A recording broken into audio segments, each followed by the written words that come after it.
बाकी ठीक था वैसे? ठीक था। हाँ, आपसे एक सवाल पूछना है। हाँ ये आपका जो इंट्रो है ना, हाँ। उसमें भूटानी और बॉल बुक के बाद ये तमाम पोर्शन है, ये इसकी कोई ज़रूरत नहीं चाहिए या हटा दें? कौन सा वाला? यमुना, ये आपने एक लाइन में वैसे आपने इनकैप्सुलेट कर लिया है, तो ये वाला पार्ट तो चाहिए नहीं। ये वाला ना, ये नहीं चाहिए। नहीं चाहिए ना? ये हाँ हटा दिए। ये तो मैंने अरुणवीर सिंह के लिए लिखा था। ये बेसिकली इसमें लाइए मैं दिखाता हूँ। इसमें लिखा होगा कि वो अच्छा, जैसे इसको हटाएंगे प्रेजेंट, हाँ हाँ, ठीक है हाँ, ठीक है। ये मैंने अरुणवीर सिंह के लिए लिखा था, वो हटा दिया। हाँ और आपके जो लिंक्स हैं जहाँ हिंदी इंग्लिश दोनों लिखे हैं, वहाँ इंग्लिश का हटा दें या छोड़ दें? नहीं, शुरुआत में जो इंग्लिश है उसको हटा दीजिए आप।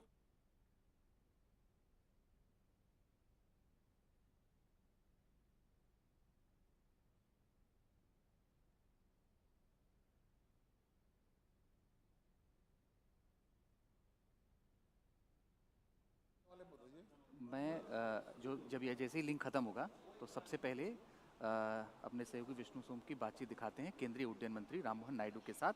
उन्होंने दावोस में उनसे बातचीत की है, वो हिस्सा आपको दिखाते हैं। ठीक, ये प्ले हो जाएगा।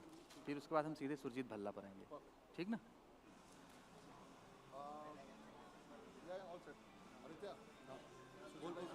मैं लगा रहा हूँ।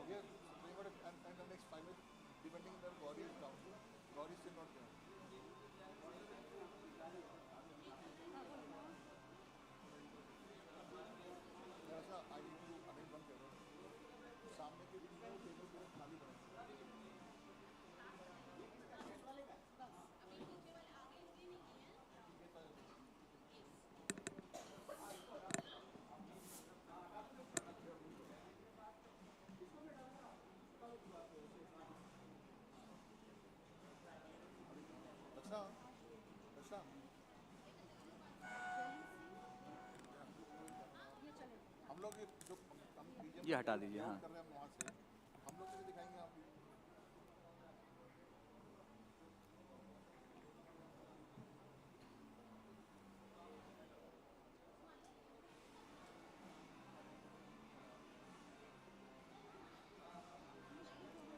नहीं नहीं, इसको हटा दीजिए आप।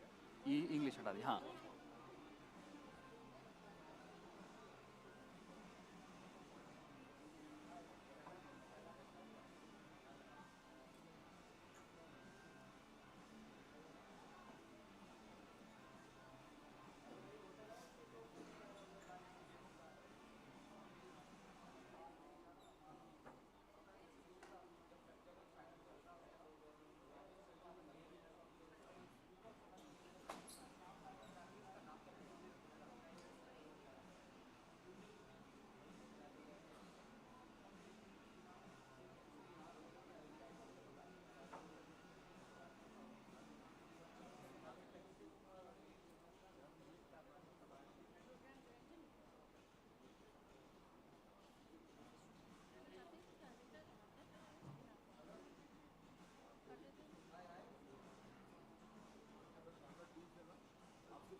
हाँ बोलेंगे।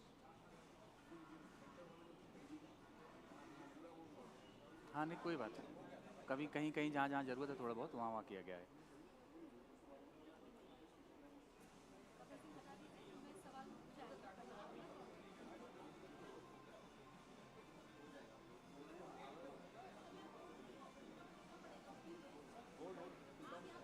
विष्णु और बॉल।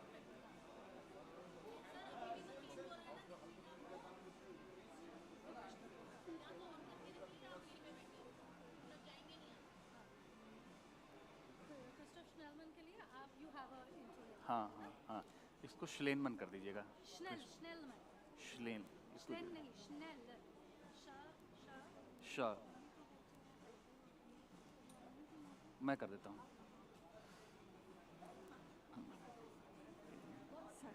बिल्कुल।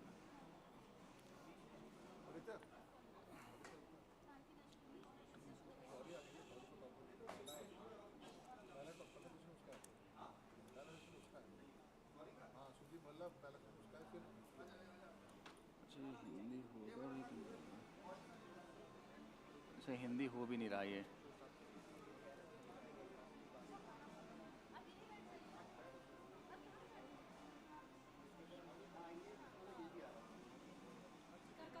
इसको मैं ठीक कर लूंगा। ये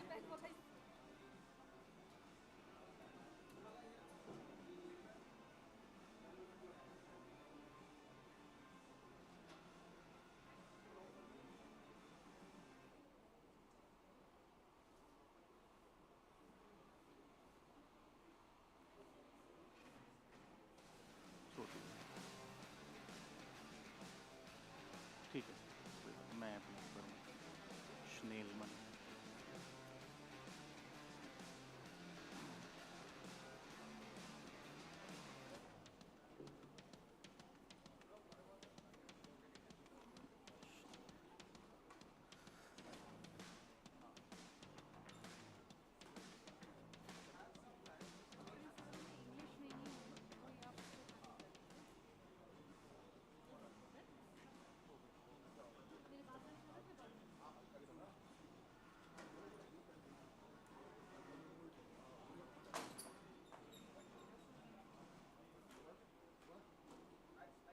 जहाँ मेरा पॉइंट है मैंने बहुत सारे जगहों पर चेंज किया है, हिंदी उसको किया है, बाकी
जी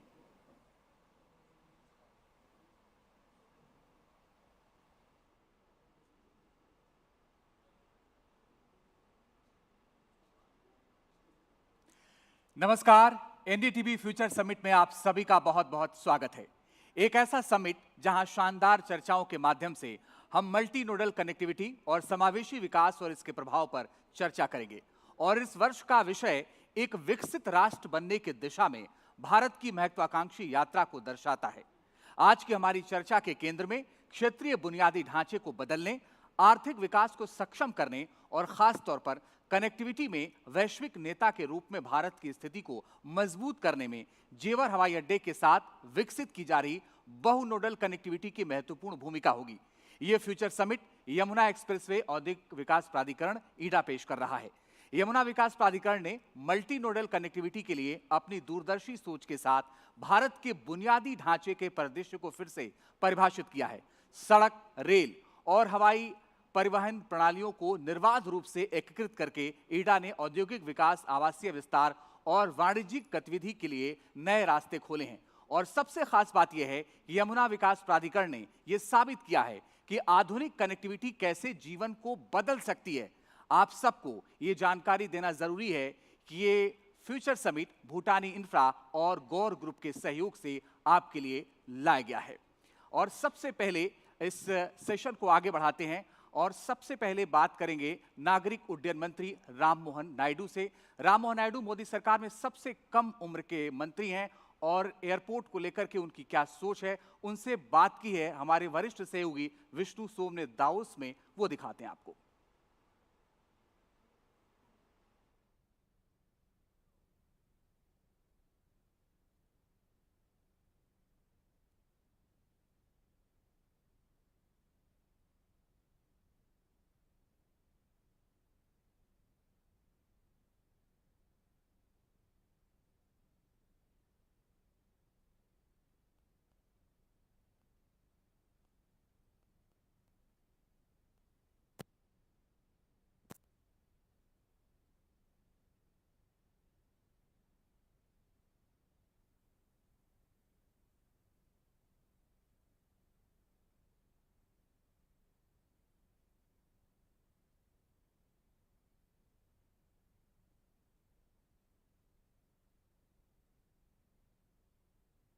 One of the most exciting sectors in India, in our economy, is civil aviation.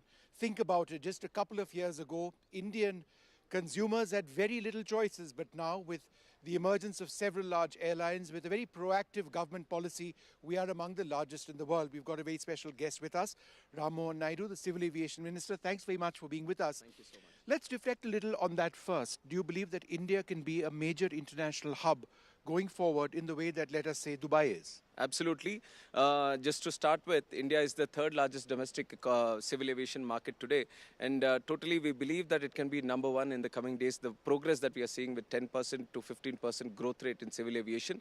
And one of the priority areas for us to create the hub.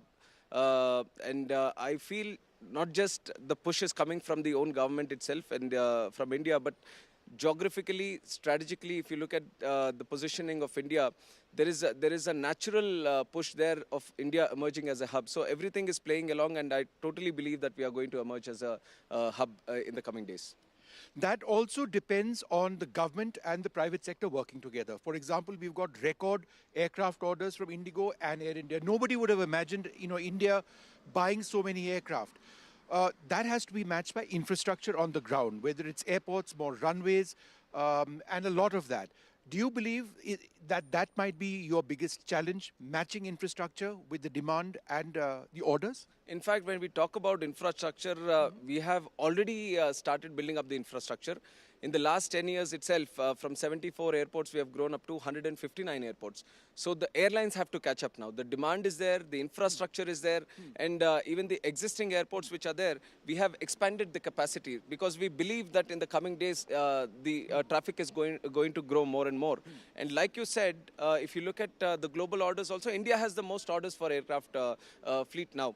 So what we are trying to do as the government is encourage these manufacturers to give us the orders at the earliest because we feel the demand is already there. And what we need is the more aircrafts coming in to cater for the demand, to provide more connectivity and to provide more affordable rates also. Are you satisfied at the pace at which aviation professionals are being trained, whether it's pilots or cabin crew? Because that is an ecosystem which has to grow at the same pace at which the sector is growing. Absolutely. Right now, we have a good capacity of training happening, let it be the pilots or the aircraft maintenance engineers or whoever is involved in the aviation sector. But like I said, we have more than 2,000 orders in place today.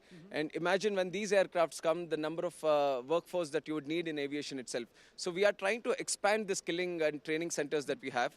We are talking with Airbus, we are talking with Boeing, we are letting them open more simulator facilities, and we are spreading our airport network which we have. There are these smaller airports where the activity is little less. So we are trying to cater them for flight training organizations so we can have more pilot training organizations. So we have that vision in mind that we would need more workforce into the aviation sector, and there is a conscious push from the government itself. And the opportunity here is not just the 2,000 aircrafts which are going to come into the Indian airspace.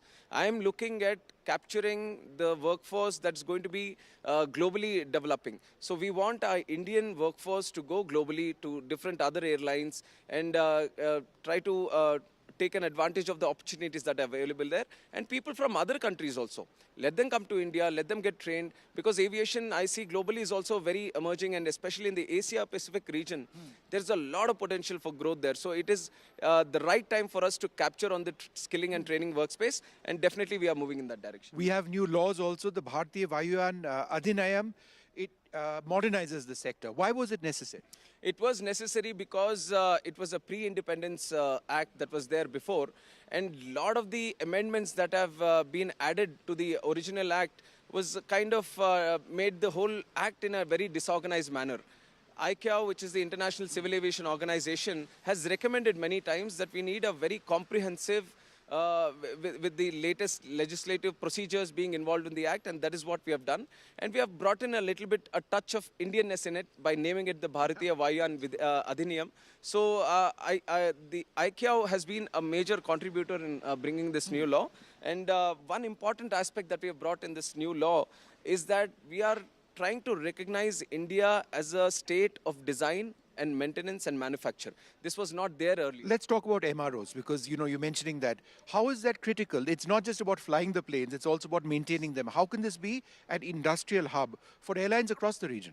I know this MRO business, the maintenance, it has been hiding under the carpet for a long time. Yes. And whenever we talk about civil aviation, it is the planes and the travel, the airports, which get a lot of limelight. But what we are missing out is a great opportunity on having the MRO sector, which is a revenue generating sector, which is going to earn us a lot of money and also give us a lot of jobs. So the government, especially in the last 10 years, has put a lot of focus in growing the MRO business. In fact, if I can give you a number, we are only able to do 20% of the whole MRO business that a plane goes through. So imagine the kind of capacity we have, the potential we have to grow forward.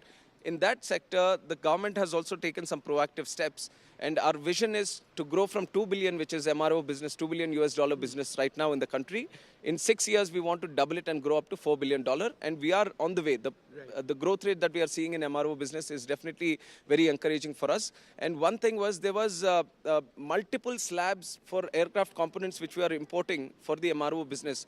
Some were kept under 5%, some were 12%, 18%. They attracted different kind of tax slabs. So what we did, so that to unify the whole process, we have brought in a rule that everything will come under 5%. So that has streamlined the process of MRO a little bit. And also we are renting out our existing airport spaces at a very low rates to MRO businesses, so that many outside the country MRO spaces can also come to India and establish their network here. And many other decisions have been taken in terms of the warranty that you provide when a plane gets the MRO thing done in India. So these are small things, but we feel these baby steps are going to create a lot of buzz and a lot of activity in the MRO business, and definitely from the industry.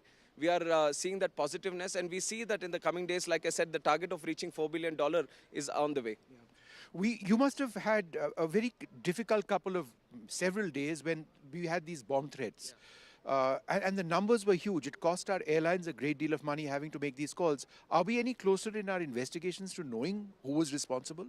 It was a very challenging time, but I would like to congratulate the way the whole team under civil aviation, under the Home Affairs, especially the investigation agencies, how they've all collaborated in trying to curb the situation at the earliest. And in fact, from our side, just so that it doesn't blow up out of proportion and doesn't become a continuous process, we brought in a change in our rules also. Aircraft security rules we amended, We brought in a no-fly thing for these perpetrators who are trying to do these kind of activities. All the threats have been hoax calls, fake, all of them, because we had the mechanism. There was no credible No threat. credible. But like I said, the investigation is a thorough process that we have to follow. The investigation is still going on.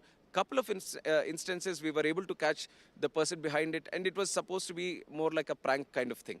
So it was a child from Chhattisgarh who was caught in Maharashtra, and the other incident from Delhi also, where it was like he had some issue with a friend who was traveling in the plane, so he had to do something of this sort. So to discourage those kind of things, I felt that we needed some kind of legislation which becomes a deterrent. It's not a play area that you do pranks with the running of the planes and the airports. So we are trying to bring in some stringent laws, and especially the security and offences related to civil aviation. We have a Suaska Act, and we are trying to bring in one legislation for that. We have sent it already for the interministerial consultation. Once it comes in, I'm definitely going to bring it to the parliament also. Keeping that aside, the whole system that we have, I think they are pretty much prepared to these kind of instances. That's what I've seen personally also. They were very much prepared to adapt themselves, the security teams, the ministry, the bureaucracy, everyone was hands-on on the issue, so that they all collectively work towards getting a solution as early as possible. And regarding the institution, we are in continuous communication with the investigation agencies because it comes under a different wing. Where is that investigation? So it's not So- just one person. That's So what you were saying. most of the cases, according to the law, get registered in the police station under which the airport comes in. So it is with the local police, and police is a state subject, so most of the state departments. Many actors is my question. There were many people responsible, or was there some sort of collusion between people? So that is still what the investigation has to provide us. So we're still waiting on the report for that. The agencies that are involved, the state agencies are involved. Then there is the NIA involved. So IB involved. Were there international The attempts at... NIA is thoroughly looking into it. Do you believe that there was a larger sort of effort at I stalling the aviation sector, I really or can't comment on that right now random unless people? the report comes in. So it's very it'll be very immature of me to comment it at this. But there is a report which is coming in, which Definitely, every case has to be closed. So the investigation is definitely going on. So we are giving it proper time so that we get the facts right. So let them come and present to us. none of the threats were credible. That's the bottom Yeah, line. that's the bottom line. Let's talk a little bit about helicopters as well. We've underachieved in India with civilian helicopters. There are a couple of factors. A, there is demand. B, there is safety. Operating in the Himalayas, for example, is very difficult. The viability of the companies also has to be looked at. What are you doing to enhance helicopter operations in the civilian sector? We totally believe that there is a huge potential for helicopter operations in the country itself. And another number for comparison on how much we are lagging behind, Brazil as a country has more than 600 and India as a country has around 250. So imagine the kind of potential we are just wanting to encash on. We are trying to see from a regulatory side what can we do so that we can promote more helicopter business in the country. We have seen that we should set up a separate wing in the ministry. So we are starting a directorate for helicopter services, the rotary wing. Otherwise, dealing the helicopters just like you deal with the regular fixed wing aircrafts is not helping a bit. We have spoken to the industry also, we have taken their feedback and they've suggested let's have a certain setup within the ministry which deals with our problems directly. So the directorate of helicopter services is definitely going to be a big push for them.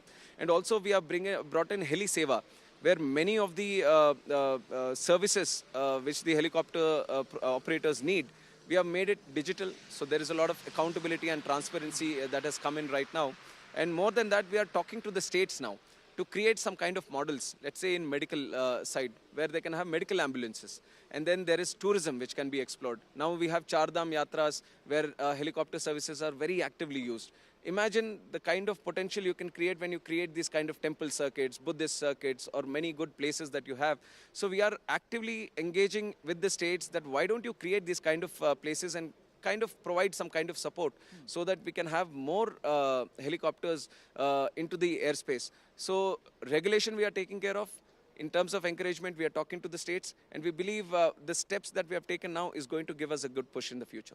Are you satisfied with the steps or the rules which exist to ensure that unruly passengers are effectively dealt with? Airlines face all sorts of problems, different circumstances, and there is a certain way in which people should respect, crews on board aircraft, fellow passengers. That often gets violated. Do you believe that this needs to be more strictly implemented, the laws? See, It's a difficult. it's a very difficult situation in the sense we have more than 5 lakh passengers traveling every day. And I've told you about the growth story also. You'll have more passengers coming into the network. And when you have so many people traveling in these aircrafts, using the airports, definitely there are going to be some issues which are going to flag up. And the way the world is changing, the way people, their attitude, the mentality and everything is changing. So definitely we are going to keep our ears and eyes open. We are going to observe what kind of situations are coming our way. Definitely the law that we have right now, we feel it is good enough for the incidents that are happening today. But if anything crosses the line of the law, and if there is a pressure, there is a need that arises, then definitely we proactively will move in that direction. We care for the safety of the passengers.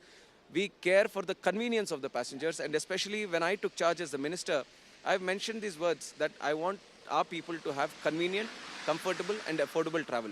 So no matter what legislation I look at, what kind of changes I want to bring in, at the core, I want to keep the Indian passenger in the heart and make my decision. I noticed buying water was much more inexpensive at Indira Gandhi International Airport the other day. That's one of the small steps that you took. Yeah, but that's so absolutely. important. A bottle of water I picked up for 10 rupees. It was much more a few months back. Yeah, so it is an inspiration taken from our Prime Minister's notebook. And he famously says that Hawai Chappal se Hawai Jahaj ka safar. And we have kind of moved in that direction. We have brought in the Udan scheme, which has democratized the air travel. We have brought in more routes into play. We have connected the tier 2 and tier 3 cities, which was not viable for the aircraft operators. But we have brought in some kind of scheme so that we can connect these routes. But one interesting gap that I observed was people were still a little bit irky about the prices at the airport. Then I said, when we are trying to have these lower income groups come into the air travel network, then you should be making them the services also a little bit more comfortable for them. That's how the Udan Yatri Cafe is what we are calling it. So this came into play. We have launched it recently in Kolkata also. We have done it. Excellent response from the people and we are trying to scale it up now. Thank you, Minister, very much for speaking to us. So his most expansive interview, I dare suggest, on civil aviation so far. Ram Mohan Naidu speaking about the potential of the Indian aviation industry, whether it is the creation of India or India becoming a hub, to helicopter operations, to flight safety, to recent threats which have taken place, to ultimately passenger safety and passenger convenience. तो राम मोहन नायडू के साथ बातचीत आप देख रहे थे और आम जनता से जुड़े सवाल हमारे सहयोगी विष्णु सोम ने किया। आने वाले वक्त में कैसे आम आदमी के लिए यात्रा सुखद हो, बेहतर हो और कम पैसे में हो, ये सारे सवाल उन्होंने किए। उन्होंने कहा कि प्रधानमंत्री का जो विजन है, हवाई चप्पल से लेकर के हवाई जहाज तक, एक हवाई चप्पल पहनने वाला व्यक्ति भी कैसे हवाई जहाज से सफर कर सकता है, उसको आगे बढ़ाने पर वो काम कर रहे हैं। राम मोहन नायडू मोदी सरकार में सबसे कम उम्र के मंत्री हैं, 36 साल में कैबिनेट मंत्री बने, श्रीकाकुलम से सांसद हैं, तीसरी बार ये सांसद बने और सबसे कम उम्र के मंत्री हैं। और उनका विजन भी खासतौर पर नागरिक उड्डयन मंत्रालय को लेकर के शानदार है। जब विष्णु सोम उनसे बातचीत कर रहे थे तो उन्होंने बहुत सारे विजन सबके सामने रखे और ये कहा कि आने वाले वक्त में हमारी ये कोशिश है कि हम कैसे लोगों को बेहतर सुविधा के साथ कम पैसे में बेहतर यात्रा करा पाएं। और ये आने वाले वक्त में उनका ये वादा था कि आने वाले वक्त में ये दिखेगा भी, इस पर सरकार काम भी कर रही है। खासतौर पर दिल्ली से ठीक सटे जब जेवर एयरपोर्ट बनकर तैयार हो जाएगा, उस वक्त भी बहुत सारी चीज़ें आसान हो जाएंगी। उसकी वजह यह है कि कनेक्टिविटी बहुत तेज़ी के साथ जब बढ़ती है तो बहुत सारी चीज़ें आसान हो जाती हैं। और यही विष्णु सोम से बातचीत के दौरान उन्होंने कही है और उन्होंने सारे वो सवाल किए जो एक आम जनता से जुड़े हुए थे। लेकिन सबसे जो महत्वपूर्ण बात है वो ये है कि आने वाले वक्त में हेलीकॉप्टर सेवा की ज़रूरत महसूस हो रही है, उस पर भी उन्होंने सवाल किया। उन्होंने कहा कि भाई ज़रूरत तो है और आने वाले वक्त में हमें इस पर काम करना है, डिजिटली हम इस पर काम भी कर रहे हैं और एक टीम इस पर काम कर रही है। आने वाले वक्त में हम इसको और ज़्यादा बेहतर करेंगे और बेहतर करने के साथ ही हम इसको और लोगों से कैसे जोड़ें, इस पर भी बात उन्होंने की। दावोस में ये बातचीत हुई पूरी अब से कुछ दिन पहले, जहां उन्होंने अपने पूरे विजन को रखा, अपनी पूरी बातचीत को रखा। एनडीटीवी से उन्होंने बातचीत की है। आइए फिलहाल आगे बढ़ते हैं, इस सेशन को आगे बढ़ाते हैं और अब मंच पर आमंत्रित करते हैं जाने माने अर्थशास्त्री, लेखक, IMF के पूर्व ED सुरजीत भल्ला जी को। सुरजीत जी आर्थिक सलाहकार परिषद के सदस्य रह चुके हैं। आर्थिक तौर पर कैसे देश को मजबूत किया जाए, इसको लेकर भी बहुत काम किया है उन्होंने। साथ ही कई किताबें लिख चुके हैं, हजारों लेख उन्होंने लिखे हैं। बहुत बहुत स्वागत है सुरजीत भल्ला जी। और साथ ही मैं आमंत्रित कर रहा हूं मेरी सहयोगी गौरी को।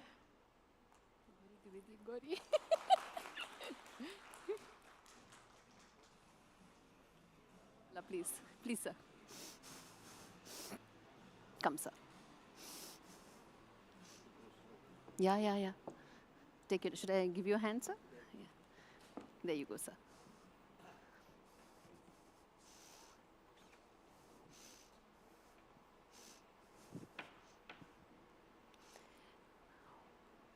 It's good to have Dr. Bhalla talk on infrastructure and the economy, but it's even better to talk to him 5 days before what is going to be the first full budget of Modi 3.0. There's lots to talk about, from what all can infrastructure do to really become a catalyst for the economy, to what all infrastructure options we have as a nation, given that we have competing concerns of growth, as well as, of course, taking care of several large sections of our society.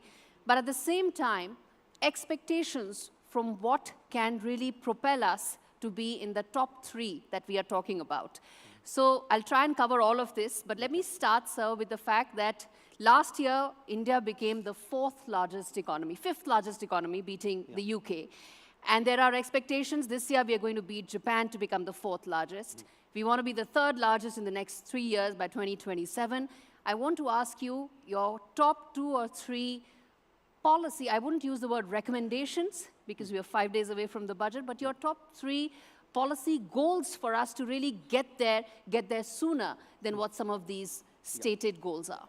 Thank you for having me. No, very good set of questions. Let me first start with, you said on infrastructure, one of the major determinants So you'll pull of up the mic a growth, little bit. one of the major determinants of growth, worldwide and well known for the last 75 years, is infrastructure. And that is what this government has done quite forcefully over the last 5-7 years. Now, there's another very important determinant of growth, and that's technology, and that comes via investment and via foreign direct investment. On that, I'm afraid, we have failed and failed miserably.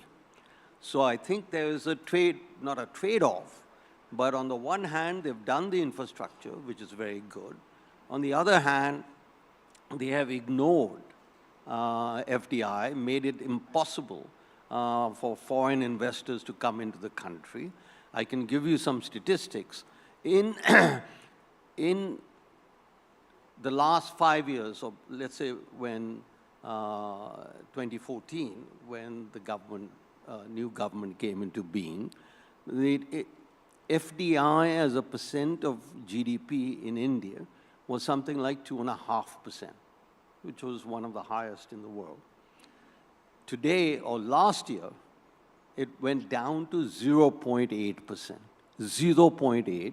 The last time India had such a low FDI to GDP ratio was in the mid-1990s. So I think the government should be doing, I hope they are doing, a rethink on its investment policy for foreign direct investment. I'm going to come to that. That's a very important part about how do we become attractive, especially at a time when there are global headwinds, but also tailwinds. There are also enough and more tailwinds that could really propel us to become attractive as a global destination. But before that, I want to come upon the big theme that we are talking about here, why there are so many people here in the audience who want to hear your views about how much of a catalyst is infrastructure spending for India in terms of our aspirations for becoming a developed economy by 2047, becoming the top 3 by 2030? And are we doing the right thing? I mean, India has really push the pedal, so to say, as far as infra funding is concerned. 1.1 lakh crore last year, expected to be higher this year as well. 10% year-on-year increase on that base is very significant. How do you see that for us in the last 5 years, the infra story, and what would you want for it to really continue going forward? I think the infra story, as you point out, has been hugely successful over the last 5 years. So successful that the government thinks, in my view, that yahi karte raho and everything will be okay.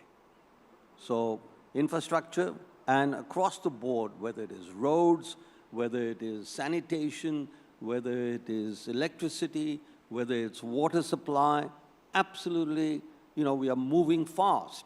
But basically, we have, in my view, and we'll find out what happens on February 1st, lost sight that there are other determinants to growth, which is what I pointed out earlier. The second additional policy, and many people have pointed this out, and I've been on this for the last 3 years, that our taxation, we are overtaxing our people to an extent not known in any other country. Let me just give you an example. If you take the share of taxes to GDP, and we now have consistent worldwide data put out by the IMF in collaboration with OECD and the World Bank. And that data shows that our tax to GDP ratio today, or last year, was likely upwards of 19% of GDP. This is all taxes, state, local, center, municipal, GST, etc. Now, let's look at our major competitors. You talk to anybody, and they always compare, if you're discussing growth rates, that China is way ahead of us, has been, though I think now we are growing faster than China. The other country that comes up is Vietnam and East Asia in general. And that is well recognized that East Asia has performed enormously well. So my question is, let's just look at what kind of taxation policies they follow and have followed, because we've got the data now. And the tax to GDP ratio in East Asia as a whole is around 14.5%. We are 19%, okay? And why we are that high is something that I think the government needs to do. So I think that's the other area that I will focus on. Incidentally, which are the countries that are at 19% of GDP? Try Korea. Try the United States of America. They are about 10 times richer than us. And we know, as everybody knows, as your income goes up, your tax goes up as a share. Why are we at the level of India and of Korea and the US? I don't know. But that's a question we need to ask. I'm hopeful that some of that may be addressed by the finance minister. And trust me, when we speak about direct taxes, personal income taxes, the whole will be in complete agreement with what you say. So do I. But, there are compulsions. When you talk about public finance, there are compulsions because, the government and no other country, frankly, apart from India, actually faces the twin challenges that we face, because one is the scale at which everything has to be dealt with, and then there are competing concerns. This is a very interesting statement of yours that, and I'd first written about this in 1984. India is unique. At that time, the discussion was on exports. And the article in Economic Times, I think you worked for them, in the Economic Times was 84, that you look out from the highest building in Hong Kong, and what you look at exports more to the world than all of India. 1984. Okay? We are unique. We face challenges. You think other countries don't face challenges? They face the same challenges that we do. So the whole point, and we face the same challenges from 1950 to 1991. And then in 1991, we decided to do something different. And that unleashed the growth process in India. After that, we haven't done anything different. And I'm hoping that on February 1st, we will begin to do something different. So we are not unique. Basically, my simple answer, everybody facing the same challenges, fiscal deficit challenge, inflation challenge, infrastructure challenge, growth challenge, everybody. This is a globalized world. Where's that instrument? And this instrument makes sure that everybody knows at the same time. We can't be operating like we are in 1950. No, that's a fair point, that we are not unique, some of the challenges the world is facing. But let me then draw your attention to the fact that when we are talking about infrastructure spending, when we are talking about creating those large hubs to really drive our manufacturing aspirations. We want to be a beneficiary of a China +1 global tailwind, hopefully.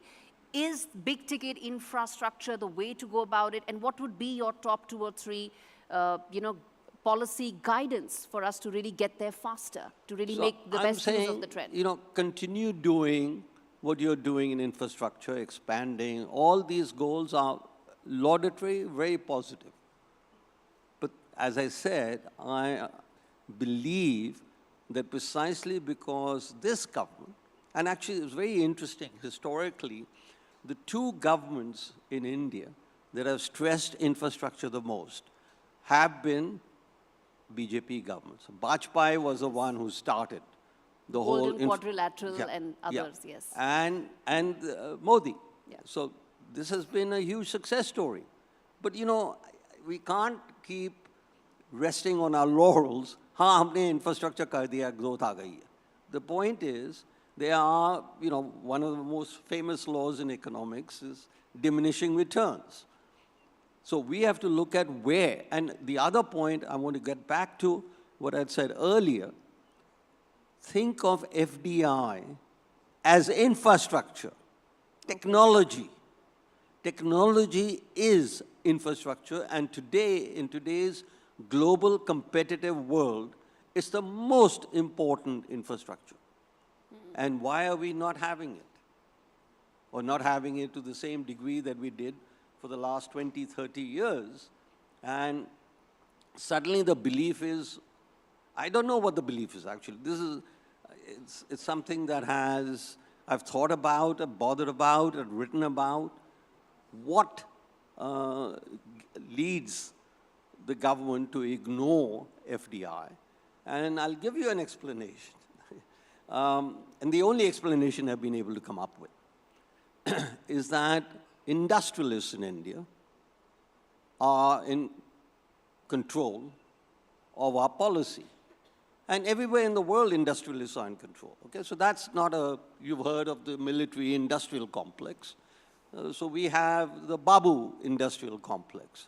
So I'm not saying that we are unique, but how much importance we give to industrialists in guiding our policy is where we are different. So you wanted to know where we are different? That's where we're different. And we've gone through phases. As I said, these issues were much discussed between 1950 and 1990. Then we had a breakthrough in 91. And then after that, we had somewhat of a breakthrough in Vajpayee's term. And then we had somewhat of a breakthrough to 2014 to 2019 in the Modi's first term. We had COVID, and I think the government was brilliant. Policies on infrastructure. This was COVID, how to handle it. Suddenly there's this big shock in the world. Absolutely brilliant. And the world has acknowledged that we did a superb job in handling the COVID fiasco, or whatever you want to call it. But after that, what? So let's go back to 22. After 22, what's the story? And I'm afraid I can't find, we are going in the negative direction after being in a positive direction. And again, you know, this is, you will ask me, you know, we have political compulsions, and I will say even dictatorships have political compulsions. So everybody's got the same thing. So now the question. You've made the point that we are not unique. Yeah. And, but then if you were to suggest 3 areas where India needs to focus on to be able to get back to becoming attractive destination for FDI, what would those be? Because, you know, we have been for the longest a very attractive destination for global investments. Okay. What do you think will get us back there? The major, what happened? As I said, we were investing, FDI was 2.5% of GDP, and now it's 0.8% of GDP. So what happened? What happened was in 2015, the government decided to not have any more bilateral investment treaties. And this is actually a very interesting story, explanation, and I believe it is the correct explanation. I can't find anybody, and nobody else has been able. So we decided, presumably from pressure from industrialists, that look, we can't, in a bilateral investment treaty, there is a foreign investor and there is a domestic investor. Okay. And they get into a marriage, which is the joint production, joint investment, etc. And, you know, marriages, some marriages end up in divorce. So around the world, bilateral investment treaties have been the basis on which a divorce resolution is done. And what is the basis? That first, the 2 people engaged in a divorce first take about 6 months or so to try and resolve their differences.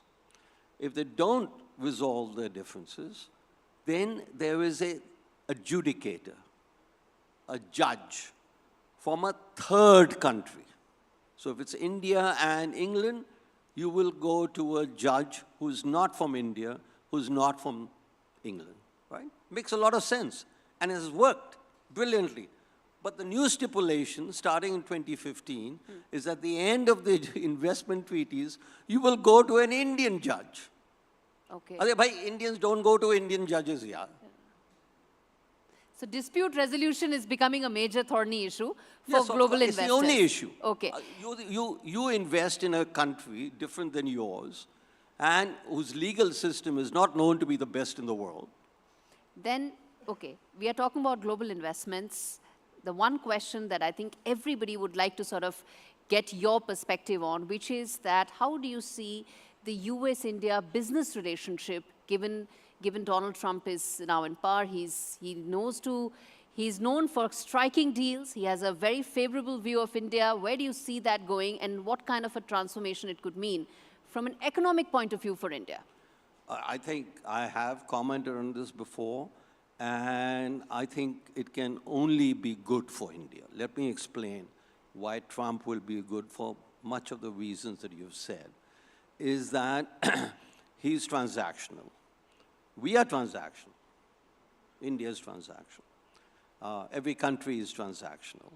And this will, it's not that Trump has ideas to increase India's growth rate, to increase India's investment, to better India's infrastructure.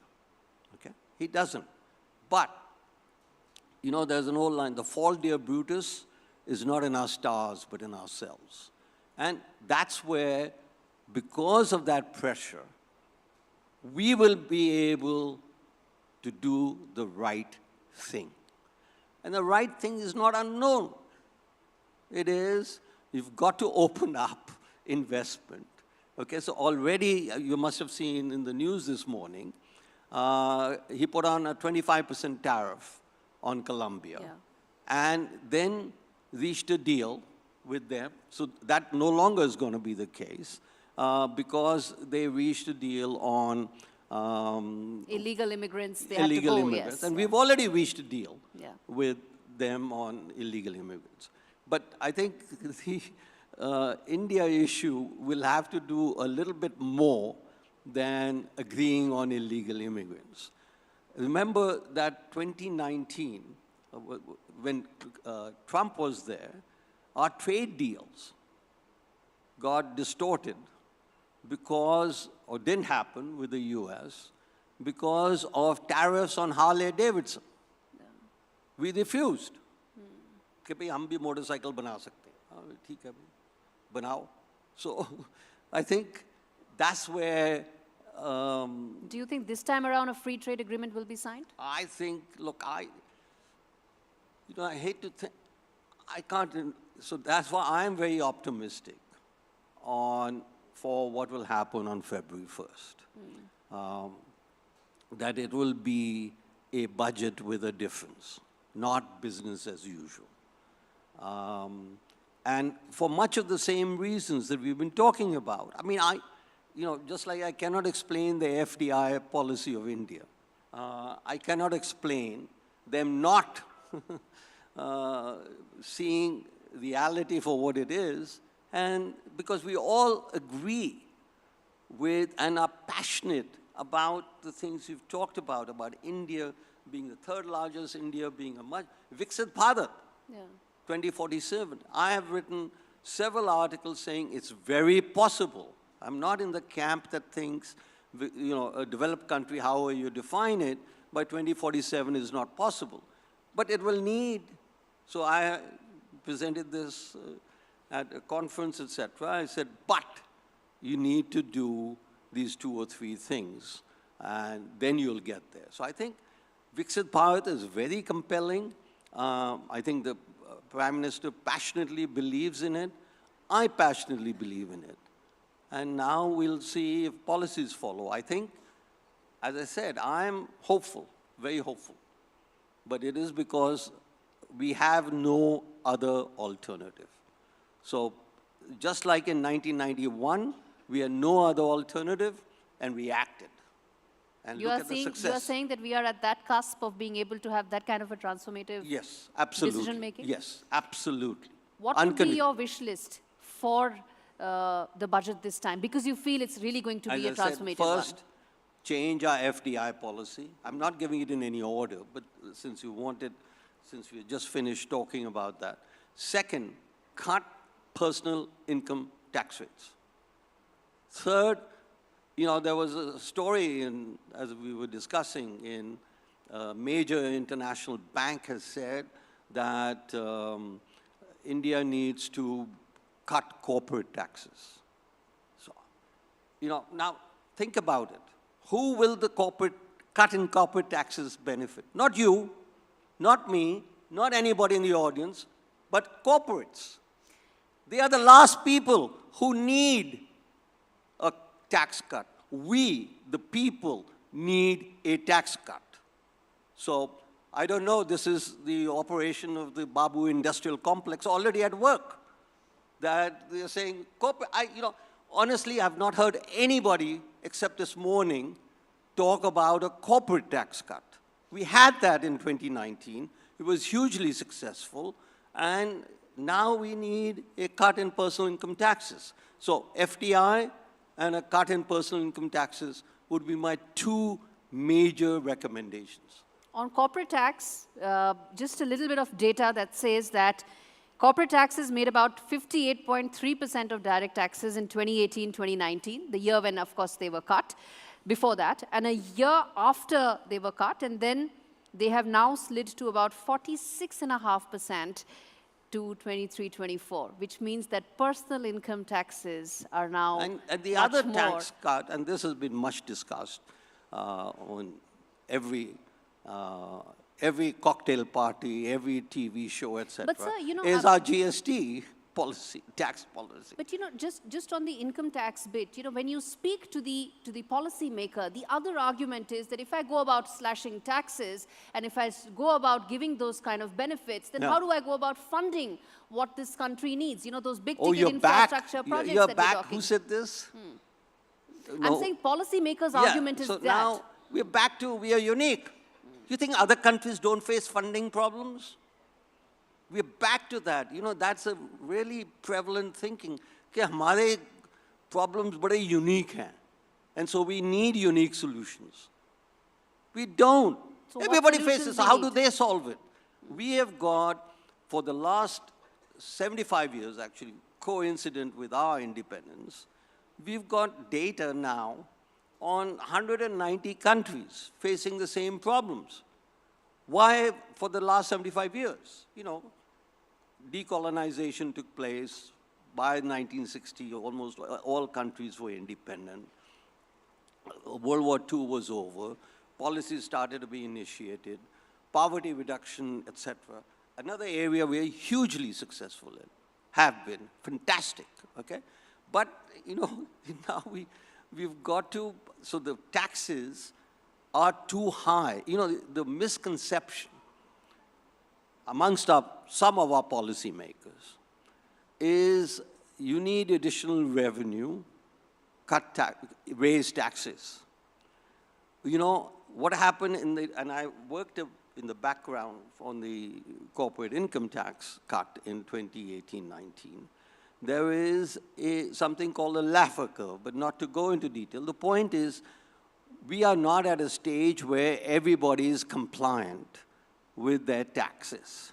So when you cut tax rates, your revenue actually goes up. So ये जो हमारी policy अपने पैर पे अपनी कुल्हाड़ी. अरे, please cut taxes so you can fund more infrastructure, so you can have more welfare payments, not raise taxes so I can do that. That's the fundamental thinking that has to come to the fore. And if it doesn't come to the fore, and as I said, it hasn't, we need to look for alternative explanations why the simple economics, Econ 101, is not working in India. So, same compulsions, complete agreement with you, everything. So therefore, we want to increase taxes. We want to increase tax revenue. We want to increase infrastructure. We want to provide a better life for large masses of people. Cut personal income taxes in order to do that. If you cut only corporate taxes, none of that is going to be achieved. But if you cut personal income taxes and you allow FDI to come in, win, win, win. Okay, that's a simple formula to what many people would think complex public finance issues. But two questions I want to ask before we wrap this up. One is around the role of states, because when you talk about infrastructure, when you talk about connectivity, not all of it is central government's domain. A lot of it actually falls in the states. How do you see the role of states in shaping the big economic dream, the boom dream that we are talking? And then we're going to talk about that one question that I've spoken about for, ever since I started journalism, which was about semiconductor factories. And I'm going to come to that first. Yeah. But first, the role of states. So, I think there is, again, a very important question. We need much more decentralization than we have. We need more power to the states in order to enact the policies that they fit. Now, one possibility is that you give them more revenue from the national kitty. The other possibility is you allow them more freedom to act. So for us, we've always thought about, we'll increase the share of taxes that go to state governments.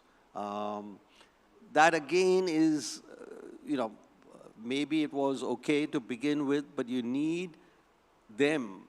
Maybe our constitution doesn't allow it, various things.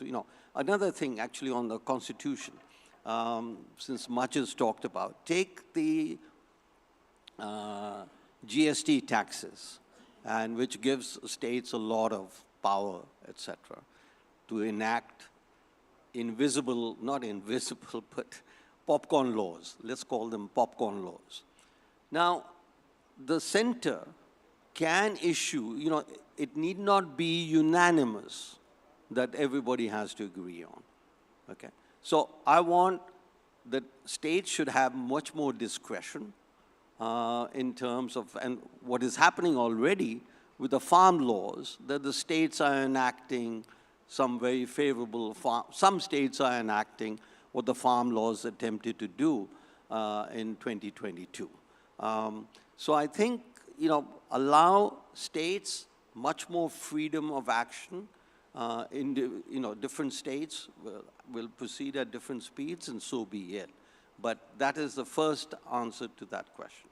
Then the other thing was? I asked you about semiconductor because, this is the first thing you said, sir, when we started this conversation, that infra is also technology. Yes. And I think the one thing that India is really focusing now is to become a major player as far as semiconductor space is concerned. Your thoughts on that as we wrap this? We are, again, there are many aspirations that we can realize if we go about it the right way. So I think the GCC, already a lot of the software development, etc., is happening, which is linked to semiconductors. And semiconductor is the next big issue. I think there, again, I don't know how we can do semiconductors without FDI. Has to be a major player in there. There's a lot of very good indigenous technology, but it's the collaboration. So, why are you ruling out collaboration? And that is why major objection.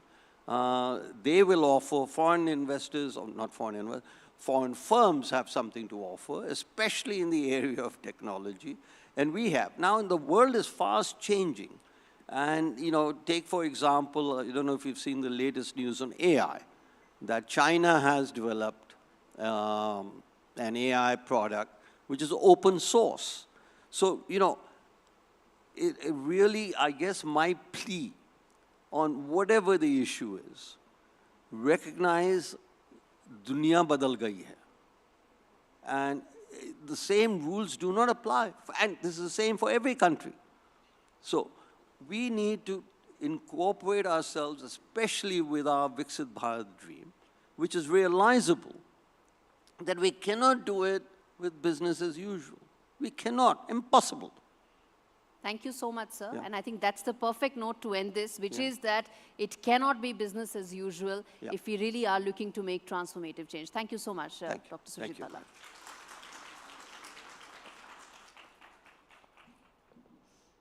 Thank you, sir. Yes, indeed. Yes, sir. बहुत बहुत शुक्रिया Surjit Bhalla sir, हमारे साथ जुड़ने के लिए, बात करने के लिए। गौरी द्विवेदी, आपका भी बहुत शुक्रिया। और 2047 में कैसे विकसित भारत बने, इसको लेकर के एक विज़न भी रखा सुरजीत सर ने। आने वाले वक्त में बजट भी है, उसमें इंफ्रास्ट्रक्चर को लेकर के कैसे और बेहतर काम किया जा सकता है, इसका जिक्र भी सर ने किया है। और हज़ारों लेख के माध्यम से, तमाम किताबों के माध्यम से सुरजीत भल्ला सर ने अपनी राय रखी है देश के सामने। और एक बार फिर से उन्होंने ये बताया कि कैसे अगर इंफ्रास्ट्रक्चर को बेहतर किया जाए, अगर देश को आगे ले जाना है और विकसित करना है, या 5वें नंबर की हमारी जो इकोनॉमी है उसको 4थे नंबर पर, 3रे नंबर पर लाना है, तो और ज़्यादा काम करने की ज़रूरत है और बेहतर काम करने की ज़रूरत है। अब से चंद मिनट बाद हम अगले सेशन की तरफ बढ़ेंगे, बस कुछ ही सेकंड में, और आगे बातचीत करेंगे तमाम और मेहमानों से, और ये जानने की कोशिश करेंगे कि आखिर और कैसे इस कनेक्टिविटी को बेहतर किया जा सके, कैसे और विकसित भारत की दिशा में काम किया जा सके। और हम अगला जो हमारा विषय है वो यही है, द फ्यूचर ऑफ इंफ्रास्ट्रक्चर। और इसी पर बात करने के लिए मैं अपने सहयोगी सुजीत रॉय को आमंत्रित कर रहा हूं, और जो मेरे साथ पैनलिस्ट हैं उनके बारे में भी आपका परिचय करा दूं। अभिषेक प्रकाश हमारे साथ जुड़ेंगे, सेक्रेटरी हैं invest UP and industrial development. इसके अलावा पीयूष दोषी हमारे साथ जुड़ रहे हैं, को फाउंडर हैं फाउंडेशन फॉर इकोनॉमिक डेवलपमेंट। साथ ही जैन सिंह सर जुड़ रहे हैं हमारे साथ, programme director infrastructure NITI Aayog. इसके साथ ही बर्ग और डांगे साहब जुड़ रहे हैं, public policy expert on infrastructure, sustainable mobility and green energy. साथ ही थोड़ी देर में संतोष मेहरोत्रा साहब भी जुड़ेंगे जो कि इकोनॉमिस्ट हैं। बहुत बहुत स्वागत है आप सबका, कृपया मंच पर आएं और इस चर्चा को आगे बढ़ाएं।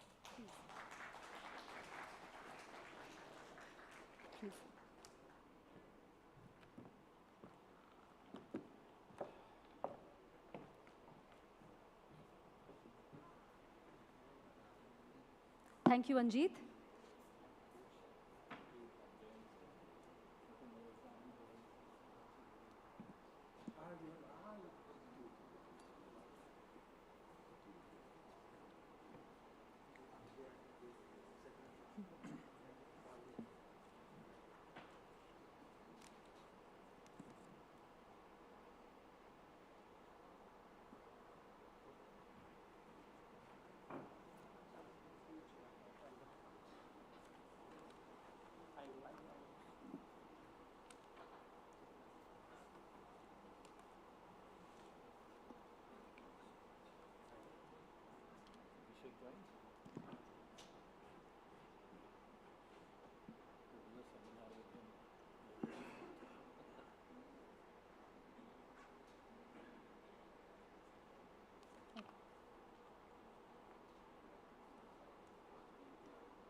Thank you very much to all my esteemed panelists for taking the time out and joining me today. We're taking off on a conversation which is core to today's summit. We're talking about multimodal connectivity and the future of infrastructure, and all of this, how it all ties up to boost inclusive growth and India's ambitions of becoming a developed nation by 2047.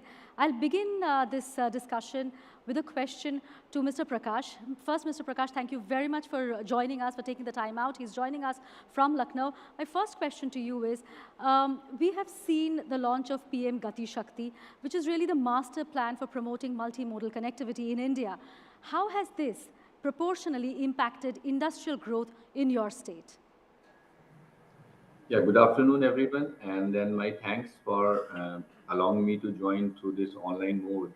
So as we are all aware that National Master Plan PM Gati Shakti is a key component and a very useful tool to plan things, to execute and implement things with a interdepartmental, different departments coordination, and then coordination between state government as well as government of India. So UP has been one of the front leading states, and we have achieved more than 70 layers. There are different layers. These are well known. These are layers of infrastructure. They are be them physical infrastructure or the social infrastructure. And in the state now, we are doing planning work through this tool, which is the National Master Plan, as well as implementation and monitoring of these projects. So I'd like to give a couple of examples in which it has been very helpful for achieving timely completion of infrastructure. So these integrated manufacturing and logistic clusters, IMLC in UP, there are at 3 places. One is Bamrauli in Barabanki, which is in the central part of the state. One is in Sultanpur, again the eastern part, and one is in Gazipur, again the eastern part. So we have completed these manufacturing and logistic clusters within record time using this PM Gati Shakti tool. And at the same time, not only the physical infrastructure, but the social infrastructures like planning for new schools, planning for new hospitals, planning for new roads, they become very easy. Reason being that all these layers, they are integrated, and then we know that which is the optimum route to take out a road, what are the different utilities which needs to be shifted. Earlier, without this tool, different departments used to go in the field, go multiple times, and then there were issues of interdepartmental coordination also. But now with PM Gati Shakti in picture, these all things have become very smooth and very efficient. I will from here take my question to Jayant. we have seen that in India there has been a huge spurt of investment as well as a zeal for policy movement in Uttar Pradesh. It has impacted the state's GSDP, but this is not always the case with most states. There's politics involved, there is also policy making that is involved. How do you think that policy making at the center could correct regional imbalances? Thanks, and I'm glad you started with this state because be it infrastructure or any governance interventions, initiatives, especially more meaningful interventions would not really be possible unless we really have the onboarding of states big time. And talking about center government's intervention, whereby it can act as a more robust enabler for developments at the state. Of course, a lot of it, this has to do with the capex in the critical sectors, especially in projects which have long gestation. So starting with the roads, the intervention in roads, where we've had investments going up to almost 2,70,000 crores, and in the railways, where every year, last 2 years, the capex has been in excess of 2.6 lakh crores. So the big ticket investments where interventions are required in terms of large capex, that is coming from the states. That is one. The second intervention, of course, that Abhishek has mentioned from a more grassroots perspective is that of Gati Shakti. Now today it sounds very intuitive that whatever interventions we make, in whatever mode, be it shipping, power utilities, or railways or roadways, there should be a planning, a complementarity to it all. But until we had this Gati Shakti platform and the requisite directives, we did not have that in place. So in that sense, states and the center has been an enabler as far as the policy is concerned, and the result is for all to see. Another way we can really, the central government can really impact is this, that, the states have a very state-specific outlook, but there are a lot of these overlaps. For example, NCR, if you see, it overlaps Haryana, Delhi, Uttar Pradesh, right? 3 states are, so there has to be a more cluster-based, a more zonal kind of planning, a mega plan, be it in logistics, be it in transport, be it in utility, or even industrial development. Right. So that coordination, the central government can be a big enabler. Absolutely. I'll take the same question to you, Mr. Doshi and Mr. Dange. Do you see that mega infrastructure projects, the likes that we are seeing in Uttar Pradesh, could they actually correct historical regional imbalances? Whoever wants to take it first. Yeah. So if we think about development of any region, right, there are 3 main conditions which you need to meet. First one is that you need to have basic law and order. If law and order is not there, no matter what kind of infrastructure project you put in place, it won't help. But the second thing is having the connectivity, which is what we are today talking about. This is what brings the products in and takes the product out. If you do not have connectivity, people don't want to come and stay there, and goods definitely cannot come at the low cost. The third part is the broader social infrastructure, including power and some of the other utilities, schools, hospitals, etc., right? So if I were to think of these 3 as the pillars, assuming that in underdeveloped parts of our country as well, we have now largely got law and order under control, I would say building this large-scale infrastructure, connecting these parts of the country to the rest of the country, to the ports, through large airports to the rest of the world, is actually the most important thing we can do to leapfrog in industrial development in these parts. Absolutely. Would you like to come in here? Absolutely. There is hardly any doubt that the, multi-model integrated planning, as Jayant said and other fellow panelists said, any integrated multi-model planning is always helpful. But as you see, for example, if you compare Gurgaon and Noida, the biggest takeaway Gurgaon always had was the proximity to the airport. Right. And the whole growth which we have seen in Gurgaon in last, say, probably 20, 25 years has been phenomenal. But at the same time, Gurgaon, everybody who goes to Gurgaon, no matter whether he likes to go or prefers to go, he has to go. Everybody we talk about the challenges we face in transport, challenges we face in, reaching to Gurgaon, coming out of Gurgaon, and, all other kind of utilities and other infrastructure in Gurgaon. if you compare, for example, Greater Noida, Yamuna Development Authority, this region has been lagging in those kind of advantage. But with a integrated planning, which probably Jaywar has done, and followed by the expressway, and all kind of connectivity, as Piyush has been mentioning about. Conventionally, civilizations have always grown around connectivity. So connectivity is, of course, there is absolutely no challenge. That is the no second thought that it's the driving force for any growth that ultimately will matter. But parallelly, we also need to look at connectivity in a holistic matter. Probably we are still doing the patchwork in our infrastructure. So wherever there are challenges, we will either expand our road, create a parallel road, or create a railway line. But for example, RRTS, which has been recently operational for the Delhi NCR, we are still catching up. We are still trying to, fill in the gaps. But probably Tier 2, Tier 3 cities, where the laying the infrastructure is comparatively easier, since the growth is about to happen there. But this entire infrastructure and transport planning can lead the growth in those cities. So I think that's where the programs like PM Gati Shakti can be very helpful. Right. Before I go to Dr. Mehrotra, I think Mr. Jain Singh wants to come in. Yes. Supplement what Vaibhav, the point Vaibhav made, and sir, you made about the social infrastructure part. There is more to it, and I'm glad we are having this kind of a discourse here.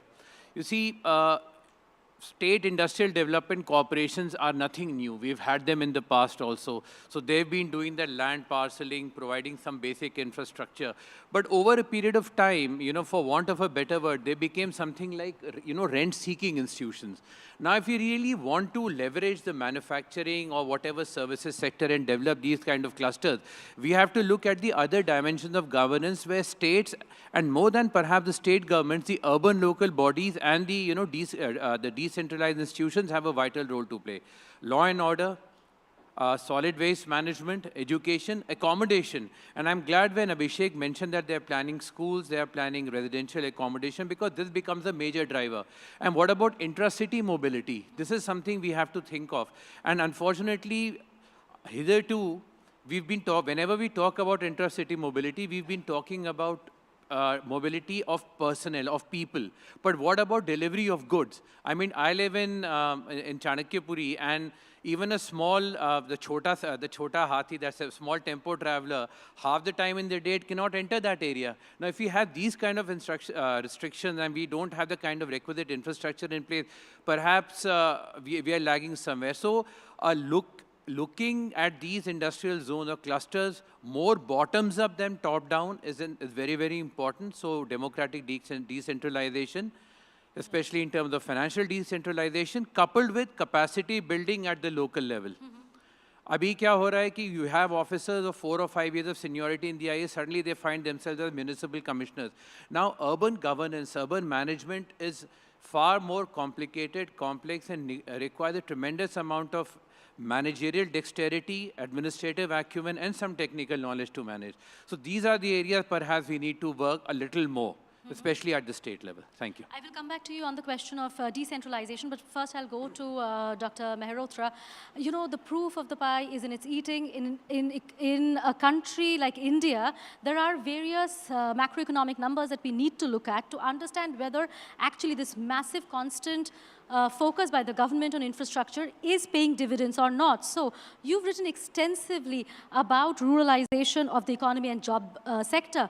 Do you think that the constant focus that this government has on infrastructure, on modern infrastructure, will correct that in any way?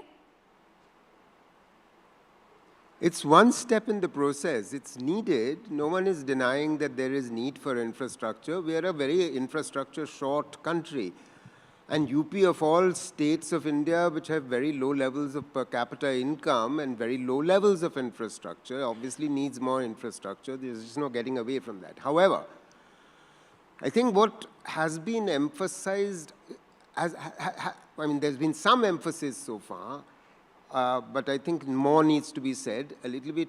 One, on governance. The term used was law and order. I think the term law and order does is too much of a euphemism. We have to understand that UP has very specific kinds of problems, and which is what has prevented industry from investing. Foreign investment has not entered. There is massive outflow of domestic capital. By domestic, I mean UP capital. The credit deposit ratio is very, very negative. You know, all the all the deposit that come into UP or Bihar, the money goes out. It goes to Tamil Nadu, Gujarat, Maharashtra. Right. So you want the opposite. That's point one. Point two, I think, is I'm glad you mentioned the fact that there's been massive ruralization. By massive ruralization in the last 4 years, what I've written about is the following: that because non-farm jobs have not been growing in urban areas, therefore millions have gone back to agriculture. This is particularly true in Bihar, UP, Rajasthan, the Hindi heartland. So how are we going to pull workers out? Now, very importantly, it was mentioned cluster development. So how are we going to do this cluster development? Please try and understand, in UP, there are about 300 clusters. You know, you don't just have Jewar, and you don't want to build yet another Greater Noida. You've built Noida, you've got Greater Noida, now you want to build sort of a multimodal transport network around Jewar.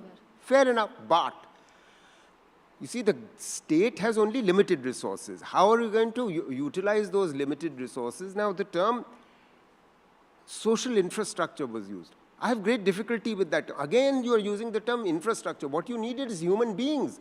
You don't have the right people in the right place.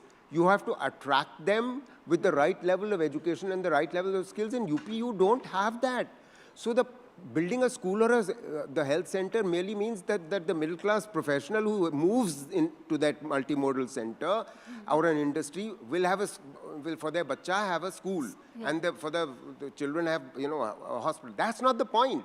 The point is first ensuring that you've created this infrastructure. Now you want industry to be attracted to it, investment to come there, and the human beings to come there. That means, are you skilling the people? Are your young people getting educated? This is absolutely critical. Are you providing the housing? Because why is he going to leave the rural areas and come to a woebegone place suddenly in the middle of nowhere? Right.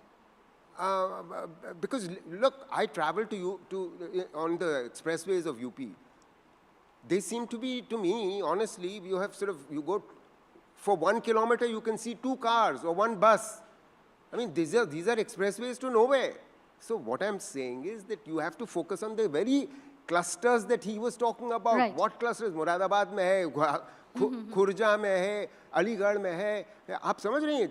Absolutely. Yeah. Before I come to you, Jayant, I'll take a question to Mr. Prakash. We heard Mr. Surjit Bhalla speak about it. We're hearing Dr. Mehrotra also. What has been the impact of infrastructure projects like Jewar Airport or the Yamuna Expressway in attracting foreign investment? Okay. See, there is a very old concept of economic growth centers and economic poles, and I think no one can deny that these acts as centrifugal points and then they dissipate other centers. A major point relating to the state of UP is that UP is also the largest agrarian state in the country.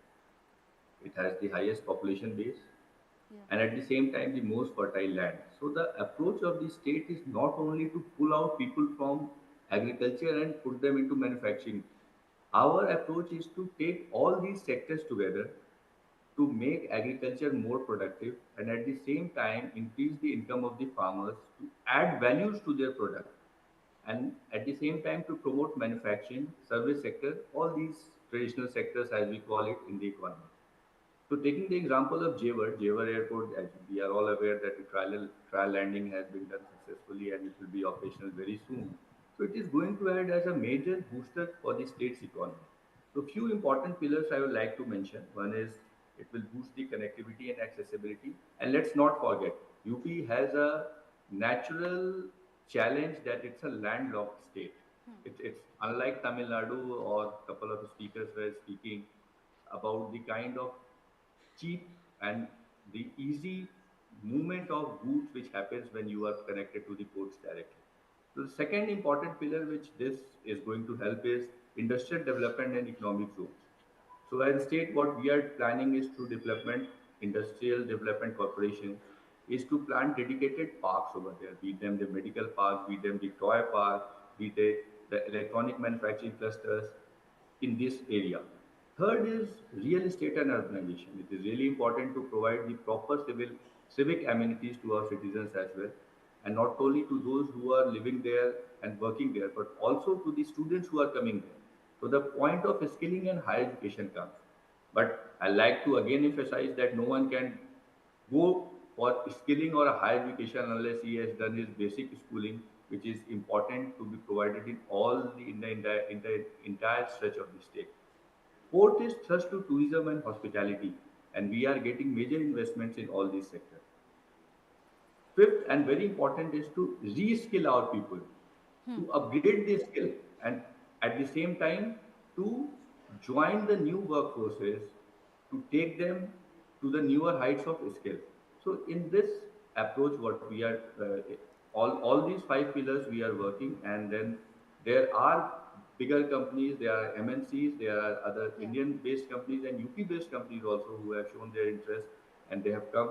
And very importantly put up is that UP is one of the states which has got in the last so many years one of the least FDI in the country.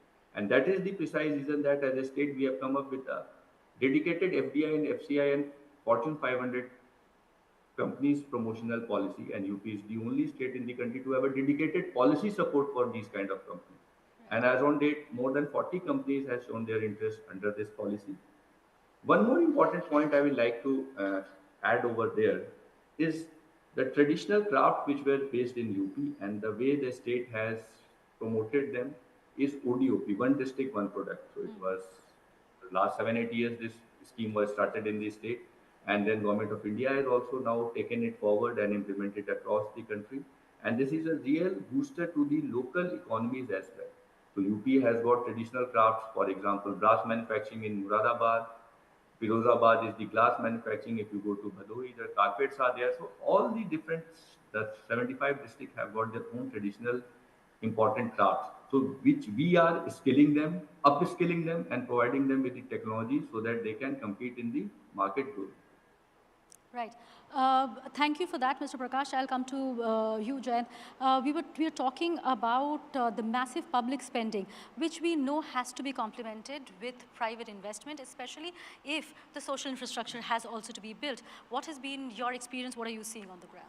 Okay, first of all, I think I quite agree with Dr. Santosh Mehrotra. We need to perhaps rephrase the term social infrastructure with human capital development or human resource development, because the softer side is critical. You, as Abhishek also pointed out, the fifth, perhaps the fundamental pillar for attracting FDIs or investment has to be the availability of human capital. Law and order, of course, the other dimensions of governance, be it law and order or provision of utilities, even connectivity, warehousing, housing, would be absolutely inconsequential, will be of no consequence if you don't have the requisite human capital.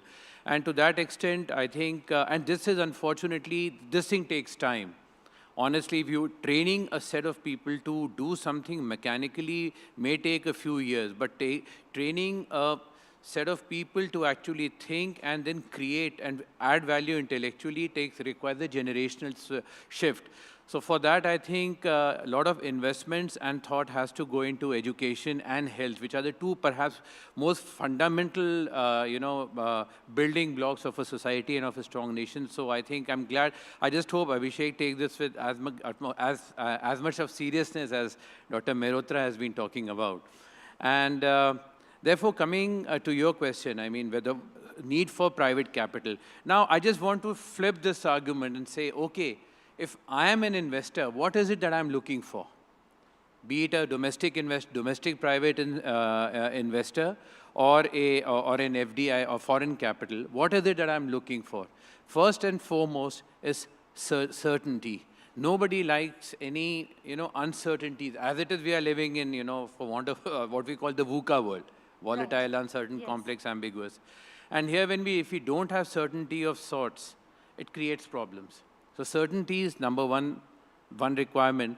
And then second, you need to have policy. Now, designing, I mean, see, as a public policy professional, I'm speaking here, it's not only that there has to be the policy loop has to be completed. It has to be designed with due consideration, understanding what is going to be its impact, what are going to be the intended, unintended consequences. It has to be an iterative process. It has to be spelled out and articulated very beautifully so that the people at the lowest rung of implementation, they understand the spirit and they know that they are adequately empowered to implement it. And then you have to have constant feedback loop, etc. So the entire cycle has to go in. Just by propounding something and having these, you invest yahan ka summit, invest wahan ka summit, and signing MOUs won't actually, rightly so, it's not translating into anything tangible, anything concrete.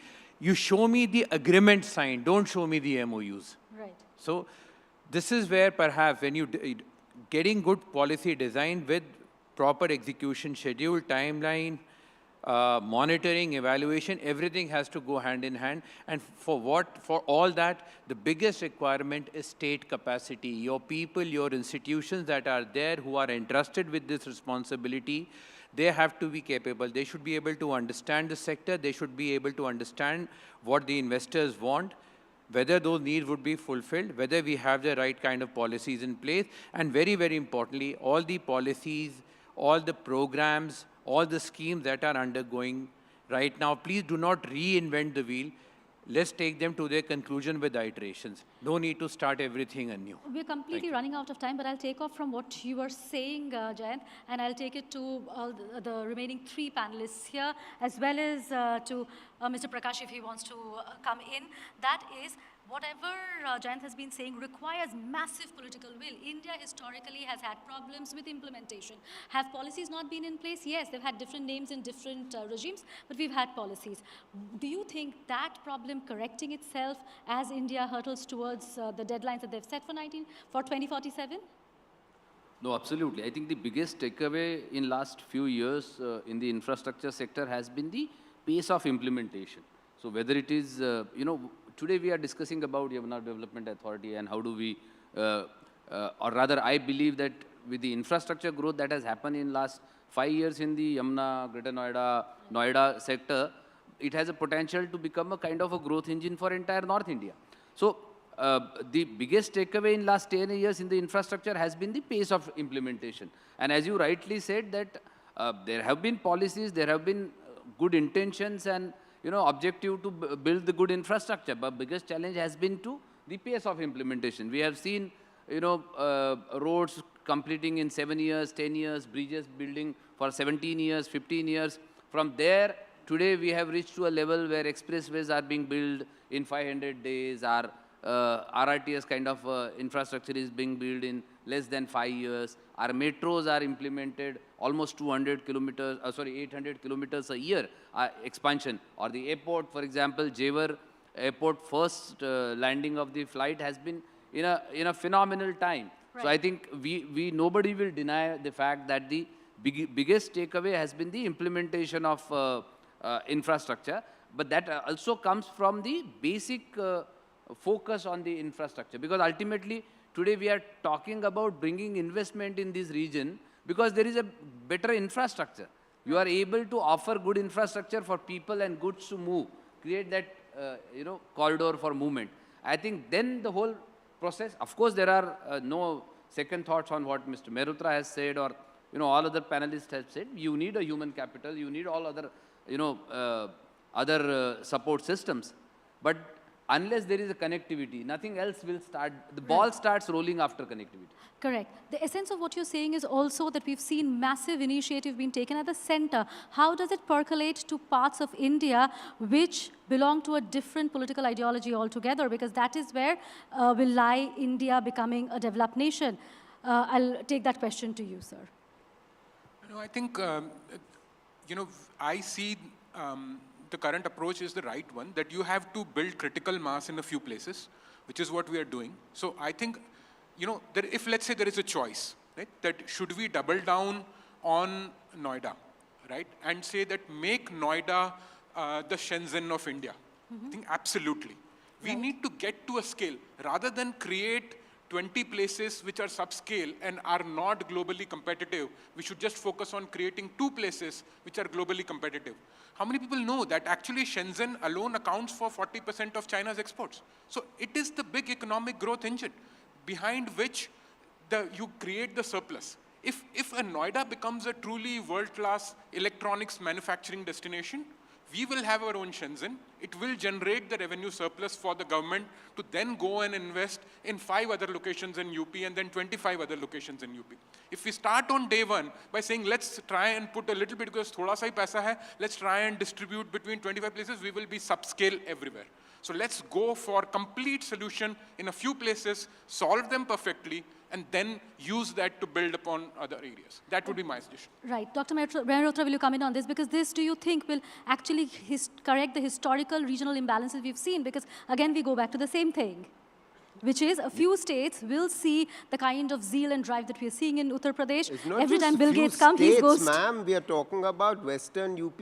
What we are wanting to do is to convert Western UP into a Punjab or a Maharashtra. It doesn't happen like that. There has to be a certain holistic way of going about this. The state has very significant resources, and the amount of money that's needed for cluster development that, you know, the Niti Aayog advisor and I have been talking about actually are very minimal. Point 1, point 2, there is a significant amount of money that the Ministry of MSME is putting into cluster development. Cluster development was the way forward that China adopted for generating the jobs in rural and nearby areas. You have to pull these workers out of agriculture. You've now thrust them back into agriculture. You've got to pull them out. You know, spending all your money in 2 or 3 locations is going to generate a few jobs in the formal economy, not pull all these millions of workers out. So the point is, if you skill them in these 200, 300 clusters that exist in UP, and which doesn't cost too much money, you involve the industry there, they will put up the money, government comes in with a little bit, and voila, you have it.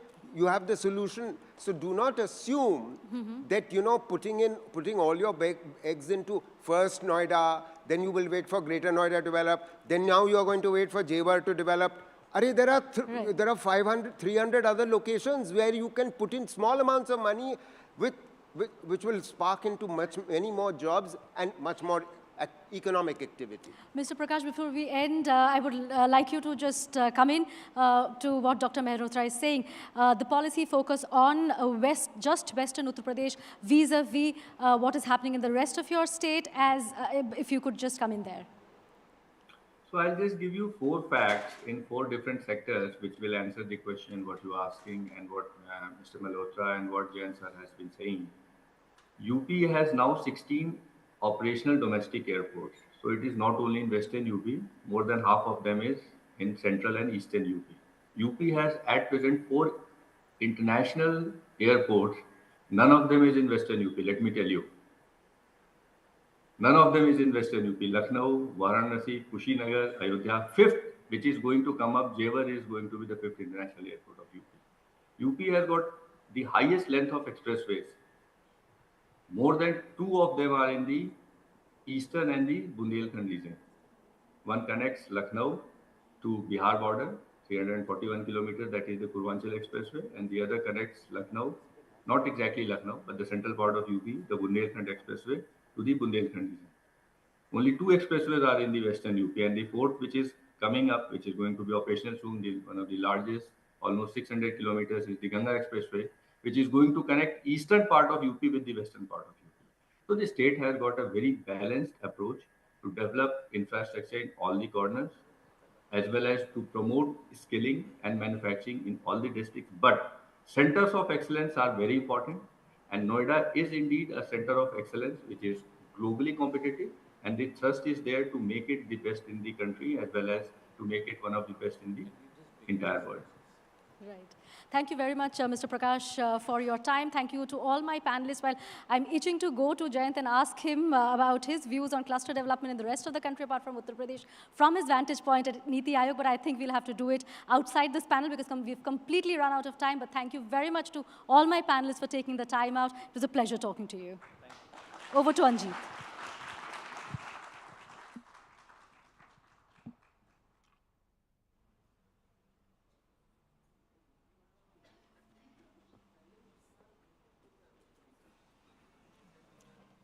बहुत बहुत शुक्रिया अभिषेक प्रकाश जी, वैभव डांगी जी, जयंत सिंह जी, संतोष मेहरोत्रा जी और पीयूष दोषी जी हमारे साथ बातचीत करने के लिए। तो शानदार बातचीत में आगे का विज़न कैसे तय हो, इस पर एक शानदार चर्चा भी हुई और इस सेशन को आगे की तरफ बढ़ाते हैं। और अगला जो सेशन है हमारा, अब मैं मंच पर आमंत्रित कर रहा हूँ सोनल मिश्रा जी को, जो हमारे बीच में है। और Sonal Mishra ji white paper presentation के लिए मैं उन्हें मंच पर आमंत्रित कर रहा हूँ। बहुत बहुत स्वागत है सोनल मिश्रा जी, कृपया मंच पर आएं और white paper presentation.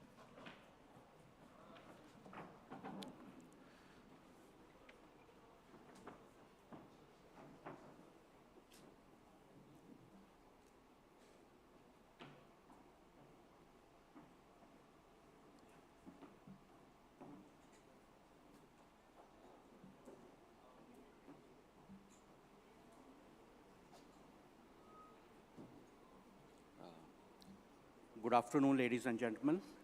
Thank you for having me present some of the views on taking off of Noida International Airport and making it as a future transit and integrated multimodal hub.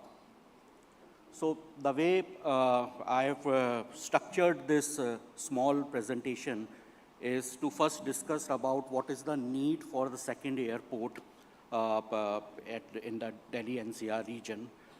What are the reasons behind it? What are the rich hinterland and the industrial development that is happening in this region? What are the multimodal connectivity plans and how integrating the industrial development along with the airport and the transport hub creates a full package for an integrated transit hub at the airport? What are the other key requirements that will attract the key customers for an airport, that is airlines? And finally, once we achieve all this, what is the overall multiplier impact that we are expected to achieve in the region? So to start with, as we know, the traffic at IGI airport at Delhi is increasing at 7%. It is already handling around 73 million passengers per annum, and the capacity of this airport is expected to be around 100 million. So therefore, from a prudent planning perspective, it is important to think about the next airport because there is a capacity constraint at the existing airport. Hence, therefore, the planning for the next airport came up. But more importantly, this airport should not be seen even in the short term as an airport which will handle the spillover traffic from the IGI airport. As you can see in one of the graphs over here, this airport already has its own, if we look at the hinterland that the IGI airport captures, around 10 to 15% of that hinterland comes from the regions which are captive to the Noida International Airport. So even to start with, this airport is self-sufficient to handle its own set of traffic and to take it further once the existing airport takes off. Furthermore, if we think about the cargo, the air cargo potential, majority of the potential, the air cargo based industries are lying in this region, and there are future initiatives that are being planned which will further bolster the air cargo growth at this airport. Talking about looking more into the hinterland of the Noida International Airport, while in terms of the captive hinterland, we see places, regions of Uttar Pradesh, Haryana, part of Delhi, NCR, those Rajasthan, those anyways are some of the regions which this airport is directly expected to cater to. While there is a secondary hinterland as well, taking into account the states of Punjab, Himachal Pradesh, Jammu and Kashmir, to some other regions as well, like Uttarakhand. In terms of the existing industries that this region is catering, electronics, automobiles, these are one of the major clusters which are already existing, and there are future plans for augmentation of these clusters. There are also plans for next set of industries, especially MRO, and I'll speak more on this in a couple of slides later on, and other industries like textile, leather, ready-made garments, etc. And especially with the government's policy of one district, one product, development of such industries in the region is expected to further bolster the air cargo movement for this airport.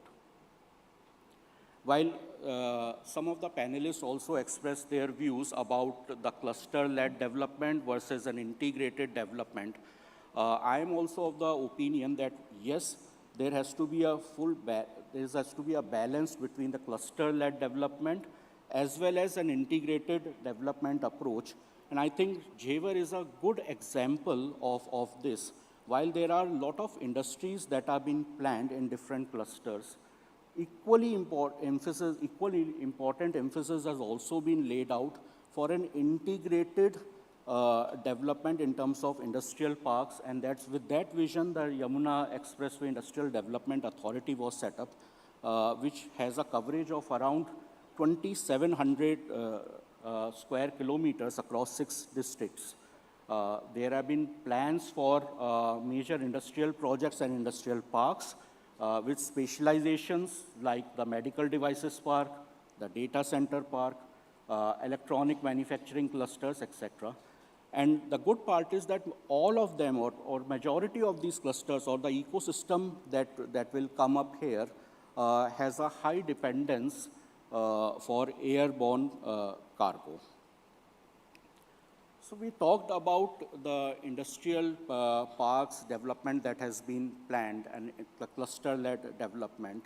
All of these are further facilitated by an integrated multimodal logistics hub. So now much has been talked about the importance of multimodal connectivity with a lot of emphasis on connecting the regions. Why it is more important is, at least from the industrial development perspective, is that a multimodal connectivity not only creates the linkages in terms of the industrial value chain, because of course everything cannot come at a region in one go. It will take time, but till that time it is the multimodal connectivity which leads or helps to connect the backward and the forward linkages of an industrial value chain. And not only the industrial value chain, the transportation value chain, the backward and the forward linkage for that is also being supported by such type of connection. So there are already some of the existing projects which we all know about, like Yamuna Expressway, Eastern and Western Peripheral Expressway, etc. There are other projects which are in the various stages of planning or implementation or development, including the airport, the Noida airport connectivity to the Delhi-Mumbai Expressway, Haryana orbital rail corridor, the DFC connectivity to the Noida International Airport, Faridabad, Greater Noida connection, and moreover the RRTS road, Ghaziabad, Jewar RRTS corridor, to name few of them. So as I said initially before I started the presentation, for an airport, the most important customers for an airport are the airlines. So while we are talking about the basic ingredients in terms of the passenger potential, in terms of the industrial growth, in terms of the multimodal connectivity which will allow the cargo movement to happen at the airport, but most importantly it is the airlines. If the airlines are not there at the airport, none of this makes sense. So therefore we have to think, when we are talking about attractiveness of an airport, we need to think from the customer's perspective. So while, yes, till now what I talked about was the basic ingredients for those customers, there are further more considerations for airlines. Fuel cost, one of the most important cost element, which covers around 35 to 50% of the overall operating cost, depending upon case to case. The the presence of a competitive fuel cost becomes very important. And in that case, especially by the VAT reduction on ATF being reduced to only 1% as compared to 25% at the competing airport by UP government, that's the first right step in this direction. The second is about the sustainability. So there is something called as a CORSIA regulations, carbon offsetting reduction scheme for international aviation. So the CORSIA regulations have two stages. First was in 2023, I think, and the next is 2027. So there are countries which adopted the CORSIA regulations wherein the air transport and the airlines have to mandatorily make the sustainable aviation fuel as part of the ATF that they are procuring. In India, the CORSIA regulations will come in 2027. So once these regulations are there and India is signatory to the CORSIA regulations, once these regulations will come in India, the requirement for sustainable aviation fuel will shoot up. Hence, the airport, especially greenfield airports such as Noida International Airports, there the planning has to be focused on, along with the fuel farms, how a complete sustainable aviation fuel package can be provided, and can we make Chevar Airport as a SAF hub for the airlines. Coming on to the MRO part, so when an airline, when we talk about transit hub, let me take a step back. Till now, if we see the complete geography, between the major transit routes is from east to west. India is almost at the center of this transit route. But still, in spite of being so very much geographically located at an advantageous position, India has never been able to achieve a hub status. If we see about Singapore or Dubai, which are the major hubs, or if we talk about the Western Hemisphere, we see Belgium, or we see Amsterdam or Heathrow as major hub between the Europe traffic or the Middle East traffic, Europe traffic, and the US-based traffic. The main reason for establishment of hubs is that it is the captive airlines which creates hubs. So till now, we didn't had a captive airlines. So now with the augmentation of Air India, along with Indigo also coming up as one of the major players, airline players on a global stage, the situation is changing. And hence, in order to attract airlines to make this airport as their main hub, it has to be a larger infrastructure, especially focusing on the MRO, and there are other aspects as well, which I'll cover later on, which will be very important. And of course, we talked about the passenger movement and the importance of the multimodal connectivity. So therefore, certain proactive measures would be very important if the Noida International Airport has to become a transit hub or the major hub for India. Definitely in terms of certain incentives that the airport, which obviously would be in discussions with some of the airlines like dedicated stands, gates, other commercial incentives, etc. Airlines MRO, as I already spoke about, or other airline staff training academies. These are some of the basic ingredients that will attract airlines to make Chevar Airport as its transit hub. Furthermore, it will also be important to also look about the customers, which are passengers like you and me. So ease of movement and ease of transit at an airport, not only for the airlines, but for customers like you and me, would be very important. And of course, sustainability, because the CORSIA regulations and creation of a sustainable aviation fuel hub will really drive the business.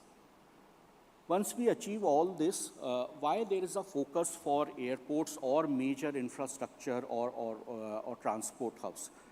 one of the most important reason for that is that such major infrastructure projects have a very large multiplier impact. What it means is that, for example, if we talk about the employment multiplier, so if there is, and these are some of the statistics that are available in public domain. So if we talk about aviation in India, what it has been witnessed is that every single person which is directly employed by an airport creates another 18 supporting jobs in the larger ecosystem. So there is a 18x employment multiplier.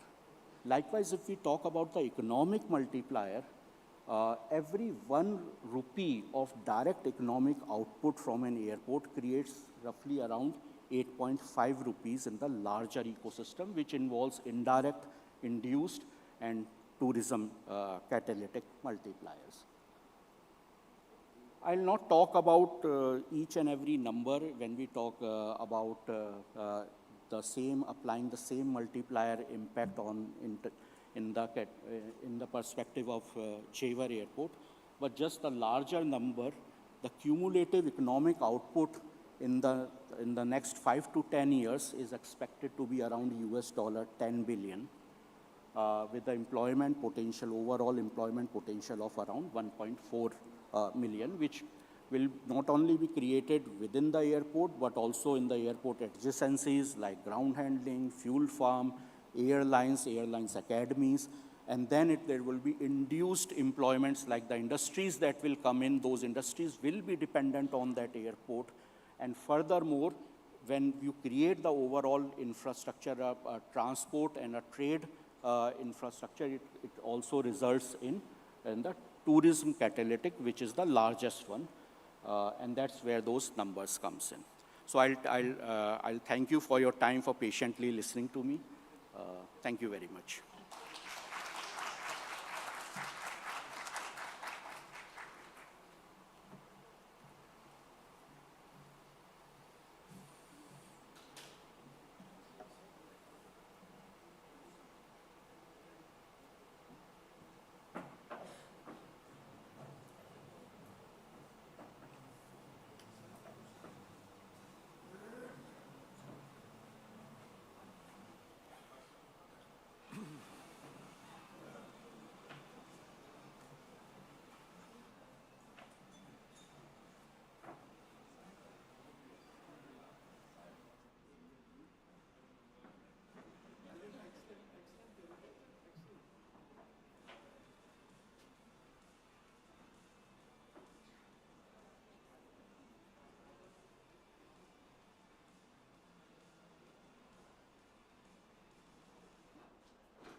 नहीं अब नहीं, पहले क्यों नहीं आते बता दे।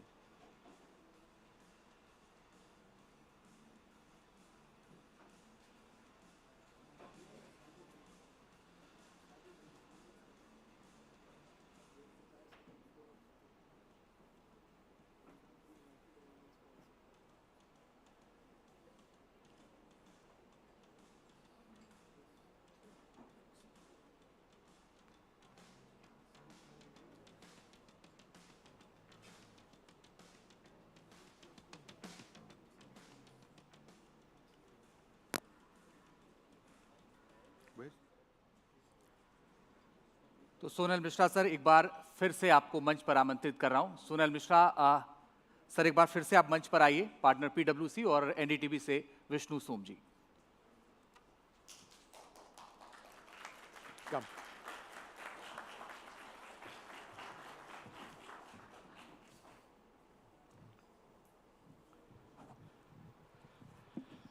Wonderful presentation. Thank you very much for sort of explaining to us how this is all part of a larger system. When we talk about nodes, when we talk about hubs, it is all-encompassing. But just a couple of basic questions going into your presentation for a larger audience. Within a finite period of time, by which I mean, let us say about 10 years, given the expectations of Noida International Airport and the hub that it creates around it, do you expect Noida International Airport to be the National Capital Region's primary airport as opposed to Indira Gandhi International Airport, which would have reached capacity? See, what I do feel is... Just put the mic closer to your face. Yeah. Is it better? Yeah, thank you. See, what I do feel is that Noida Airport, it's the overall planning of this airport that has been done. It has been done to take into account that this will become not only India's transit airport, but also one of the major transit airports in Asia. So whether that will happen in... Just hold it like this. Yeah. So whether that will happen in next 5 to 10 years, yes, the journey will definitely start. But in next 10 to 15 years, definitely this will be one of the most important transit hubs in not only India, but also in Asia. A lot of what you have spoken about is premised on the success of our airlines. We have the largest orders in the world between Indigo and Air India, but there are delays in delivery. There are delays in testing, for example, of Boeing 777 aircraft for Air India. There are delays in refurbishment. We have extremely volatile aviation turbine fuel costs. Airlines keep complaining about ground handling costs being larger than more significant than what they should be. We've seen a history of airlines failing, unfortunately, in India as well. Are you concerned about the viability of the aviation sector given these problems, which are facts, which have happened? See, let me give some statistics to you. See, today, I'm just talking from my memory. There is around 0.1 person per capita which still patronizes the aviation industry. If we talk comparatively with the Indian Railways, it is carrying around 15 crore people per day. Right. Even if we take 10% of that, that traffic, which is the AC, 2AC, first AC traffic, it works out to be around 1.5 crores. Right. Per day. And what's our traffic? Around 350 million pax. So we have not even touched the surface of the market potential that we have. Yes, there have been airlines which were not successful, but then there are equally new airlines which have come up. And the good part is that there are no state incentives that are currently provided to any airlines. It's purely a market-driven. And in market, players come in and players go. But I'm very much optimistic about the aviation sector. The creation of hubs depends on the reputation of airlines, the connectivity options which they do offer. Air India has got incredible plans in terms of new routes, new aircraft, new destinations. Indigo is also looking increasingly outward as well. Do you seriously believe that in a finite period of time, India can be a hub in the same way as, let us say, Qatar is or Dubai is? See, if we talk about Air India and the type of routes and connectivity it already patronizes, it has a lot of grandfather rights as well. Yes. In the Indian aviation sector. And now with the merger of different airlines like Vistara, Air Asia, and now, so Air India Group is becoming, Air India as an airline is becoming more and more stronger. And that is one of the most important ingredients, in my opinion, to become a captive airlines. Initially, and especially now it is a private airline, so there is all incentive to act as a hub airline for India. Yes, there is state support which is provided to airlines of the Middle East. So it might take a couple of years more to succeed in India, but I think the goal and end objective is very clear. Wonderful speaking to you. Thank you so much. Fascinating report. Come, Thank please. You. Thank you. Come, please. All right, what we'd like to now do is look at the Noida International Airport and beyond, look at India's logistics and aviation ecosystem. Christoph Schnellmann is the man for that. He's with us. Thanks very much, Christoph, for being with us. Thanks. Come. And I promise you, by the end of this session, you will know everything about Noida International Airport. And I won't wait for Christoph to remind me that it's not Jewar International Airport, it's Noida International Airport. It just happens to be located in Jewar. I've had an opportunity of actually visiting the airport. A large part of it is done. There's a lot more which is going to happen. But in a very finite period of time, we'll see civilian flights as well. But it is an incredibly large project, and we are just in phase 1 now.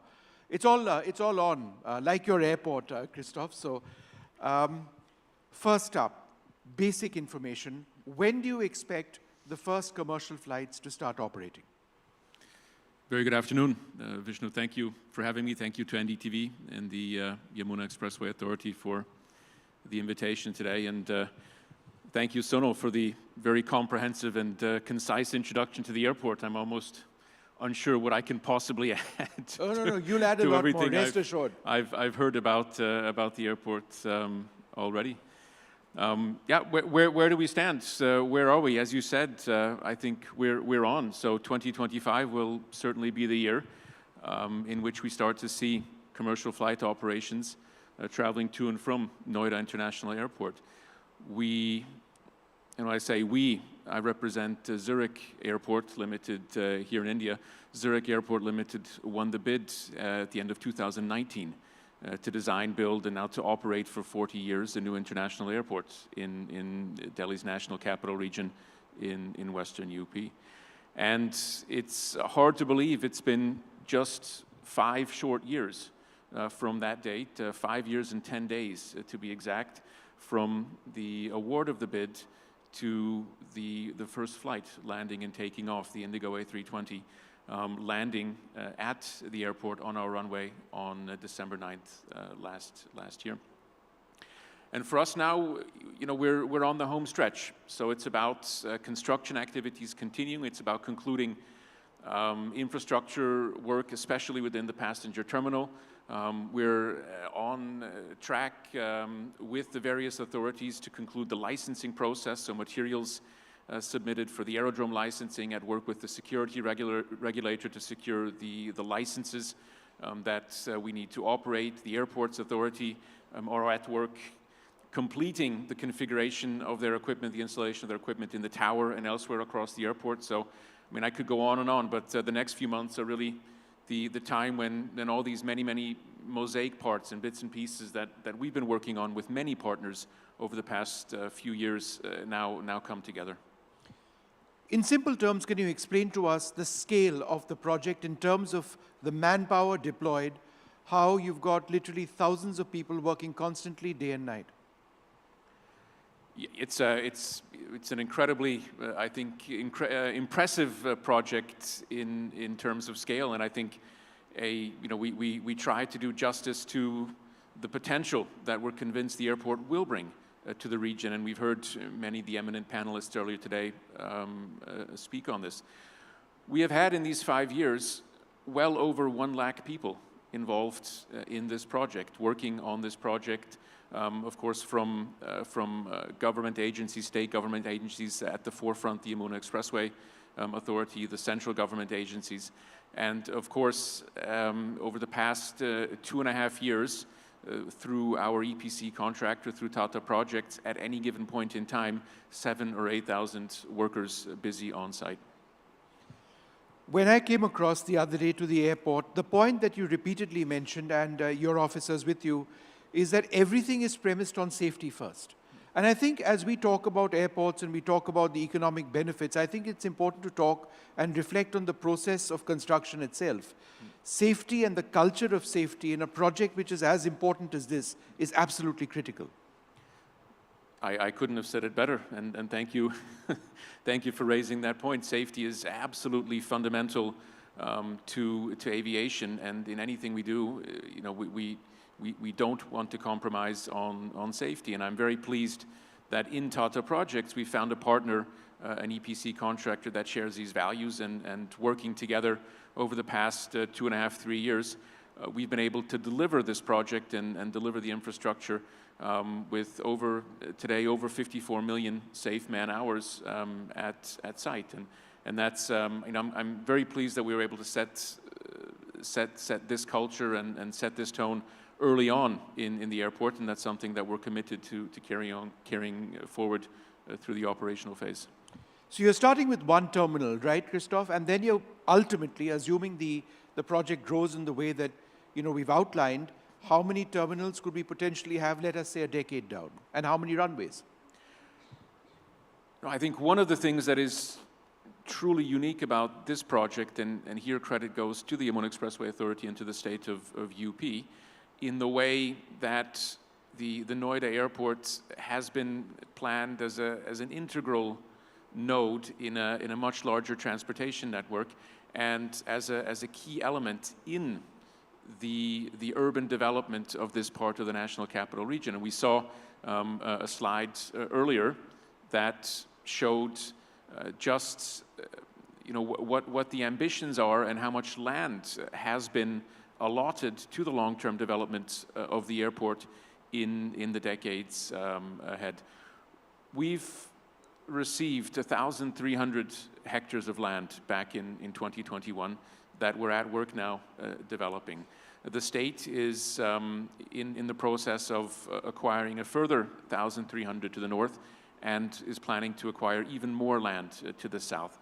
And with that, over, not today or tomorrow, not in the next 5 or 10 years, but in the decades ahead, there's a plan in place, and there's the opportunity here to really develop Noida International Airport into one of the largest airports in the world.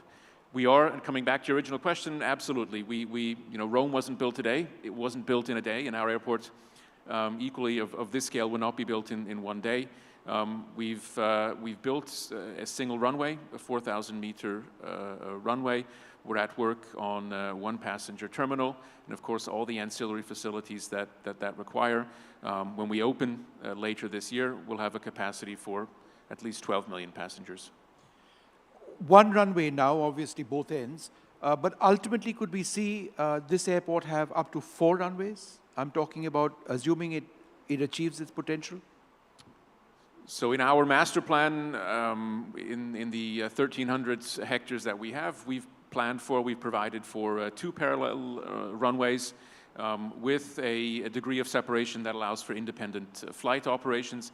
Yes, the land that for the long-term development has been allotted will certainly allow for more, but equally important as the runway are the remaining facilities, or the transportation facilities, is the road network, is the rail network that will allow passengers to commute to and from the airport, the terminal infrastructure, and other facilities. So without a doubt, one of the largest airports in the world, potentially even the largest, depending on the number of people who end up going, right? In the future, that's the potential we're looking at. No, I think you're being cautious. What I can commit to is that, I think, as I said earlier, one of the really unique things about this airport and distinguishing features is that we have the possibility, and the state has committed to making the land available to develop the airports to a scope and to a size that you just outlined. Absolutely. What would the airport look like, the first terminal that's coming up? The airport will look like, the airport has been designed to offer what we hope will be a superior passenger experience. And the design that we've adopted and the architecture that we've adopted, I'm sure will create a very warm and welcoming experience for our passengers. We've been very deliberate in trying to adopt some of this rich architectural heritage that we see in North India, in Western Uttar Pradesh in particular. We've seen that in the use of materials that we've selected. We've seen that in some of the architectural elements. Maybe two examples I can call out is the large forecourt that we've planned directly in front of the passenger terminal. So we'll see steps that are somehow inspired by the ghats of a number of the towns in the region, as well as elsewhere in Uttar Pradesh. The security hold area, the large space that will be available for passengers to circulate and to wait, will offer a large open courtyard, which again inspired by the architecture we encounter in many of the Havelis in the region. The food and beverage offering, the retail offering, again, it's going to be a world-class airport, but very much at home in North India, at home in UP, and the offering for passengers that's available will be a testament to that. You know, we were talking about this earlier on, and it remains a concern for me personally as somebody who lives in South Delhi. How do I get to the airport? Because I have an office now, which is between Noida and Greater Noida. I live in Saket. It takes me 1 hour plus, just about 1 hour, a little bit more than that, to get to office. And at about 1 p.m. in the afternoon, or 2 p.m. in the afternoon, it's about 1 hour away from where my office is, which is between Noida and Greater Noida. So I guess a lot of people who live in South Delhi would be saying, good heavens, it's so far away, how am I going to manage? What's your answer to that? My answer to that is some of the information that we saw earlier and some of the information that was displayed on the screen. And to the credit of the Yamuna Authority, to the credit of the state, I think the overall traffic planning and connectivity planning for the airport has been impeccable. The airport is located just 600 meters from the Yamuna Expressway, so that will be, of course, for many passengers, or for all passengers on day one, will be the main conduit to the airport. From the Yamuna Expressway, from the interchange that's now been completed, we're looking at 20-25 minutes to Greater Noida, 40-45 minutes to Noida. We've seen earlier the large catchment, the large parts of the National Capital Region that will be served by the airport.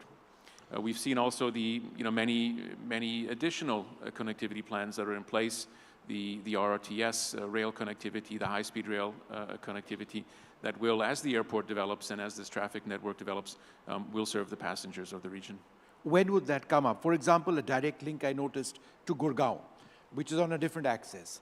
A potential fast train service to Sarai Kale Khan, so that, I mean, ideally a passenger like me, potential passenger, would like to drive just up till there, check in over there, get onto the train, and get to your airport. How soon before this? Because it involves land acquisition as well. It's so these connectivity projects in these developments. These are much more than just ideas or thoughts or dotted lines on a piece of paper. So the main interchange from the Yamuna Expressway to the airport that will connect then the expressway 600 meters to the airport boundary, that is part of a much larger 33 kilometer expressway project that will connect the Noida airport with the Delhi-Mumbai expressway, and will bring southern Gurgaon as well to within about an hour's drive of Noida airport. The plans for the RRTS, which will connect the airport with Ghaziabad, with Delhi. Again, these are much more than ideas, but there's a lot of planning work going on. There's funding that's been committed, and the next few years we'll see the start as well as the conclusion of these projects. What is the potential of the region, Western Uttar Pradesh itself? We've spoken about the NCR, but I suspect that there is a large captive group available, potential passengers in places like Meerut, in places like Mathura, who have been underserved typically. Do you believe that they would be substantive in terms of numbers of passengers adding to your airport? I think some of the eminent speakers and panelists who were up on stage before me today are probably much better qualified and spoke much more eloquently about the potential for the region. But we certainly are convinced that potential is there, both in the NCR catchment as well as some of the towns further south that you've mentioned. Just to call out a few points, which is maybe first of all the touristic potential of the region. The Noida airport will be the largest major airport close to towns such as Mathura. It'll be from the airports, the Taj Mahal is a 2-hour drive. So with Noida airports operationally, the Taj Mahal becomes potentially a day trip from anywhere within India. So the airport will certainly help trigger and stimulate the touristic potential further of a region that's already very, very rich in potential and touristic resources. Then we've seen and heard earlier today about the great deal of development, the clusters, the incentives in place to further development what's already a very strong and burgeoning manufacturing cluster in and around Noida and Greater Noida. We've been speaking now quite a bit about passenger growth and passenger development, but I think one of the other things that we're very excited about is the potential for cargo. And we've again identified a world-class partner with AI SATS, developing a multimodal cargo facility over 80 acres or more, which will serve the manufacturing cluster of the region, will help serve the agricultural potential of the region, help bring down the cost of transport, bring down travel times to and from the Greater Noida area. And a final question to you. It's obviously not just Zurich Airports that's involved in this project. There are the Tatas, there's the state government, there are different entities. How difficult or how easy has it been for you to coordinate with different agencies who obviously want a certain goal, but might have their own ideas of how to get there? This project, the Noida International Airport, has been a public-private partnership, I think, in the true sense of the word, in letter as well as in spirit. Yes, of course, it's a complex project. The success of any airport anywhere in the world requires the successful interplay, the successful cooperation of many individual parties, public agencies, public party, as well as private ones. And I think that's our main role as the airport concessionaire and the partner is to coordinate, first of all, to select a number of the key private partners with which we'll be operating the airport, and then to coordinate these activities. Certainly, we have discussions, we have disagreements on various fronts, but I think bottom line here is really that we all want the same thing. The state's partners, the private partners, we all want to see, we're all eager to see this airport take shape and start up operations as quickly as possible. And Christoph, is it true that you're migrating to India once the airport is done? I mean, India has been home for me for over the past 4 years for myself and my family, so I'm very much at home here. And of course, see myself not just as working to deliver this project, but we look forward to operating the airport for many years ahead.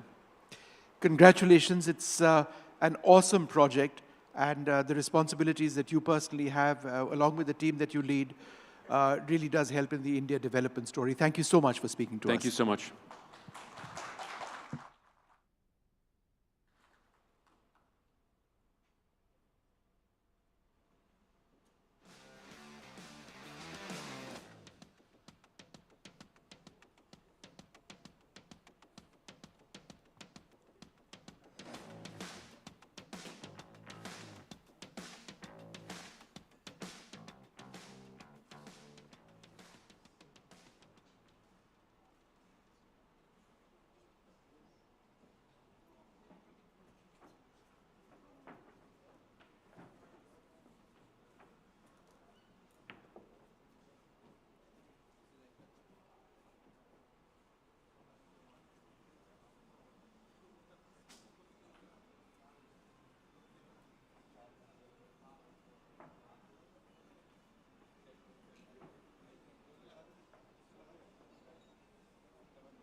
अब आइए इस session को आगे बढ़ाते हैं और सबसे पहले मैं मंच पर बुला रहा हूं अपनी सहयोगी गौरी द्विवेदी को मंच पर आइए और साथ ही जो हमारे आज के खास मेहमान हैं उनको भी बुलाते हैं। हमारे मेहमान हैं मनोज गौर जी, गौरसन से बहुत बहुत स्वागत है सर, कृपया मंच पर आइए। शैलेंद्र सिंह जी हैं, ओएसडी हैं यमुना विकास प्राधिकरण के, आप भी सर मंच पर आइए। दीक्षु कुकरेजा जी हैं, urban planner and managing principal. CP Kukreja ji architect हैं, आप भी सर मंच पर आइए। साथ ही Anshuman Magazine chairman and CEO CBRE India and CEA, आप सभी का बहुत बहुत स्वागत है।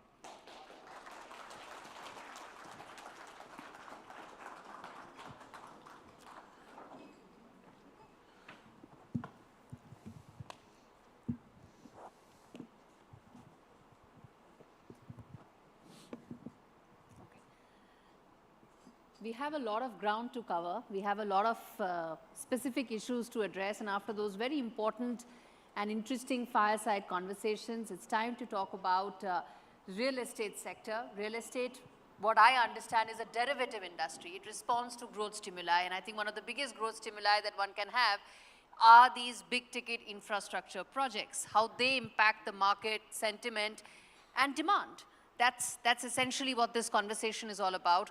Given the paucity of time, I request all of you to try and keep your answers a little short so that we try and cover as much ground as possible. But let me start by let me first get in Mr. Bansal as well. Yeah.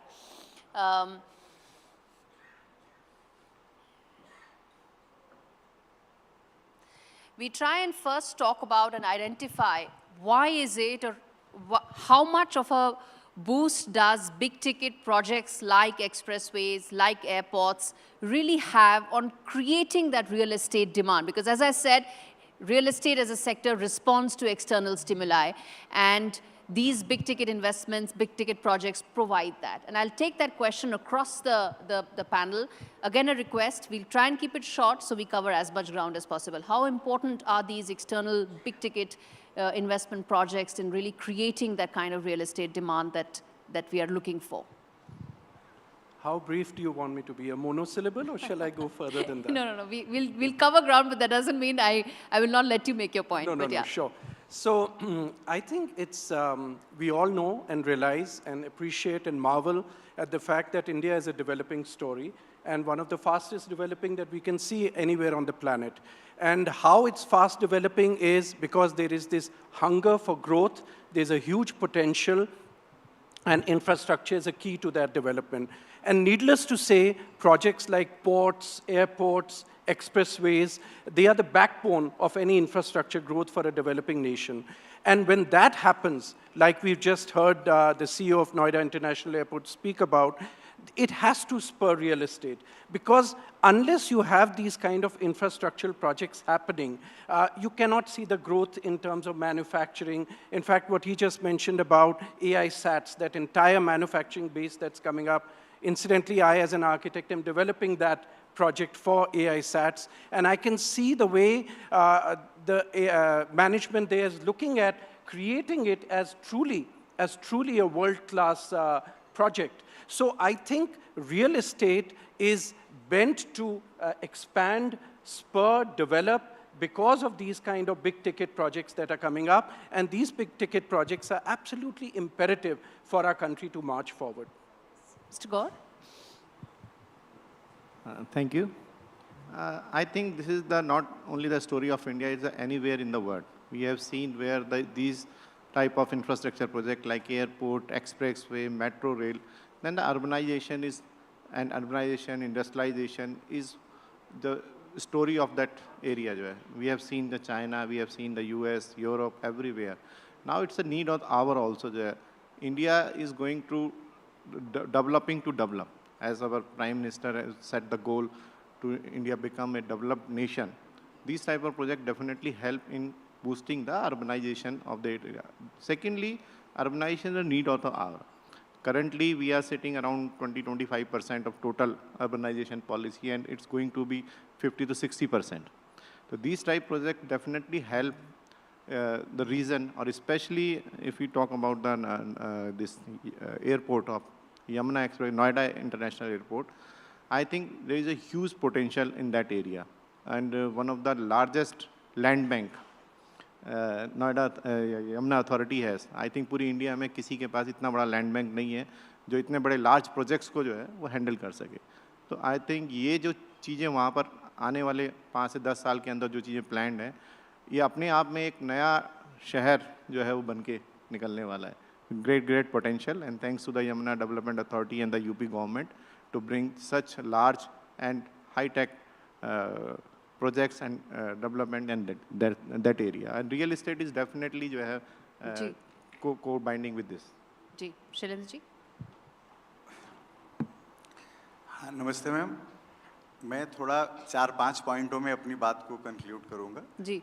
Basically Yamuna expressway की बात करने का sense पूरा नोएडा को cover करते हुए है, और 76 में नोएडा, 91 में ग्रेटर नोएडा और 24 अप्रैल 2001 में यमुना एक्सप्रेसवे अथॉरिटी इस्टेब्लिश हुई। हमारे पास करंट में 1149 गांव और लगभग 3 लाख हेक्टेयर एरिया है, जैसा कि गौर साहब ने बताया, और हम 6 ज़िले में मेरा विस्तार है मैम। तो 2041 का मास्टर प्लान मेरा 17 अक्टूबर को अप्रूव्ड हो चुका है, और भारी लैंड बैंक हमारे पास है। पॉलिसीज़ भी हम लोग मतलब किसान के फेवर में ही ला रहे हैं, जिससे कि हम अपने रियल इस्टेट के इम्प्रूवमेंट के लिए जल्दी से जल्दी लैंड दे सकें और क्लियर लैंड रहे और कोर्ट के लिटिगेशन से बच सके। ये फर्स्ट प्रायोरिटी है। जहाँ तक सेकेंड नंबर पे है कनेक्टिविटी को लेके, तो हमारा केवल यमुना एक्सप्रेस ही 5 बड़े एक्सप्रेसवे से किसी न किसी रूप में इंक्लूड है, और अभी हम नेशनल हाईवे ने काम करना शुरू कर दिया है। यमुना एक्सप्रेसवे को हम लोग ईस्टर्न पेरीफेरल से मुश्किल से 10 महीने के अंदर जोड़ लेंगे, करंट में काम चल रहा है। आगे हम लखनऊ एक्सप्रेसवे, बुंदेलखंड एक्सप्रेसवे और बुलंदशहर के माध्यम से हम उसको गंगा एक्सप्रेसवे से भी जोड़ लेंगे। अभी आपने पहले क्रॉस किया था हमसे पहले, तो हमारा RRTS जो सराय काले खां से है वो गाजियाबाद के रूट को लेते हुए लगभग हो गया है। शेष हाई स्पीड ट्रेन और मेट्रो अभी उस पर काम चल रहा है और जल्दी उस पर भी रिजल्ट आ जाएंगे। तो कनेक्टिविटी को लेके हम काफ़ी साउंड है, और चोला जो रेलवे स्टेशन है बल्लभगढ़ के माध्यम से 20 मिनट में हम इंक्लूड हो सकेंगे एयरपोर्ट से, और साथ साथ जो है भारतीय रेल भी एक इंटरनल वो लेके आ रही है, फर्स्ट टाइम इंडिया में हो रहा है, जिसको कि हम एयरपोर्ट से जोड़ लेंगे चोला से। और डेडिकेटेड फ्रेट कॉरिडोर भी हमसे जुड़ा हुआ है। तो जितनी इंडस्ट्रीज़ वहाँ लगभग 2800 से लेके 3000 इंडस्ट्रीज़ करंट में हमारे अलॉटमेंट में है। तो इंडस्ट्रियल एक्टिविटी जितना भी होगी ट्रेन रूट से हम बेस्ट मतलब इंडिया भर में उसका प्रॉपर डिस्ट्रीब्यूशन कर सकेंगे, और काफ़ी अच्छा ये जाएगा। हमारे यहाँ फिल्म सिटी, इसके साथ मेडिकल डिवाइस जो 4 राज्यों में हम लोग अभी फर्स्ट पे चल रहे हैं, और इसके अलावा मतलब MSME क्लस्टर हेरिटेज को लेके बहुत सारा वो हुआ है, और अप्रैल पार्क में लगभग 3 लाख लोगों की नीड है। तो हम लोग प्रॉपर उस पर भी ध्यान दे रहे हैं, जिससे कि मतलब जो है जल्दी से जल्दी हम मतलब इन सेक्टरों को डेवलप करके वो कर सके। मेरा एक अलग से रिक्वेस्ट ये है कि हम प्रॉपर एयर क्वालिटी इंडेक्स जब ख़राब होता है तो सब तरह की गतिविधि हमारे यहाँ रुक जाती है। तो उस पर भी हमको NGT के मानक पे भी ध्यान देने की ज़रूरत है, इस पे ध्यान देने की ज़रूरत है। एक बात जो सबसे अलग मैं बताना चाह रहा हूँ कि यूपी का बेहतरीन लैंड ऑर्डर इस बीच काफ़ी इन चीज़ों को इम्प्रूव करने में सफल रहा है। और इसी के साथ जो इन्वेस्टर समिट में हम लोगों की तरफ लगाव है, अभी 350 प्लाट हम लोग बायर्स के लिए लेके आए थे, जिसमें 2,06,000 लोगों का वहाँ पे 2,06,000 फॉर्म आए, और 1,67,000 मैम वन टाइम पे उन्होंने मतलब पे करने को कहा किया। तो इसका मतलब अट्रैक्शन हमारे यहाँ इस डिमांड बहुत है इस वक्त। एंड और मेरा ये है कि जैसे विभिन्न अथॉरिटियाँ हमारे उसमें हैं, मथुरा वृंदावन है, अलीगढ़ है, और इसके साथ बुलंदशहर खोजा है, नोएडा की तीनों इंडस्ट्रियल अथॉरिटियाँ हैं।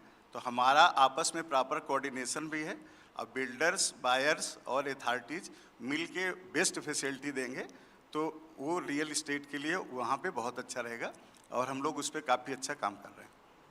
जी जी, yes Anshul. your question was the mega projects. My question was actually the external Well, stimuli yeah. that allows real estate to develop. So that's extremely important. As you know, India is a country which will see, has been seeing the largest migration from rural to urban areas. And this will continue for many years. If we do not have such external stimuli or these large projects, they are catalysts for all the infrastructure development. For example, you look at the airport, is it special economic zones, industrial parks. The moment they come in, there's a metro, your transportation improves, water, electricity, sewage, everything comes up. We have to build, in fact, if you look at China and us, one of the biggest disadvantage India has, that we have only few cities which are large. In China, and that's the closest comparison, the number of cities they have, which have population of 5 million plus, are maybe several times more than India. So we have to do this. We are still far behind. And like I mentioned, they are anchors for all the development, for our population to be accommodated. Otherwise, can you imagine if we didn't have, if you look at NCR, if we didn't, or even if you look at Bangalore, Mumbai, all the other small towns and cities which have come up has been able to accommodate the population and the migration from rural to urban areas. And can you imagine if that was not the case, what would happen to our cities? Our cities are already choked. So I hope we can accelerate all these mega projects so that we can accommodate, we can really have cities which are modern, have ease of living, and can accommodate the huge millions of people which are continuously migrating from rural to major cities, but hopefully now they'll be migrating from rural to even the tier 2, tier 3 towns. Yes, Pansaji? Real estate of course infrastructure का इस पर बहुत बड़ा प्रभाव पड़ता है. अगर आप देखें पहले हमारे कंट्री में प्रोजेक्ट्स आते थे, बाद में इंफ्रास्ट्रक्चर आता था, and this is the best way कि अब इंफ्रास्ट्रक्चर प्रोजेक्ट्स पहले आएंगे, उसके बाद रियल एस्टेट प्रोजेक्ट्स आएंगे. आप इसको दिल्ली के एग्जांपल से देखें तो दिल्ली में 3 एरियाज ऐसे थे जो डीडीए ने पहले डेवलप किए, लाइक नरेला, रोहिणी एंड द्वारका. तीनों ऑलमोस्ट सिमिलर टाइप में लॉन्च किए गए, बट क्योंकि द्वारका के साथ एयरपोर्ट है, द्वारका के साथ मेट्रो कनेक्टिविटी थी, तो नरेला और रोहिणी और द्वारका की डेवलपमेंट में काफ़ी फ़र्क आया. Not only the development, but also the profile of the customer. If you see the customer of resident of Narela and Rohini, Dwarka is much better. So infrastructure plays a big role, and ये अच्छा है कि infrastructure पहले आए. I will say infrastructure is a soul, projects are body. अगर आपने projects बना दिए, soul नहीं है, तो there is no logic. तो यमुना एक्सप्रेसवे में एयरपोर्ट आ रहा है और इंफ्रास्ट्रक्चर आ रहा है, ये सर्टेनली बूस्ट करेगा, और इसमें कोई नो ब्रेनर है ये कि अगर आप कोई भी प्रोजेक्ट फ्यूचर में लाएंगे तो जहाँ पर इंफ्रास्ट्रक्चर होगा वहीं डेवलपमेंट बेटर होगी, प्रोफाइल बेटर होगी, और आपका एक डिफरेंट टाइप का कैन से प्रोजेक्ट्स लगेंगे. Whether you take the Jewar airport or that entire area, or you take the Delhi-Bombay, Delhi-Mumbai industrial corridors, these are becoming enclaves or clusters for a lot of industrial development and growth, or some would say growth engines for the economy. Is that the future of commercial real estate or industrial real estate? Or, you know, is that the future for India as well? So, like we've been discussing, you know, these kind of large infrastructure projects become the spur of development. So it's obvious that, you know, whether it's the Jewar Airport or Delhi-Mumbai corridor or many such projects where real estate is bound to follow, because once you've created will they become the focus areas, whether for industry or for real estate or for even people looking to migrate for better opportunities? Sure. Is that going to be? They are bound to become the focus areas. But one word of caution which I would say here is that what we are describing as industrial real estate or commercial real estate, I think we have to get out of that notion, because that's a very 20th century westernized model of development, the results of which we are seeing today, leading to what we talk about climate change all the time. So I think it's very important for India, when we develop this kind of infrastructure, that the accompanying real estate models that come with it have to look at newer models of development. By that, I mean whether we are looking at transit-oriented development model, we are looking at mixed-use development, we are looking at walk-to-work concepts. These are the concepts which we need to today adopt in 21st century. Because look at places like Los Angeles and all today. What are they showing as examples of development? That was a century ago.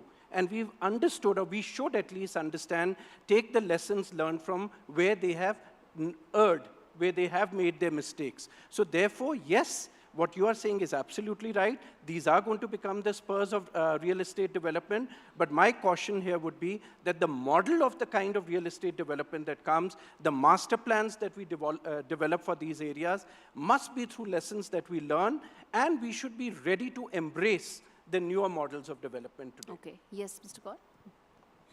Yeah, I fully agree that these kind of development, these kind of infrastructural project, definitely going to become the center of urbanization.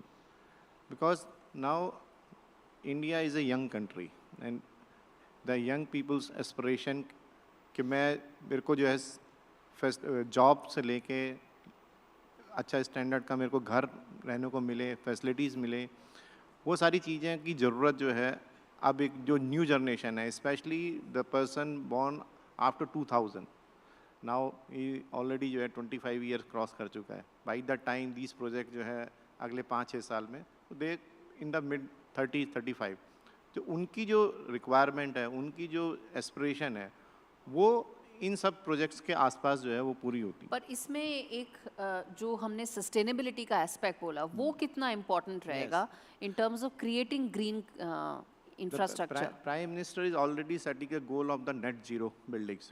We as a CREDAI also take the oath by 2040, all buildings should be net zero. Already, especially talking about my group, all the commercial buildings are supported by the solar plant. We have putting a 15 megawatt solar plant in Jhansi already working. तो इस तरह के development alternate जितना भी हम energy consume करें उतनी energy को हम जो है तो डेवलपमेंट एंड सस्टेनेबिलिटी साथ साथ हो सकती हैं. पूरे वर्ल्ड में बहुत सारे एग्जांपल है और इंडिया में भी हो सकता है. जिस तरह से रिन्यूएबल एनर्जी का आप देख रहे हैं ग्रोथ जो हो रही है, तो net zero net discharge already water management almost सभी जगह अभी it is also compulsory. Also आप देखेंगे STP से जो है वाटर मैनेजमेंट होने लगा है. गार्बेज जो है ज़्यादातर जितने भी बड़े प्रोजेक्ट्स हैं वो ज़ीरो गार्बेज की तरफ आ रहे हैं. Zero water discharge, zero garbage and energy के लिए ज़ीरो नेट एनर्जी. जो तो इस तरह के डेवलपमेंट भी आज जितने भी अच्छे डेवलपमेंट हो रहे हैं वो इसको टेक केयर कर रहे हैं. और आने वाले में टाइम में डेवलपमेंट एंड एनवायरनमेंट ये दोनों साथ साथ चल सकते हैं. इसके लिए खाली एनवायरनमेंट को ही प्रोटेक्ट करेंगे और डेवलपमेंट को रोक देंगे वो भी पॉसिबल नहीं है. और डेवलपमेंट होता रहे और एनवायरनमेंट को जो है हम बिल्कुल इग्नोर कर दें, तो आई थिंक दोनों चीज़ें साथ साथ जो है चल सकती हैं. और बहुत सारे नेशंस में आप इसको देखेंगे चल रही है. जी शैलेंद्र जी. मैम, मैंने शुरू में ही बताया था कि जैसे ही नोएडा के एयर क्वालिटी इंडेक्स खराब होता है, वैसे ही हम हर तरह की एक्टिविटी पे रोक लगा देते हैं. तो सस्टेनेबल डेवलपमेंट तो मेरा फर्स्ट वो है कि हम सबसे पहले मतलब उसकी तरफ ज़रूर ध्यान दें. चूँकि हम लोग अपर जिलाधिकारी NGT कोर्ट में बहुत बार खड़े होते थे, तो उसका भी अपना एक एक्सपीरियंस है. दूसरा ये है कि हमने ज़्यादातर जो सेचुरेट एरिया है उससे अभी हमारे पास ओपन एरिया बहुत है, तो हम लोग ग्रीन बेल्ट के रूप में उसमें प्रॉपर ध्यान दे रहे हैं. और 60 मीटर का ग्रीन बेल्ट हमारा ऑलरेडी पूरा यमुना एक्सप्रेस वे पे ही है, और हम उस पर लगातार उस पर हम लोग काम कर रहे हैं कि जिससे कि मतलब ये चीज़ें दोबारा ना आने पावे. और चूँकि हमारे यहाँ फिनटेक सिटी और कोरियन सिटी, जापान सिटी और US सिटी, पिछली बार अरुण वीर सर बोल के भी गए थे, बता के भी गए थे कि पूरा प्रोसेस उनका क्या है, कैसे हम उनका अलॉटमेंट दे रहे हैं. तो जब हम इतनी हाईटेक सिटी लेके आ रहे हैं, इवन 2036 के ओलंपिक के लिए भी हम लोग ओलंपिक विलेज की तरफ, अरुण वीर सर जो मेरे CEO सर हैं, उनका ये मेन प्रोजेक्ट उसमें शामिल है. तो हम लोग उस टाइप से आ रहे हैं. दूसरा ये है कि मेन पर्पज़ है कि जो मेरे यहाँ आ रहे हैं उनको एक तो विदाउट किसी कोर्ट लिटिगेशन के उनको हम लैंड उपलब्ध करा सके और प्रॉपर उनको फंक्शनल करा सके. तो ज़्यादातर इस बीच हम लोग ध्यान फंक्शनल पे दे रहे हैं. लगभग 100 से ऊपर इंडस्ट्रियाँ जल्द से जल्द हमारे यहाँ फंक्शनल हो जाएंगी. और उससे जैसे ही एक्टिविटी बढ़ेगी उधर फुटफॉल भी बढ़ेगा और मतलब वो रियल इस्टेट के लिए अच्छा रहेगा. जितने लोग आएंगे फिर उनको हाउसिंग की ज़रूरत पड़ेगी, रहने की ज़रूरत पड़ेगी, तो उन बढ़ेगा. अगले 10 साल में जो फ्यूचर इज हियर मेरा मेन वो है मोटो, उस पे हम लोग काफ़ी अच्छे बढ़ेंगे। जी मैम। जी, yes, Anshuman. You mentioned Delhi-Mumbai corridor. The fact is this corridor goes through 7 states. And Yeah. because of the highway connectivity, train connectivity, each state will have special economic zones, industrial parks, manufacturing areas, residential, commercial, everything. Now imagine if this project had not come in, the impact, we couldn't have done all of this. India as a country has done really well in services exports. We are one of the largest services exporters in the world. But as a country of 1.5 billion people, we cannot we can't lift people from poverty, we can't create employment if we don't also expand in manufacturing. So one of the good things is that is slowly happening. And as you know, Government of India has got a big plan of encouraging more manufacturing to happen in India. And that cannot happen if we don't have these mega projects, the infrastructure going on. So these, even Delhi-Mumbai infrastructure corridors, there are others in all West, South India, where these projects are coming, where it will encourage manufacturing, where the manufacturers can get land, because land is always a big issue.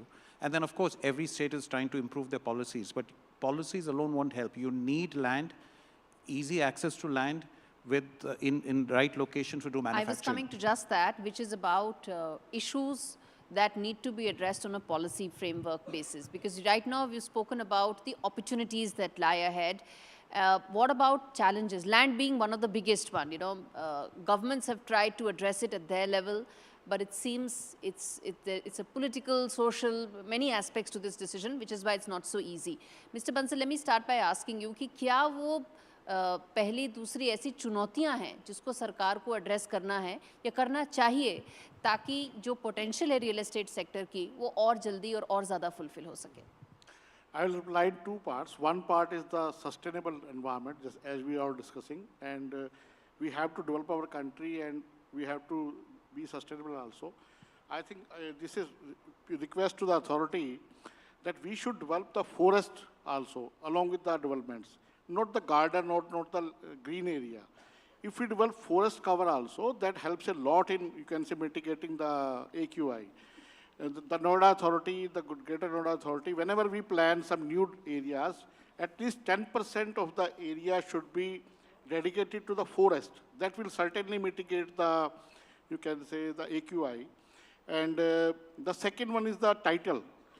The authorities in Noida, they are giving on the leasehold title. And in Delhi, it's everything is freehold. So if you also give freehold title, it will certainly boost that area to a different type of, you can say, people. No authority or no banks or no, you can say, gives loan or mortgage to the leasehold properties. So this is my request that you also think on this aspect also, that if you allot the land on freehold basis and you develop around 10% of the entire belt as a forest, not as a green belt. Forest means that the local species, that also will, you can say, help a lot in mitigating the environment challenges. Yes. Yeah, please, बोलिए जी. Ma'am, जैसे मेरा जो land bank है, लगभग हम लोग 5,200 करोड़ के आसपास इस बार का लक्ष्य है कि हम जल्दी से जल्दी, यद्यप 10,000 करोड़ का है, जो बजट हमको ऑलरेडी दिया गया है, गवर्नमेंट का सपोर्ट है इस पे काफ़ी, यूपी गवर्नमेंट का, जिससे कि हम उससे कर रहे हैं। ग्रीन के विषय में और अब बताना चाहेंगे कि हमारे यहाँ सबको जानकारी भी आपके चैनल के माध्यम से हो जाएगी कि 0.5 FAR हम लोग ग्रीन बिल्डिंग्स पे अलग से दे रहे हैं, तो ये भी उसके लिए काफ़ी अच्छा रहेगा, जिससे कि हम कर ले जाएँ।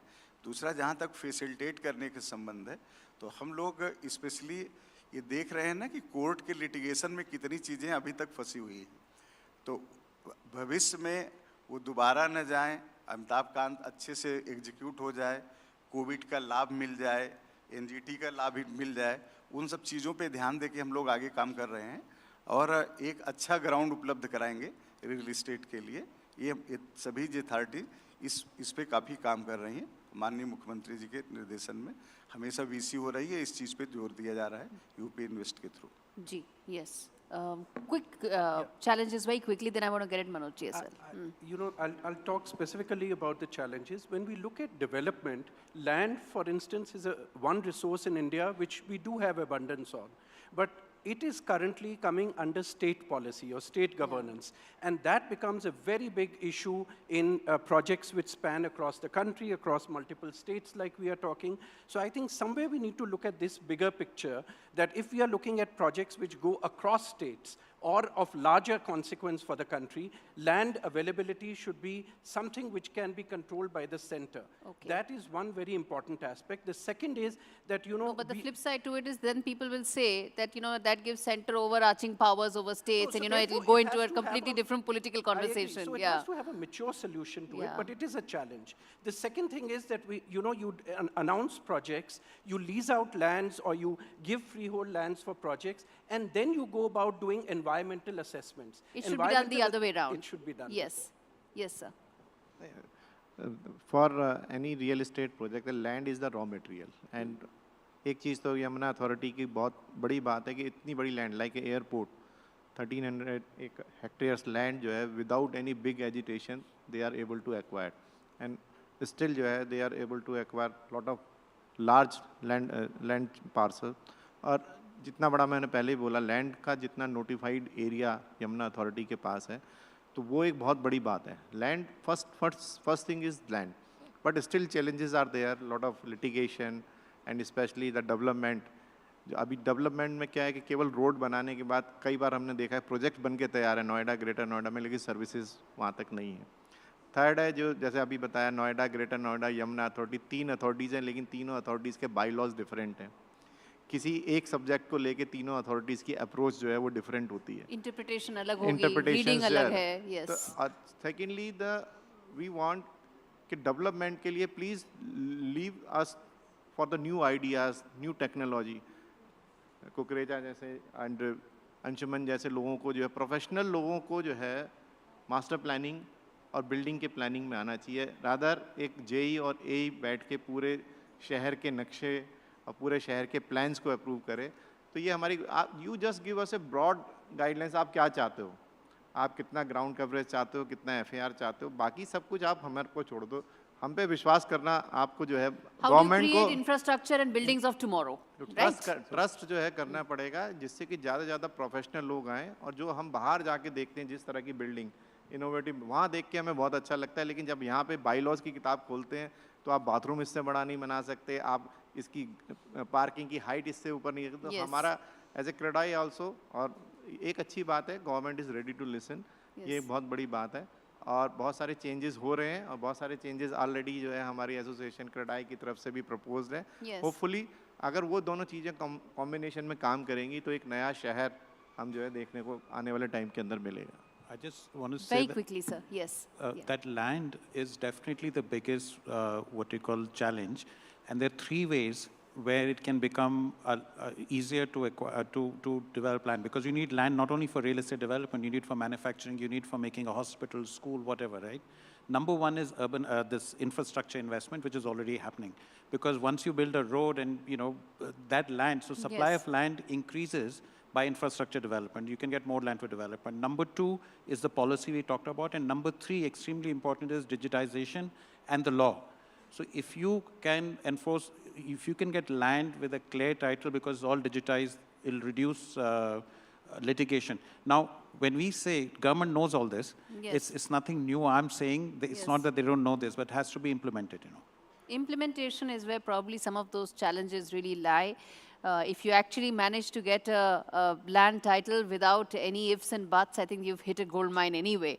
So that, I think, just explains the challenges that lie ahead. But there's also, as this summit says, the future summit. I think the future belongs to these big ticket infrastructure where real estate will come around it and create those growth engines that we are all hoping for. Thank you so much, all of you, for joining me in this conversation. And thank you all, audience, for being a patient listening.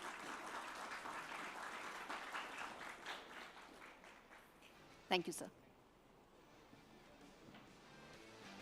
Should we click a picture?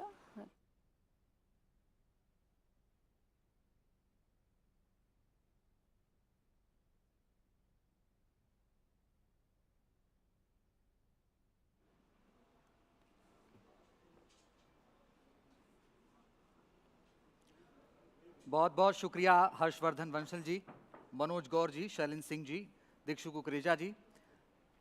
Anshuman magazine जी, आप सबका बहुत बहुत शुक्रिया अपने vision को रखने के लिए। हम लंच के बहुत करीब पहुंच गए, लंच टाइम के बहुत करीब पहुंच गए हैं, लेकिन उससे पहले एक सेशन और उसके बाद फिर हम लंच पर चलेंगे। और जो हमारा अगला सेशन है वो आर्थिक तौर पर आपके समझने के लिए बहुत ज़रूरी है, क्योंकि आने वाले वक्त में बजट भी है और इंफ्रास्ट्रक्चर के लिए भी बहुत महत्वपूर्ण है, तो वो आपके लिए जानना बहुत ज़रूरी है। और इसीलिए मैं NDTV से अपने सहयोगी सुचेतना रॉय को आमंत्रित कर रहा हूँ मंच पर। साथ ही मैं सुभाष गर्ग सर को मंच पर आमंत्रित कर रहा हूँ। पूर्व वित्त सचिव हैं और साथ ही 1983 बैच के IAS रहे हैं, विश्व बैंक में कार्यकारी निदेशक के रूप में काम किया है, कानून और वाणिज्य की पढ़ाई कर चुके हैं। इनका सफर एक शानदार प्रशासनिक अधिकारी के तौर पर रहा है। बहुत बहुत स्वागत है Subhash Garg sir.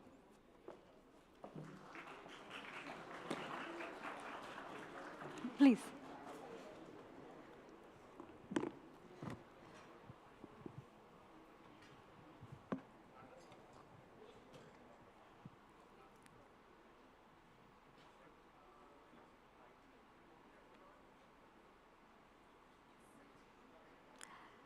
Hello, all of you. Once again, I have with me Mr. Subhash Garg, a multi-hyphenated career, as my colleague Anjeet just told all of you about.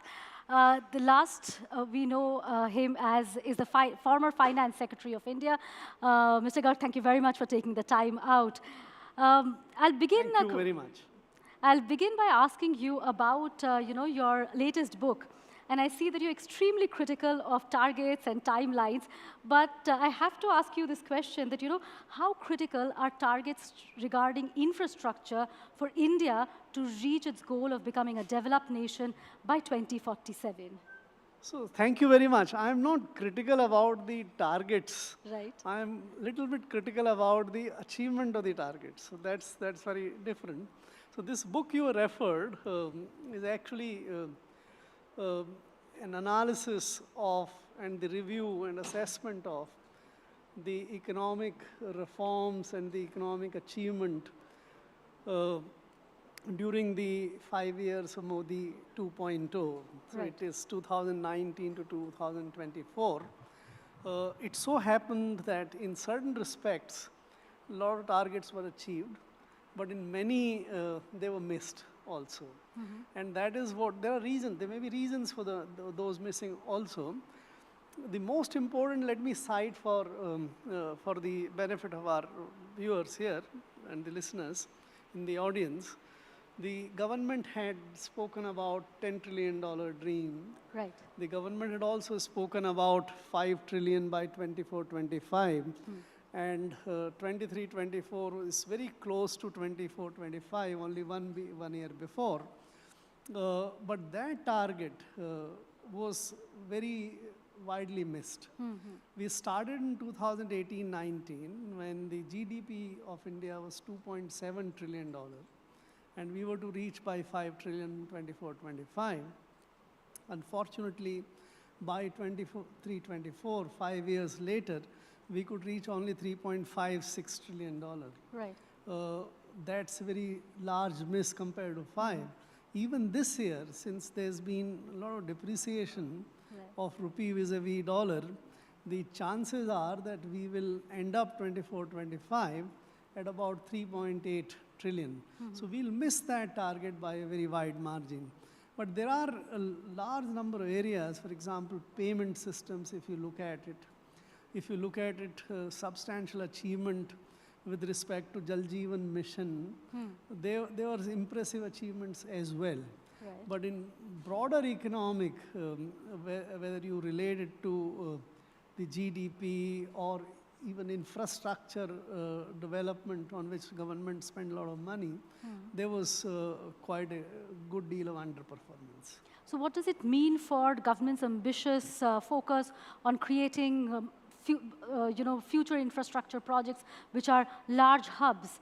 When they're missing targets like this, what does it mean for the infrastructure sector? So if you analyze very carefully the government's infrastructure spending, government has escalated infrastructure spending on the budgetary accounts very massively in last 5 years, beginning from 2021.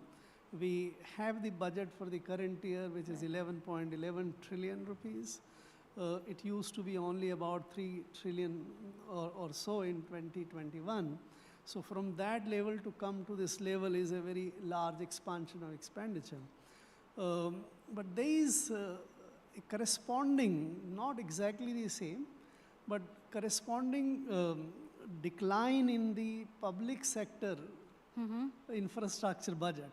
For example, railways and NHIs now are funded more from the budget and they don't raise their own resources. So actual infrastructure spending on public sector side is the aggregate of what you spend from the budget and what the public sector spend from what we call internal and extra budgetary resources, their own resources, so to say. If you combine both of them, there is, even in this 5 years of 2019 to 24, the annual increase is only 6.5%. So while you gained massively on the budgetary side, the decline brought it down substantially. The second feature, which is very important in the context of infrastructure spending of the government, is that the government spends most of its budgetary infrastructure money on 4 sectors essentially. A large sum goes for the roads, the NHIs and the other. Then again very large funding, 2.5 trillion and more, goes for the railways. Then you have defense spending, which is also very large, something in the range of 1.6, 1.7 trillion. And then the metros. For last year, 23, 24 and 24, 25, the government has also allocated enormous amount of expenditure budget for the loss-making entity BSNL, which actually does not really. So if you look at this, the areas where the government spending is going, you would find that their contribution to the economic growth, except roads. Roads contribute massively. But all other infrastructure spending or capital spending, whichever way you like to call, they don't contribute. Defense by its very nature, it's an expenditure, not an investment. Railways have unfortunately not been able to contribute much. And the BSNL's type of investment in any case cannot bring much investment. So the quality of infrastructure spending and its economic returns have been a big cause of concern. Right. While you're calling into question the quality of infrastructure spending, there's another thing that you mentioned, which is spending by public sector is going down. Is that because of the transfers they're making to the government in the form of dividend? Is that the reason? And also, does it now lead us to a situation of, paying to, I mean, you're actually borrowing from one only to put it in another pocket. So overall, what is the impact that this will have on growth? Because you are reducing public sector spending, yet government spending is not reaping the kind of benefits it should have. So the dividend question, if you analyze the public sector where the dividend is coming, you would find that the old investments into power sector, the financial sector, railways to some extent, these sectors have been oil and gas sector. These investments, which were made many, many years ago, you don't make investment in those sectors now. They are contributing handsomely to the dividend side. But the infrastructure investment you make in the form of equity, whether in the departmental undertakings of railways or the commercial undertakings of like the dedicated freight corridor or the high-speed railway corporation, that investment is not yielding any return, economic return or the profitability, and consequently they don't contribute anything to the dividend pool. So dividend pool of government is actually getting increasingly restricted to the old kind of investments. And the new investment which is going is not actually contributing to the rise. So what you would see this year, something in the range of 75,000 crores or so of the dividends. Now this is where it has peaked. It will not go up. During the COVID time, there was for some years the dividend, especially from the financial undertakings like banks and the insurance companies, had fallen. That has come back. So it has resumed to the higher side, but then it's where it is peaked. Incidentally, if you look at the 2013-14 dividend, which the government had then received, this was also in the range of 65,000 crores. Yes. So then it went down, it's coming up, but it's not going to go up massively because of the new investment is not yielding. The other part of your question was about the borrowings. Yes. Which, since we don't have revenue surplus in the country, the entire capital expenditure is in a way funded from the borrowings. Yes. And if you have a situation where the return from the financial return from the investment you make is far less than the cost of borrowing which you incur, then it puts a hole, increasing larger hole in the budget. That is why you see the item which has been increasing massively is the interest payments. Yes. So this year we had about 11.8 trillion rupees of the interest payment. 5 years back it was about 6 trillion or so. This year budget may take it to 13 trillion. Right. So the interest payments are increasing, which are squeezing your other revenue expenditure as well on whatever you call social welfare or the public goods and all.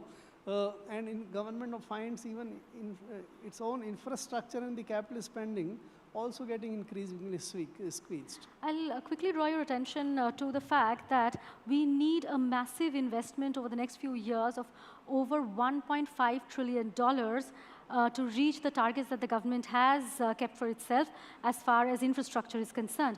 Where do you think we'll be able to mobilize this kind of money? Because infrastructure spending has largely been a government spending.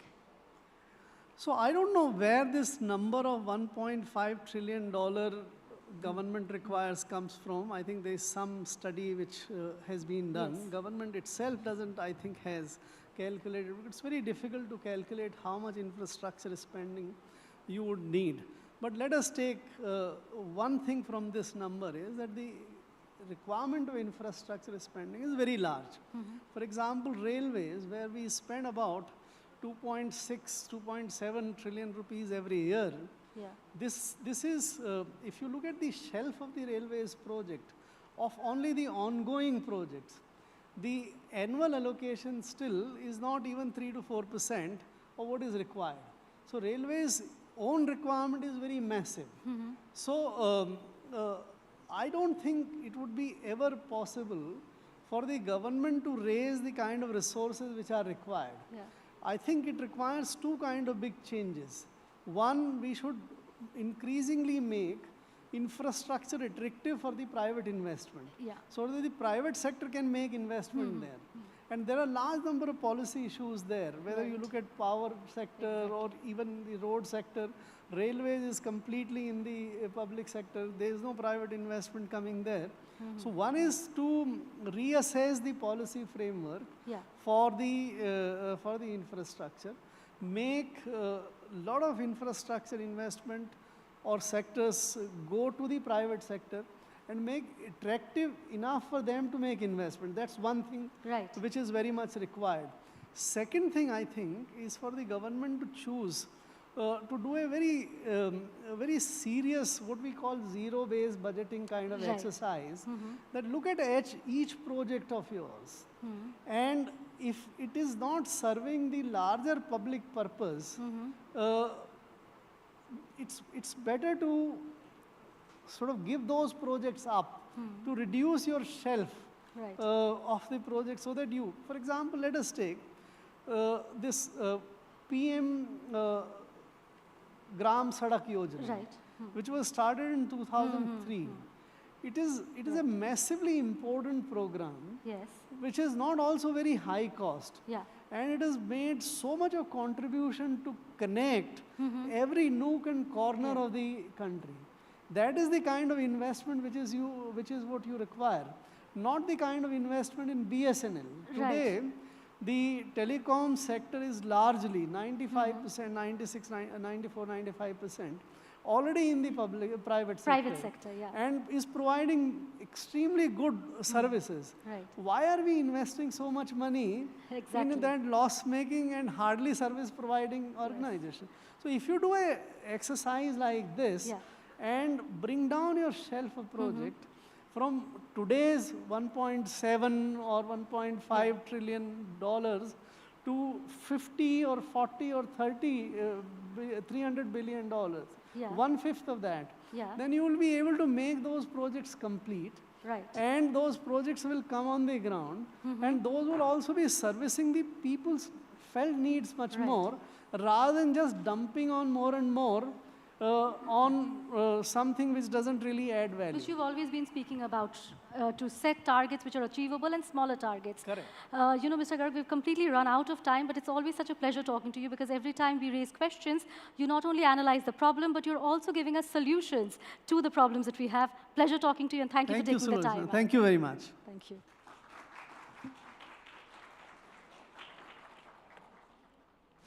Pleasure talking to you. बहुत बहुत शुक्रिया Subhash Garg sir हमारे साथ जुड़ने के लिए और बात करने के लिए। तो आप सभी मेहमानों को अब मैं लंच के लिए आमंत्रित करता हूं। उसके बाद फिर हम इस सेशन को, इस चर्चा को आगे बढ़ाएंगे। बहुत बहुत शुक्रिया।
मेरा आवाज पूरा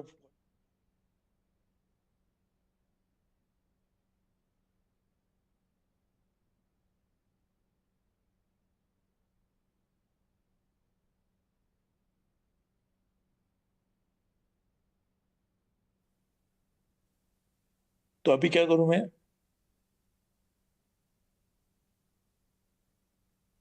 अभी टाइम है? टाइम कितना टाइम है? हाँ जी। ओके।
बस ये आ जाए एक बार फिर।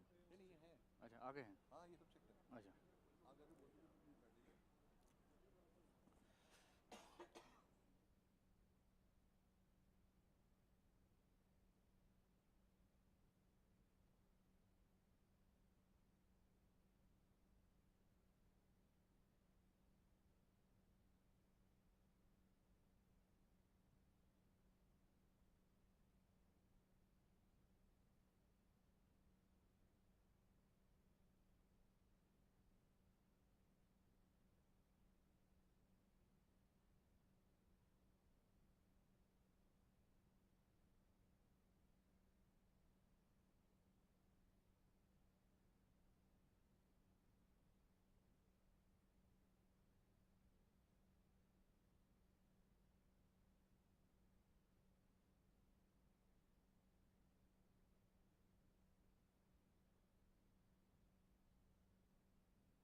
एनडीटीवी फ्यूचर समिट में एक बार फिर से आप सभी का स्वागत है। अब इस सेशन को आगे बढ़ाते हैं और हमारे अगले खास मेहमान हैं पूर्व रेल मंत्री सुरेश प्रभु, और उनसे बात करेंगे हमारे सहयोगी विष्णु सोम। मैं आपको मंच पर आमंत्रित करूंगा कि आएं और उनसे बात करें।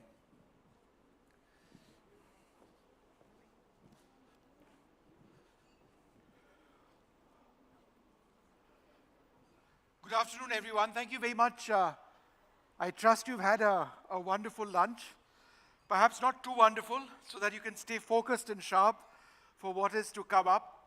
Suresh Prabhu is a real inspiration, somebody who, as a former railways minister, has had a real idea, a vision of what the future of the railways are. And what we are looking with him at is connectivity and commerce, unlocking India's logistics potential. Thanks, Mr. Prabhu, very much for being with us. It's always super to speak with you. We know the potential, sir, if India is able to achieve, for example, what Japan has done in getting multimodal areas where there is genuine logistics potential. But in your mind, what are some of the key infrastructure hurdles which exist? If you talk about infrastructure, it's a very broad term. It's whether it's roads, rail, aviation, the kind of ports we need, and all of that. Logistic, in a way, is like linking all that together. So nowadays, we always talk about multimodal transport. So therefore, all these key elements of infrastructure, when they link to one another, it provides a seamless transportation of goods, and that's what we call it as a logistics. We always had a problem with logistics as one of the hindrance to realize the true potential. The cost of logistics, the time it took in terms of handling cargo was all the challenges.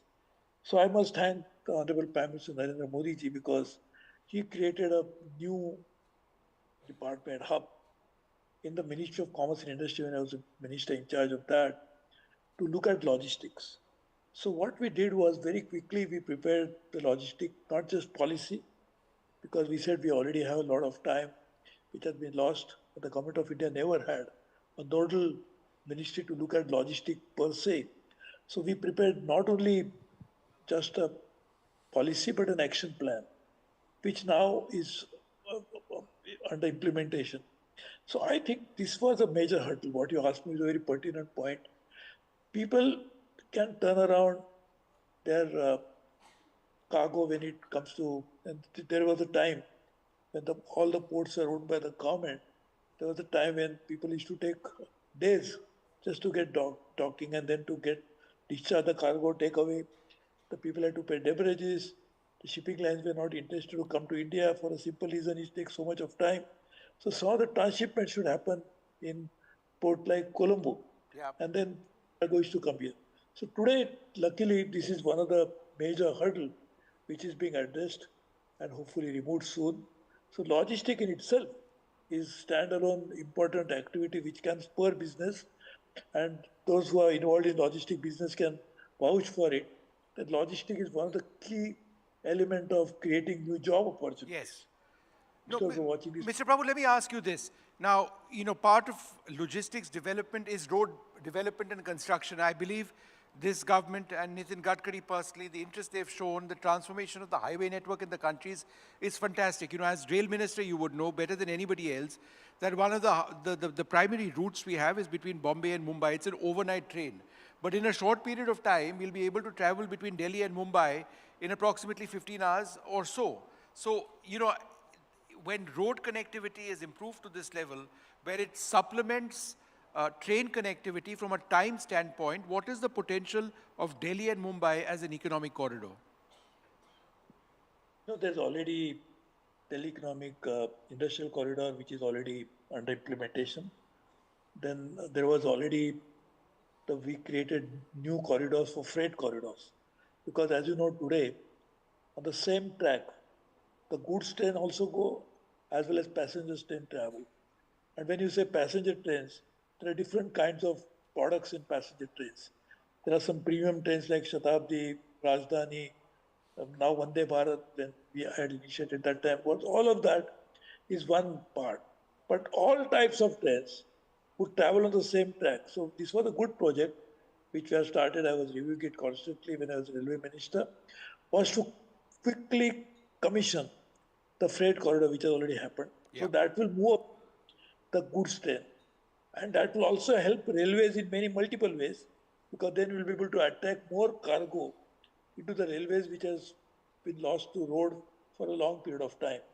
Secondly, then the passenger trains will move faster because they will not now be constrained by the fact that at the same track some goods train is running ahead of us.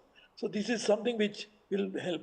So this in itself will help. In addition to that, we have already started working on semi-high-speed corridors, which are under implementation. In fact, there was one project which, when I was railway minister, had initiated. I had invited expression of interest from any company in the world which has a technology to commute or to actually use railway network at 400 kilometers plus. As you know, now the threshold of some of the Shinkansen train, the faster or TGVs in France, is something below 400. So we said, if anybody has a technology not fully developed, we would like to co-develop with you so that we'll also have the intellectual property over that technology. So we just don't have to keep paying royalty for the technology because it will be co-developed and can be used in India. So we actually had started that idea. I wish we can continue with that. And therefore, the semi-speed corridors, high-speed corridors, now with the freight corridor, which already been completed, we should be able to run trains at a much faster rate, and that will also help both for logistic because of cargo as well as for passengers' convenience. I wanted to ask you about regional rail corridors or rail linkages, which are, in terms of size, smaller than conventional Indian railways, but still very important. For example, we've got a high-speed rail network coming up in the national capital region. We've got fast connectivity to places like Meerut. We were talking today, at this event about connectivity ultimately to the new Noida airport in Jewar. How important are these regional rail services to actually expanding our logistics, potential and our economic hub development? So I'm very happy that now the Jewar, which is coming up just next to Delhi, when I was aviation minister, we had actually given clearances for that airport, and even land acquisition, everything was happening at that particular time. And now it will be soon, and I'm sure the planes will start flying in or landing there. So that itself is a great activity. As you correctly asked me, whenever you have an air corridor, it should be connected because people get down at the airport, they have to go somewhere, right? They're not going to stay at the airport. So therefore, the connectivity from that point to the major points of the city should also be there, which has been there in most other advanced cities of the world. So we started doing that. In Delhi airport, if you can see, there's already a metro which is going in there. There's a bus terminal which is not very far from there. So we need multi-modal transport system, both for freight as well as for passenger movements. And that is what should happen. So the good part is Delhi has seen a great change in the course of last few decades. When I was the Minister of Environment in 1998 in Atalji's cabinet, we used to be always worried about, now we are even worried today, unfortunately, the air quality.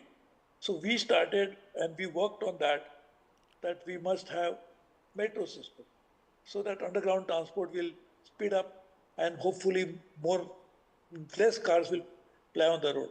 Unfortunately, we completed the metro, but number has not decreased.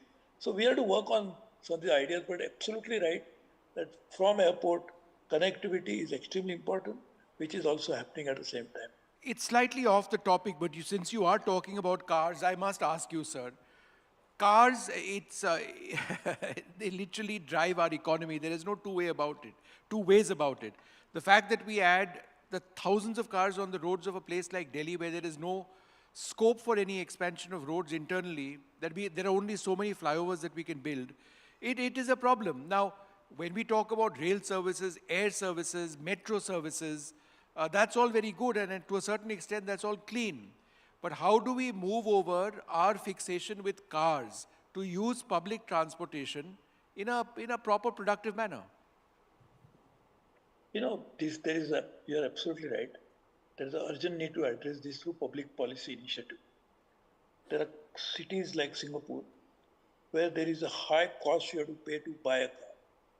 There are some cities in the world where when you buy a car and you're going to use it in a city like, which is very highly populated and highly polluted cities, you pay very high. Can we get the line back with Mr. Prabhu?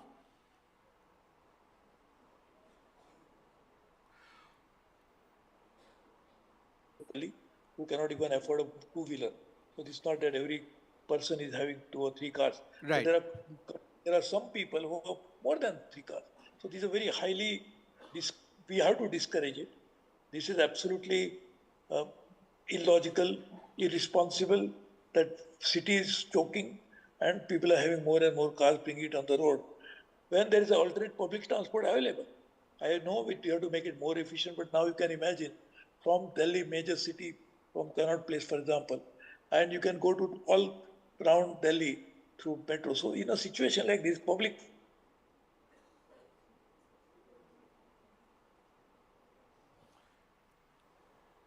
Apologies, there's a line issue from his end, not our end. We'll see if the technology works. Hopefully our multimodal... Oh, you're back, sir. You're back, sir. Please go ahead, Mr. Prabhu. We lost you for a second. Go ahead, sir. Yeah. No, I was just saying that we really need to put in place a proper public policy, both sides. Demand side, that means more and more people will be discouraged from creating more and more demand for cars. From supply side, in terms that probably public transport should be made so affordable, so efficient, and should be cleaner. The other part of these cars is the fuel that goes into the car.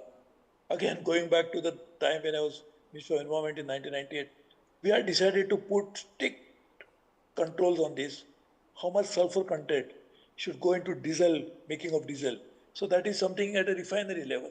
So refineries were obliged to reduce the sulfur content into the fuel. Now we have to go a long way, we have come a long way from there, but still we need to put in place the kind of fuel that can be used in a place like Delhi. No, but Mr. Prabhu, my question is this. Does any party have the political will of curtailing the number of cars which are sold on India's roads?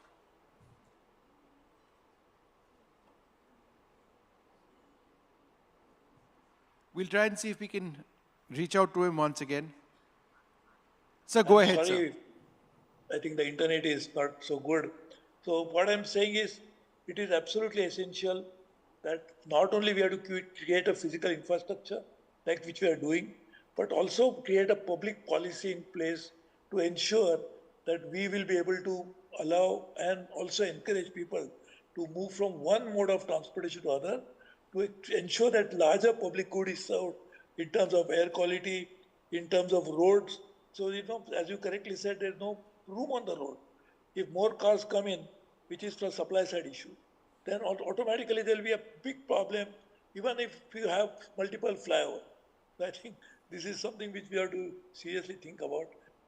We have to put in place proper policy regime into place. All right, Mr. Prabhu, wonderful speaking to you. We'll wrap it up. The internet is failing us today, but thank you so much for your ideas on the future of mobility and transportation and the creation of hubs as well. So a lot of interesting ideas over there, certainly linked to the potential of the Indian Railways in creating these hubs and a lot of the policies which Mr. Prabhu himself was a part of. Thank you all very much. We'll move on now to our next session.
चलिए इस चर्चा को आगे बढ़ाते हैं और अगला विषय है modern infrastructure driving inclusive growth.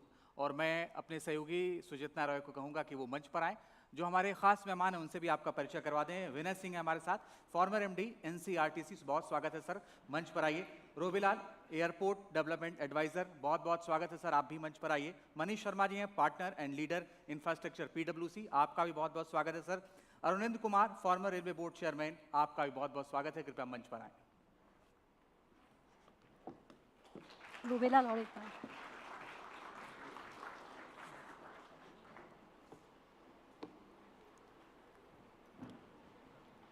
Yes. Panelists, please join me.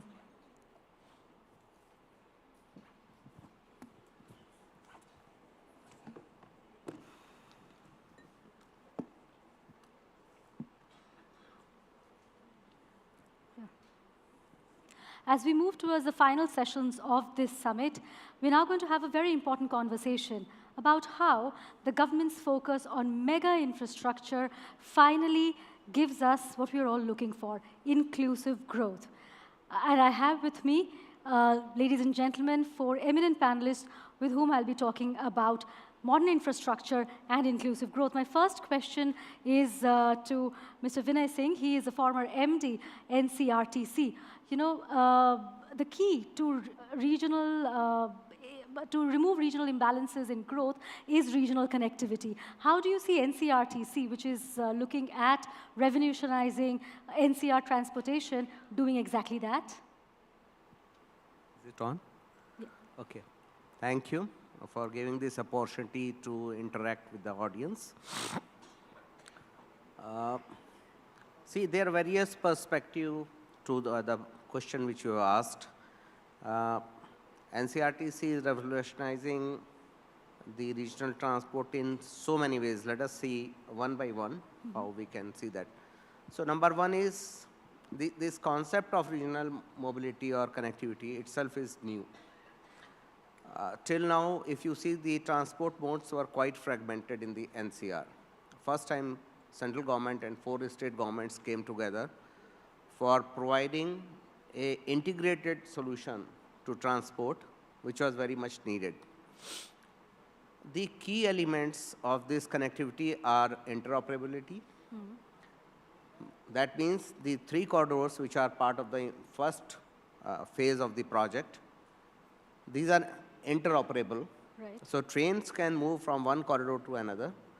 Passengers, they need not to change the trains at the terminal station. So practically there is no terminal station and there is a seamless movement. Number 2, very important component of this whole planning is multimodal integration. The previous session also, we were talking about multimodal integration. The true multimodal integration has been the core of RRTS, which is being done by NCRTC. And if you see, the RRTS trains will be connecting airport, both the airports. It will be connecting the railway stations. It will be connecting the bus stations. It will be connecting almost all the Delhi metro lines at one or the other station. So there will be seamless integrated connectivity within the NCR. If you see from the perspective of air pollution and sound pollution, then these trains are electrified trains. So there is no pollution from air pollution from these trains. And these trains will be removing almost like 1 lakh private vehicles from the roads. You can imagine that what kind of reduction in the pollution will take place. Right. Number 2 is noise pollution. When a large number of cars or private vehicles, they travel on the roads, so there is a lot of noise pollution also. These trains will not create that kind of thing. Other than this, these electrified trains will be using the renewable energy. Almost like 60% of the energy used will be renewable energy. So not only that the pollution is not happening in Delhi, but it will not be happening at the source of the generation of energy. Financially also, the way project has been planned, it is sustainable. Yeah. How it is being done? Because the urban planning is a very, very integral component of this. The project itself is basically for decongesting Delhi. so that people can move from Delhi to nearby locations, 30, 40, 50, 100 kilometers, and they can travel within 1 hour to center of economic activity, which is Delhi and nearby. Right. So in the process, the economic activity itself will get decentralized and leading to kind of reverse migration, Right. which is otherwise it was happening towards Delhi. Everything was gravitating to Delhi, congesting Delhi. Now with the this project, this is going to revolutionize the way people are living in Delhi and NCR. It is not only the how they travel. Right. So the whole thing is going to change as it was planned 10, 15 years back. Yeah. Okay. Thank you. I'll come to Mr. Arunendra Kumar on this. You know, at the very core of railway system in any country has been to ensure seamless regional connectivity. But we were discussing the same issue with Mr. Subhash Garg a few sessions before. And budget after budget, we've seen how investment into mega railway projects, which we'd seen previously, dedicated freight corridor or even the rapid rail projects, they've been deprioritized as far as allocation of budget is concerned. What do you think should be done to pull railway back into the center of what we call multimodal connectivity? Railway is the, thank you first very much for inviting me. Railway is at the heart core of India's transportation network. And to promote, because of the Indian Railway Act, the state involvement, this RRTS concept has come up. The dedicated freight corridor is already running as much as 800 trains per day on the western corridor from the ports, which has decongested the sector from Delhi to Mumbai. Similarly, there is decongestion in Laba division, where you find that trains are now much more punctual.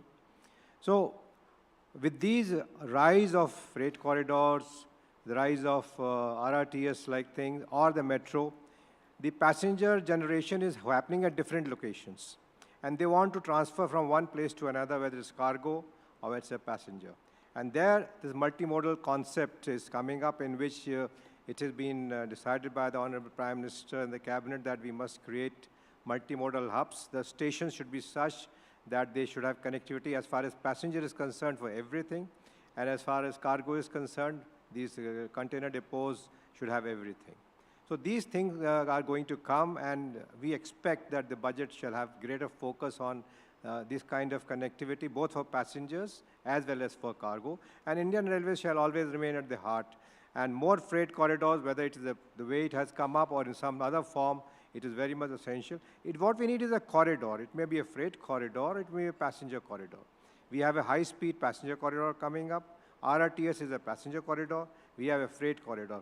Whenever you have a corridor, the trains move faster because they are of the same type. There's homogeneous running. Today, we run trains, everything is on the same track. Passenger train, freight train. It's like, you know, you go in Chandni Chowk and everybody is following each other. Ikka bhi hai, pedal bhi hai. So you can't have speed. So speed you want, you have to have a corridor. And when it is corridor, then you decide whether it's freight corridor or a passenger corridor. Similarly for airports, you have to connect people to the airports. You have to have trains there.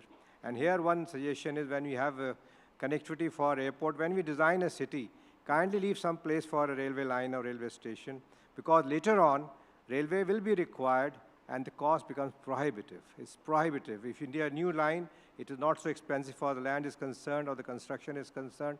But when you become, let's say Delhi Metro was initially planned on Delhi City was there, if some land was left out, may not be thinkable at that stage, but for all the new hubs that are coming, like Yamuna Expressway Authority or Greater Noida, we leave some patch of land which is very efficient as far as railway usage of land is concerned, so that multimodal can take a, can really be realized. Otherwise, the expense is so much that you get bogged down in that and nothing comes out. Thank you. I'll come to Manish on this. Since the morning, the various conversations that we've heard, we have continuously spoken about how multimodal connectivity, I know you'll say it's an oft misused phrase, it has transformed rural economies. What role do you think that the private sector in India can play in accelerating this transformation? See, private sector play, or which is often referred to as pure play private investment or public-private partnerships, will have to be looked at in a wholesome framework. It cannot be a panacea for everything. It's not the holy grail. What we have seen is that wherever there is a maturity in the sector, where the revenue of the sector and there is a willingness to pay for the services, private sector, private participation models have picked up. Take the example of roads in India. For the last 30 years, we have seen PPP models taking off, and we have revisited those models whenever there has been a stress in the sector. But we have made sure that public-private participation happens effectively. Same is true for airports, where we have seen PPP take off. Likewise in energy sector as well. But when it comes to probably something which is touching the lives of people much more closely, whether it is distribution of energy in a city, whether it is water-related distribution activities, we have seen PPP being at the margins. Right. And the reason for that is purely because of the kind of risks which private sector is unwilling to take in today's environment. There is a willingness to pay risk, there is a billing risk, there is a collection risk. Okay, infrastructure within the city is not mapped adequately, so there are challenges around saying, where do I rehabilitate? How much cost do I incur in rehabilitating? These are the kind of risks that somebody will need to spend time on. And that's where the word keeps coming to the table, project preparation. Yeah. If you prepare your projects well, greenfield projects, relatively easy to prepare well. Brownfield, where you're trying to rehabilitate, expand infrastructure, difficult, requires a lot of groundwork. Right. Okay, so whether it is rural areas, whether it is urban areas, the story remains the same. Right. I'll come to Mr. Lal. You know, we began today's summit with a conversation with the Civil Aviation Minister, Mr. Ram Mohan Naidu. He mentioned how the vision for multimodal connectivity has been, as far as air travel is concerned as well, as far as civil aviation is concerned, is from Hawai Chappal to Hawai Jahaj. In that, my question to you is, how have policies such as UDAN panned out in democratizing air travel among the various regions of India, especially the backward ones? The UDAN that I know of, I've never really used it extensively, has been very effective. Right. So, but not to all the airports. Therefore, when currently the ministry talks about another 200 to 250 airports in the next, till 2047, then there's a requirement for regional studies that have to be done. And when I say regional studies of airports, as we discussed in the morning and we heard so much, and even right now, it's not just the airport. Nobody goes to go take a look at an airport unless you're a guy who works there. But the thing to do is all the other infrastructure that comes in. The roads, the rails, the water supply, power, and if people are coming in, schools, hospitals, the whole thing. And today, we're coming up in locations which already have this. So even if you look at Jewar, which is going to be a really big facility, all right, the traffic that's going to come there is from that rail. But then, as we come to these other airports, even Purandur in Chennai, right. It's 75 kilometers or thereabouts in Kanchipuram, beyond Kanchipuram, in fact, it's in that district, 75 kilometers. So there rail comes in, because this is what's going to happen at Jewar. Narita serves Tokyo, is 60 kilometers from the city. High-speed trains, regular trains, buses, a whole range of services. And all these will have to be looked at to come up with it. And a lot of it's going to be through PPP. As Manish just pointed out, PPP is going to be important for this very, very large. By the way, and the other thing, and I in fact put it down, what is meant by long-term economic gains? There has not, I'm not aware of any studies done in India as to what is long-term economic gains for rural areas. I'll just come to that point. Yes, I had a few questions around that. I'll come to you, Mr. Singh. We're talking about PPP. How has been your experience as far as private partnership is concerned when we talk about NCRTC? Okay. So, NCRTC per se is a government organization. It is a joint venture of central government and the 4 state governments. Right. But at the policy level, we were very much conscious that we have just hold your mic a little closer. We have to have a lot of participation by the private sector.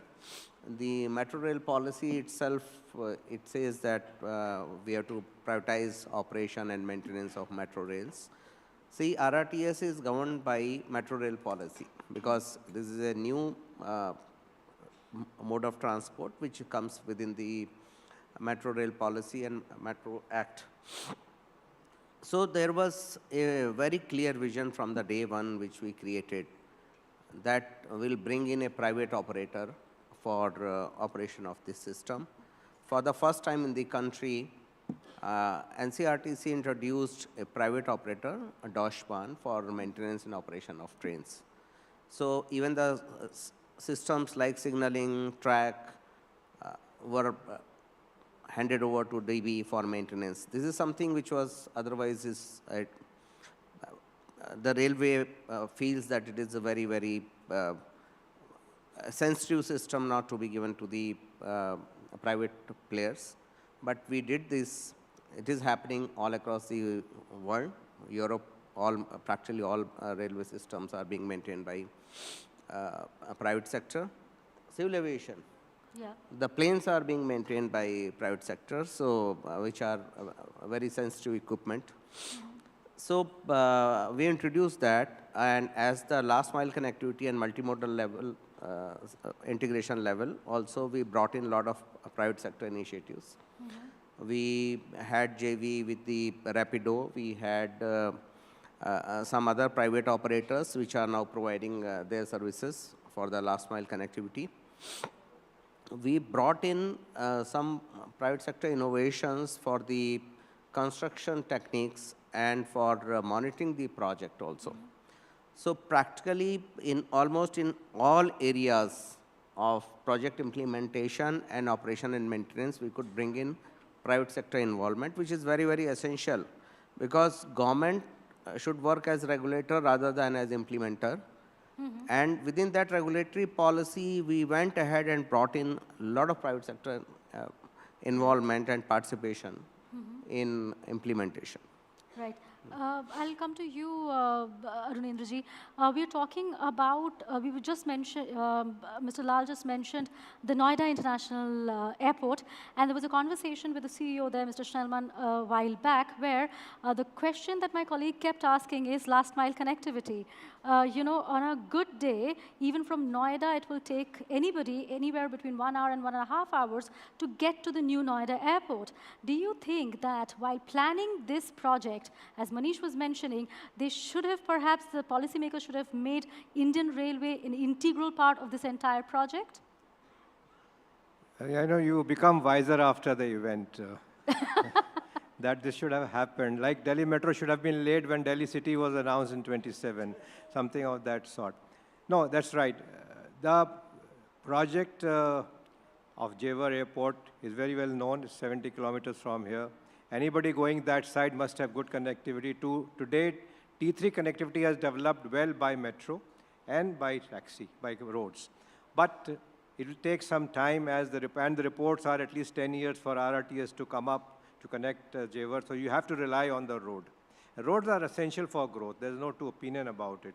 But for long time, continuous, you need rail. So I've been mentioning and insisting always that whenever you design any big connectivity project, leave some space for railways. Railways will need a land much less than a runway if you have to really go through. Yeah. And 2 tracks, one going up and one going down. You see, Bombay, the metro, the suburban Bombay was designed in 1854. It is continuing. The Bombay is running because it was, when Bombay was set up, metro was set up at the same time. So we must leave, and it's then very cheap. Yes. That to lay a line is 20 crores a kilometer. When you come to RRTS type of thing, it becomes 150 crore a kilometer. The situation demands you have to have tunnels, you have to have, everything is on the pillars, so it's expensive. And then you have to work out a reverse model. Look here, I want money, so I must develop city, suburban charge and other charges. The railway cannot earn from railway. You have to earn from the land. So this kind of things have been, everything becomes together. The whole thing is then that you railways at the receiving end, there is no connectivity, very poor, no last mile. It was not there. You can't develop last mile on the last day. Right. So you have to have a plan very much in the beginning. Whichever airport needs it today, tomorrow, and day after, high-speed connectivity as Narita Airport or any airport for that matter has, it has to have, because you can't be having taxis and parking lots all over. Right. Before I come to you on what structural changes need to be done as solutions to this, I'll move to Manish. We're talking inclusive growth, so therefore job creation is crucial to that. Now, the biggest critique of mega infrastructure projects for a very long time has been it is not able to create long-term employment. Do you see that not being the case when it comes to the current government's focused push towards mega infrastructure projects? I think it is something slightly different. When you look at mega infrastructure projects, during the construction stage, obviously there's a lot of job creation, both skilled and highly skilled, semi-skilled as well.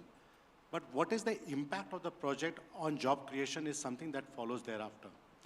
So you look at the example of what the minister talked about, the Delhi-Mumbai Industrial Corridor. It is a high quality transport linkage between Delhi and Mumbai. It is both rail as well as road. But what was essentially intended by using the word corridor was not that there is just a transport link between the two cities.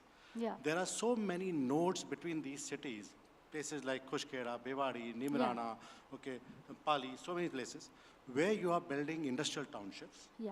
And you are ensuring that these industrial townships are connected to these high quality infrastructure, the trunk infrastructure of rail and road. You're building housing, you're building education, you're building city infrastructure in those locations so that they become integrated industrial, commercial, business cities. That's when your job creation starts happening. Right. And that's how your investment starts flowing in. We are seeing that, at least as far as DMIC is concerned, wherever you have built these well-connected, integrated cities, there is a good demand coming from manufacturing companies to come and set up shop there. Yeah. But you'll continue to need to patronize more infrastructure. You only built the long distance rail and a long distance road. Have you built something equivalent to NCRTC to connect all of these? You haven't. Right. There's a talk of building metro all the way to Nimrana, Yeah. maybe running elevated and partly on surface. Have you built that? That's a work in progress, still not happened. Infrastructure has to precede any kind of other investment that you want to attract. As far as that outlook is concerned, this government has the principle rightly adopted. But is the pace happening at in the right fashion? I think there's a lot of catching up to do. Also, that brings us to the very important aspect of social infrastructure, where that is, matching the investment that we're making on physical infrastructure. I'd like to take that question to Mr. Lal, but if you want to take a quick stab at it, please go ahead. Social infrastructure is essentially, that's the concept behind building these integrated cities. So a Nimrana, Kushkera, Bewari, or a Greater Noida node, these nodes, or for that matter, Aurangabad node, they are essentially meant to be built as places where you ensure business, industrial, social, institutional, all infrastructure coming together, including logistics and distribution networks. Yeah. That's the intent. I'll come to you, Mr. Lal. Same question. That is, what has been your experience of governments, this push that they make to mega infrastructure projects? Do you see them, have you historically seen them being matched by investment also in social infrastructure, or there is a lot of scope there still? Well, I have one or two points also to Please go mention. ahead. Social infrastructure, yes, but airports tend to be little patches. Right. They're not long corridors, they are little patches. So what has to come up around it has to be discussed with the government, with other private people, with citizens, their own viewpoints of view, because while we're all talking about land, air travel affects noise, and therefore all the space that comes in. Parts of Vasant Kunj had to be knocked down because of the noise that was going to come over as aircraft approach or take off from Palam. So that's one. Regarding the railway points and the metro connections, I feel really happy to say that the original master plan of Delhi Airport, 1976, had a site for a metro station before metros were available in Delhi. And the good thing is that the one that has come up is about 200 meters from what had been suggested originally. So if you think ahead, and you think not 5, 10, you think 50, 60, 70 years ahead as to what will happen when I'm not there. That is the way that planning for infrastructure should really work at. And that is the thing that I would suggest. Right. I'll come back to you, Mr. Singh. My last question to all of you before we wrap up, that is, it's again, in most of the conversations that we have around infrastructure, we largely talk about attracting investment, foreign investment mostly. How do you think these infrastructure projects could go beyond that in also energizing local communities, co-opting them, and pulling them up the economic growth ladder? Okay, so focusing on RRTS project particularly, see, as I said, this is not a mobility project simply. This is a urban development or urban planning project where we have to see the government is making an investment as huge as 30,000 crores for a 82-kilometer connectivity. The purpose is to decongest Delhi. The purpose is to create more centers of economic activity, because each one of these stations which is going to be happening on these corridors, they will be nodes for economic activity. Right. And if we plan these nodes properly, if we do the urban planning properly around them, there is a huge opportunity and potential for investment. What happens many times if we are not ready with our schemes, which are not to be done by the implementing agency, but by the concerned state governments. And the state governments, the good thing is that the state governments are part of RRTS. Right. And states like UP and Delhi, both where this corridor is happening, they have come up with their own TOD policy. So there is a lot of focus on how to do the transit-oriented development around these nodes. Right. And if everything goes well as being planned and being implemented, there will be huge, huge opportunity for bringing in investment in developing the smart cities around them. Right. And a lot of other economic activity which can be attracted from the through foreign investment or maybe through the domestic local investment also. And all of that could go into energizing the local communities, you mean? Absolutely. A lot of activity which will generate employment. Yeah. And means well-being of the people who are staying around. Right. But essentially we're talking about, again, migration to places through which the modern infrastructure runs. Perhaps? Yeah. So actually I am talking about that only. See, what happens whenever this kind of investment is made in a transit project, so a lot of economic activity will come around these stations. Right. We can plan in a way so that we regulate the development, or if we don't do it in time, then haphazard development will take place, which will not, initially it will attract the investment, but with the passage of time, investment will not come into those areas which are not properly developed. Right. Or which are not regulated for that kind of development. Right. Mr. Kumar, I'll come back to you. We're running completely out of time, but this is the question I was trying to ask you after your last answer, which was about what are your suggestions for structural changes that need to be done as far as the Indian Railways is concerned. You know, it has benefited various urban as well as industrial hubs, but large swathes of land in India continue to complain from issues of lack of reliable connectivity, congestion, etc. What can be done so that Indian Railways can keep pace with the hectic activity we see around other infrastructure that is coming up in the country? If you ask, say, give me one answer, the answer will be lay new tracks. Go where you have not gone.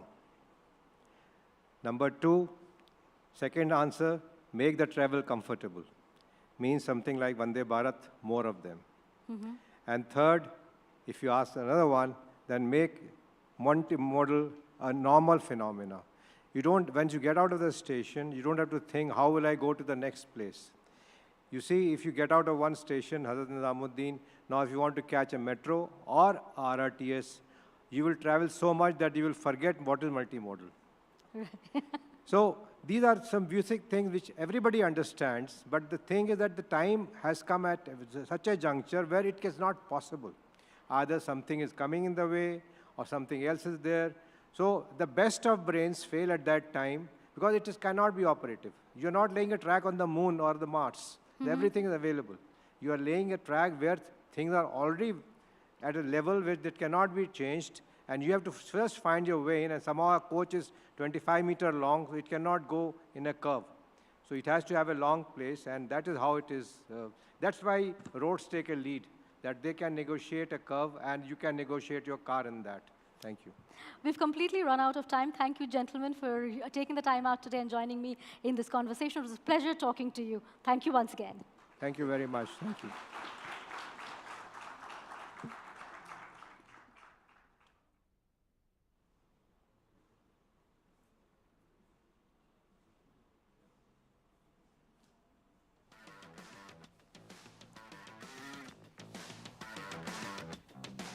बहुत बहुत शुक्रिया विनय सिंह जी, रोबीलाल जी, मनीष शर्मा जी, अरविंद कुमार जी। अब इस session को आगे बढ़ाते हैं और आगे चर्चा में हमारे साथ जुड़ रहे हैं उत्तर प्रदेश कैडर के आईएएस रहे संजय भूसरेड्डी जी, इस वक्त उत्तर प्रदेश रेरा के चेयरमैन हैं। हमारे दूसरे मेहमान हैं प्रणय कुमार, ईडी हैं आरईपीएल। साथ ही अभिजीत सिन्हा साहब जुड़ रहे हैं, programme director national highway for electric vehicles, Jagan Shah, CEO Infravision, और Sudhir Krishna, former secretary urban development. आप सभी का बहुत बहुत स्वागत है। कृपया आप सब मंच पर आएं, और साथ ही मैं एनडीटीवी से अपनी सहयोगी गौरी द्विवेदी को आमंत्रित कर रहा हूं।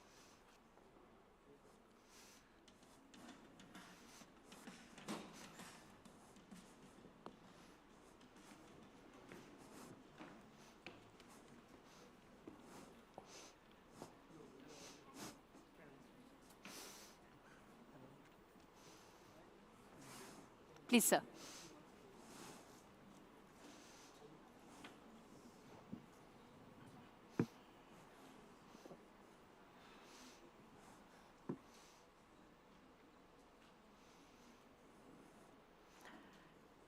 I think one of the most important aspects of future cities is about how smart are they. And the one thing that this government has spoken about and has really made it a sort of a mission is that the urban landscape in India should change. The 2015 Smart Cities mission was an effort in that direction. A lot of progress has been made. There are some learnings, there are some challenges. And in this discussion, we'll try and bring out all of them. The learnings, what should be India's centric solutions, and also what are the specific challenges that cities in India face. Because it's easy to start going about making things greenfield, but brownfield is when a lot of challenges come where India-centric solutions need to be sought and need to be identified. And this panel, I'm hopeful, is going to be able to get out some of those interesting insights and perspectives that would enrich policymakers as well as the audiences in terms of how do we make our cities smarter and how do we go about learning from the lessons that have come in. Let's go across the panel, sir. Let me start with you. Your opening thoughts on the fact that connectivity, how crucial it is in terms of ensuring that our urban landscape changes and it becomes in tune with the challenges both of connectivity as well as urbanization that are there.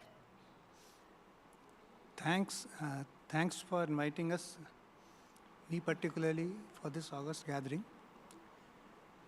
See, definitely connectivity is a point which everybody knows that it is required. As far as a smart city is concerned, the real issue or real challenge we as an organization... So could you just pull up the mic a little bit? Yeah, keep it closer to your mouth. Yeah. The real challenge we faced about that data availability to plan for the smart city. What to connect and where, that origination destination matrix, the mode of transport, what people needed. Nothing was rightly available, and what was available was in piecemeal. It was difficult to join the dots. Right. You want to come in there, sir, in terms of when you talk about our smart cities, the kind of challenges and also the alignment that exists between connectivity. If we are able to provide connectivity, how much does it help in really transforming our cities to become smarter as the ultimate goal is? I think connectivity is at the heart of planned urbanization. Without proper connectivity, we have kind of, you introduce mobility solutions like metro rail, but if it is not connected with the last mile connectivity solutions, then you end up confusion around the metro rail where you find a lot of auto rickshaws around, and people do not know where to go, how to go, and so on and so forth. So seamless connectivity solutions, what is called comprehensive mobility planning, walk to work. You start from your house and you should be able to comfortably walk up to intermediate transport station like bus station, and then you take the bus up to the metro station and then take metro and go and reverse that side also. So seamless, today the position is unfortunately in our quest for transportation solutions for the cities, only metro rails have been given attention. Even buses are not enough. Most cities don't have enough buses also. And walking is a become challenge because walkways are not being looked after. So I think it's high time. And if you make good walkways, then it will reduce the cluttering of the cities. People will walk short distance. Today people are taking out their automobiles, even for 1 kilometer distance, half kilometer distance. People they don't want to send their children on the road for bicycling. Not the children, in my childhood I used to go to school on bicycle, and so today it's not possible, You are not sure to have a safe ride on the roads. That's a very important point you made, that how pedestrian unfriendly, unfortunately, most of the cities are. And how do we go about fixing that? Because, that impacts everybody in the house and also has larger implications for sustainability as well. If people do not take out their cars for shorter distances, it has huge impact on our sustainable living as well. In fact, many a time people don't want to go to metro or take metro also at times, because to reach metro is a challenge. So therefore, you better take your car and complete your journey both ways. So the last mile connectivity solutions have to be given some attention. I'm not saying nothing is being done, but greater attention, the kind of attention metro rails are getting, pathways are not getting, walkways are not getting a fraction of that attention, Cycle paths are, being developed only as a showpiece here and there, 1 kilometer, half kilometer here and there. I think it is very high time that municipal corporations and those who handle the city operations, the development authorities, the planning authorities, they must focus on integrated mobility solution, starting with my colleague just now, you mentioned about origin and destination traffic, how much origin people are going from where. That survey can be done. It is possible to conduct surveys to do a planning and find out how from where to where people are going, in what number. The surveys will give good approximate results. I think these are foremost and fundamental requirement is integrated transportation solution for making cities really sustainable. And then smartness will come later. You have smart buses already, smart metro rail. Metro rails are very smart, but that is not enough. We have bicycle systems which are smart, but they are all in pieces here and there. So it is high time that we integrate. That's an important point, yes. sir. Mr. Shah, you want to come in there? That connectivity is a 360-degree concept. And as Mr. Krishna said, that while some aspects may have been given some attention, a lot still needs to be done. Certainly a lot has to be done. Connectivity is not only a concept, connectivity is an outcome. It's actually the product of investing not only in connectivity infrastructure, which usually captures our imagination a lot more. So we want to build the railway tracks, we want to build the metros, but also importantly, connectivity services. So if you go to a European city which has a good interconnected mobility network, you will find that there will be that important interface between the consumer, the person who needs to travel, and the infrastructure. So connectivity is a product of services and infrastructure coming together. It's not enough to simply run a bus, you need to run a full bus. It's not enough to simply run a metro, you need to make sure that the metro is getting people to where they want to be. And underscoring all of this is something that the smart cities in India have learned at a very steep learning curve, which is the application of literally future tech and space technology to I'm going to come to technology in a bit, sir, but specifically on the connectivity part, I just want to quickly get in, sir, as well, to sort of talk about how connectivity, as Mr. Shah said, is a derivative of how you want to make your cities smart. Very, very good one to start with, and thank you for having me here. I don't know how many people will agree with me, but if I have to build a home for myself, I would not like to build in the cities that we have in India. Might be not Delhi, might not be Bangalore, might not be Mumbai, because all of us, and particularly these cities, are on a scale, if I can give you, every minute, 30 people from a rural settlement is moving in India to an urbanization. The scale of urbanization in India is so huge. It's unprecedented in the history of the mankind. And if you look at it, that 11% of the world population lives in our villages. And they all need cities. These cities should be livable, walkable, breathable. And what we wish... And sustainable. And sustainable, definitely.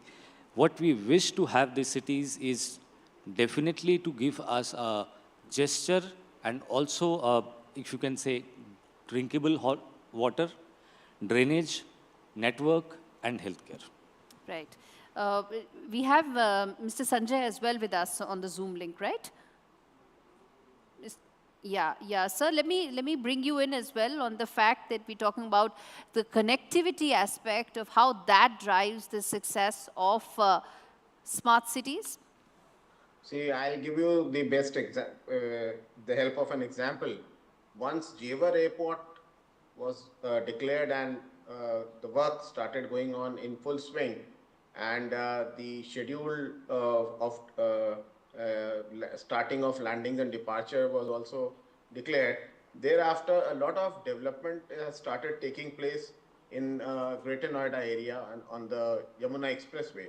In the last 6 months itself, we have sanctioned more than 25 projects in that area. So that itself shows that there is a link between connectivity and then the projects, residential real estate projects coming up. But I agree with my previous panelists that only the airport will not help. We'll have to have a metro connectivity from Jewar to Noida to Delhi and to Gurgaon, and then the last mile connectivity with the help of buses to the metro stations. So that is very, very essential.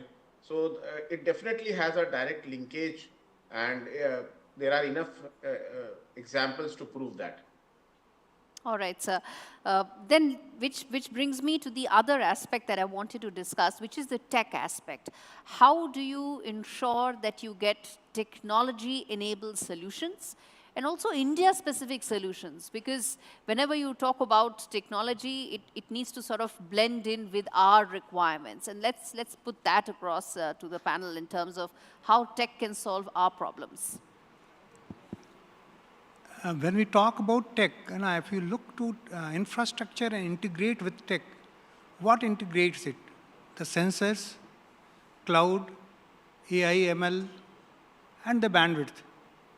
Now, once you do this, then you need basically that software to integrate it. Our experience, if we talk about, say, Moradabad smart city, that city also, that when we talk about the traffic data integrated to command and control system to check it, it was fairly successful. So tech has helped to smoothen the traffic flow, reduce the emission. It has definitely made it more sustainable. Energy optimization has come, and it has made the city more safe. Means all the places where you are finding that crime happening, putting camera there and tracking it, it has reduced the crime. No, putting cameras and tracking is important, but I would call it as regular policing in terms of, putting CCTV footage in place. But I guess it is Internet of Things that many people say that could really transform cities and how you really go about using IoT. Sir, would you like to come in there? Absolutely. You see, for the IoT, the hub is already there in place in at least 100 cities. The smart cities have got integrated command and control center that can become the hub. Now, the thing is how we make use of it. What I notice is that we are suboptimally utilizing it. For example, not only the crime, as you mentioned, sir, the crime can be, detected on the roads at least, traffic jams, the floodings, where the roads are, potholes can be checked there. That is on one side. Similarly, the water supply situation, where the water is, where there are leakages in pipe, everything the command and control center can tell. Sewage line, where the sewage line is clogged, whether it needs to be repaired, and so on. And I said flooding points can be checked, traffic jam points can be located, immediate corrective actions are possible. So these integrated command and control centers were formed probably for the smart city mission's limited purpose, but I think they have a huge potential. They can provide a big backbone of support for the entire city, and it should be utilized also. That is definitely, it is a possibility and requirement both. Mr. Shah, you wanted to comment on technology earlier. Sure. Yeah. So I think in addition to what Dr. Krishna just mentioned, the command and control centers, of course, have captured a lot of the imagination, especially during COVID, because they became the war rooms for dealing with COVID. I'd like to say that the integrated command and control centers aren't the only big deployment of technology in smart cities today. One of the great achievements of the smart cities mission, which is unacknowledged, is that over the across the 8,000 plus projects that it will deliver by next year, or rather, in fact, by this year, a lot of those projects are about circularity, for instance, waste management, wastewater management, even ecological restoration projects have come in, air quality management. So technology has been deployed in smart cities on a pilot basis across the country, across 100 cities, which is showing us the sustainability potential of our cities as well. So it not only is helping us run transportation systems well, it's helping us manage traffic better, it's also helping enable circularity in terms of recycling of waste, detection of different kinds of waste, even down to drones helping municipalities manage encroachments and unauthorized constructions so that they can optimize their collections on property tax. So technology is clearly the backbone of the smart cities anywhere in the world. What is heartening to see is that in the Indian context, through one mission, we've actually been able to create hundreds and thousands of lighthouse projects, which now can be replicated and scaled across the country. It can also almost become like a standard toolbox, where it includes an integrated command and control center, but it also includes other kinds of technologies, sensors, installations for managing waste, for managing the whole sort of metabolic activity of the city itself. Okay. Yeah. Yes, sir. In pretext of India, I beg to differ a little bit because on the scale which we are urbanizing, we may become another America or China. So when we look at technology, we need to be very, very specific. If we look at the design of our competitive federalism, we are very well placed to give solution to different states, and also states in a position to give solutions to the national problems. What you suffer in Delhi, you may not suffer in UP. So in this pretext, if you look at one successful example, UP, then 2014, if I can quote from where it started, 14 to 17, UP has worked extensively on adoption of new technologies. In 17, UP Ease of Doing Business ranking is ranked 2. Yeah. And at that time, when new government came with the Vibrant Gujarat model, I used to be the campaign team member of the Vibrant Gujarat model, and then I came to UP. So UP was given first possibility for us to work and bring and make it possible for investor to become a destination for investment. Bringing technology in a sensible manner is a competitive federalism competition between states today, that we do not end up becoming America, China, and again becoming into a same loop where nobody wishes to live in cities. And ultimately, if the adoption of technology is not done in a way, particularly after the global disappointment of COP29, which was placed as a solution provider for the world. World is looking at India now that the way how sustainability and development can work together, Prakriti bhi, Samriddhi bhi, Vikas bhi, or Virasat bhi. So there are three aspects of what you said, and all three are equally important, but they are distinct from each other. One is our constraints of urbanization, which require us to create housing and other infrastructure. Second is the aspirational living, where we want better living standards and hence don't want our present cities as options for living. And the third is that how do we go about creating global models that can be replicated by other countries in global south. All three are equally important, but I would say not interchangeable, and I think that makes the whole this conversation so important, but at the same time so diverse. Let's get in Mr. Sanjay as well to talk about the role that technology plays in terms of ensuring our cities become smart, and the challenges that are unique to India must find those India-centric solutions as well. Speakers have mentioned as previous speakers have mentioned on the technology aspect. I would say that there are few examples in India which are good examples, but I would take the example of the gift city in Ahmedabad. which is the smaller version of a investment destination. But that's a complete where everything with respect to technology, IoT, and all the aspects of drainage, sewerage, drinking water, cooling of the air conditioning of the buildings, everything is being taken care of. So we will have to find local what is applicable, because all technologies cannot be made applicable in all cities. So we'll have to see. And as has been said, that the command control center which has been set up is a very good example. But in that, only one aspect by and large have been done by all the states, that is traffic control, bottlenecking, traffic regulation, etc., etc. But with respect to the service aspect, where is the drainage leakage, where is the sewerage, where are the points, where are the where complaints would come up in the next 2-3 days, or where in the during night fire has taken place. So there are 3 aspects of command and control center. One is the basic traffic regulation and things like that, law and order, etc., etc. The other is your services, and third is your monitoring of all the services, where your services are there and where they will give you problems. So it has to trigger and tell in advance the administrators of that city that, look, in the next few hours there is a problem which may come, so please get it rectified, or a problem has already come, so get it rectified. So we have to use technology in that way. All right, so that's an important point. And in the spirit of time, the third, this question I want to ask to the panel, I would request all of you to keep it short so that I can also take maybe 1 or 2 questions from the audience. But the question that I want to ask is that, what has been the one success story in terms of smart cities that you think India can emulate? There's no perfect example, because we need to have solutions for our particular conditions. But in your assessment, the one experiment that you think that India can replicate when it comes to smart cities on all parameters? Quickly, sir.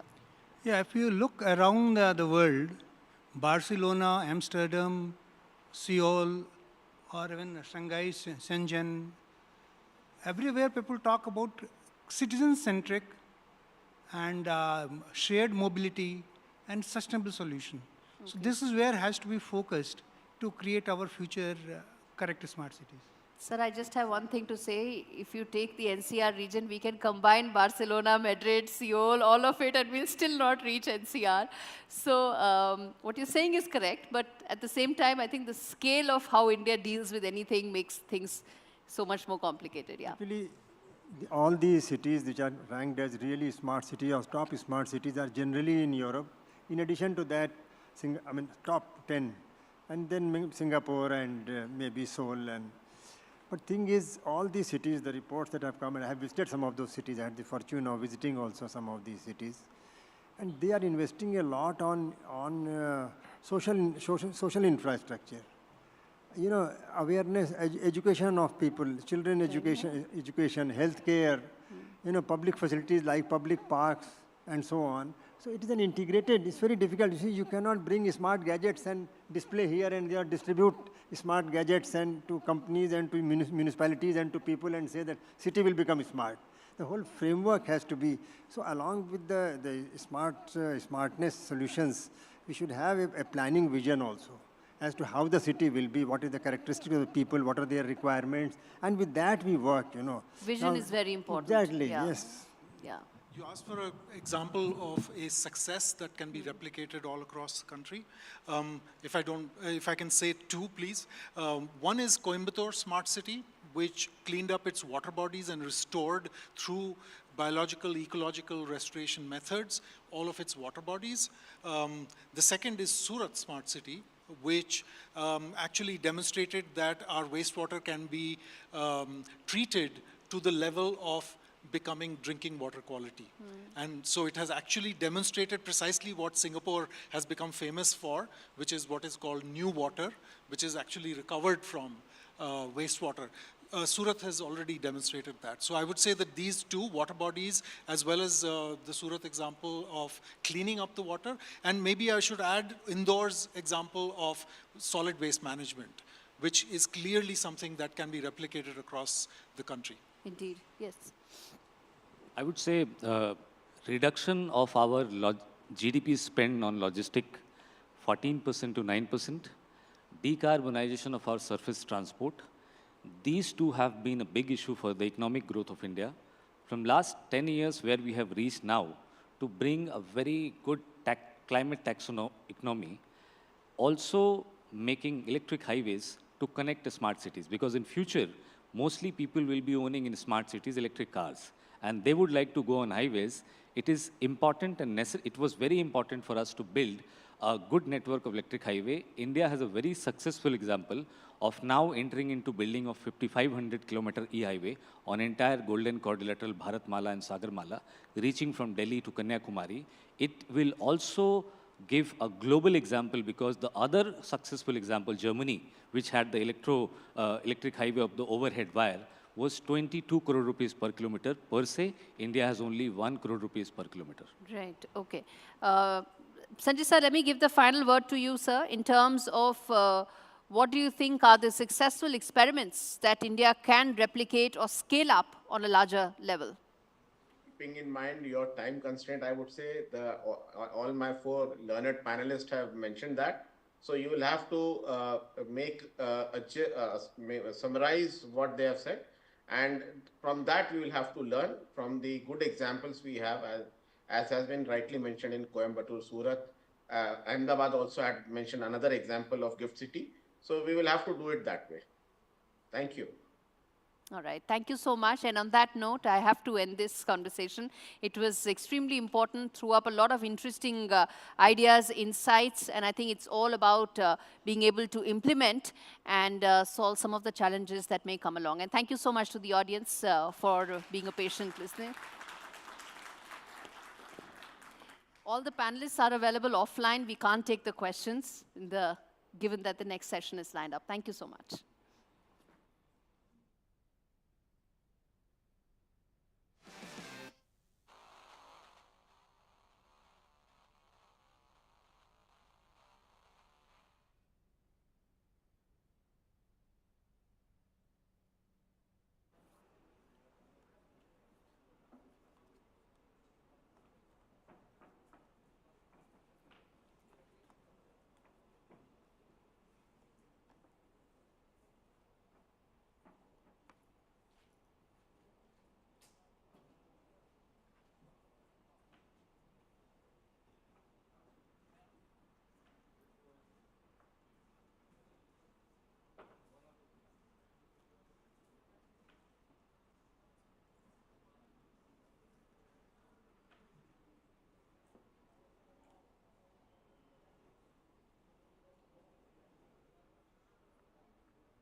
और अब हम final session की तरफ बढ़ते हैं और अगले हमारे खास मेहमान हैं शलभ गोयल जी, मैनेजिंग डायरेक्टर NCRTC। शलभ जी, बहुत बहुत स्वागत है, आप मंच पर आए। शलभ गोयल जी के बारे में बता दें, 1989 बैच के रेलवे के अधिकारी हैं और 2 आईआईटी रुड़की और आईआईटी दिल्ली से पढ़ाई कर चुके हैं। फिलहाल 2 जुलाई 2024 से नेशनल कैपिटल रीमन ट्रांसपोर्ट कॉर्पोरेशन के एमडी के तौर पर काम कर रहे हैं। बहुत बहुत स्वागत है, मंच पर आए सर। और मेरे सहयोगी विकास भदौरिया उनसे बातचीत करेंगे। विकास, आप भी आइए।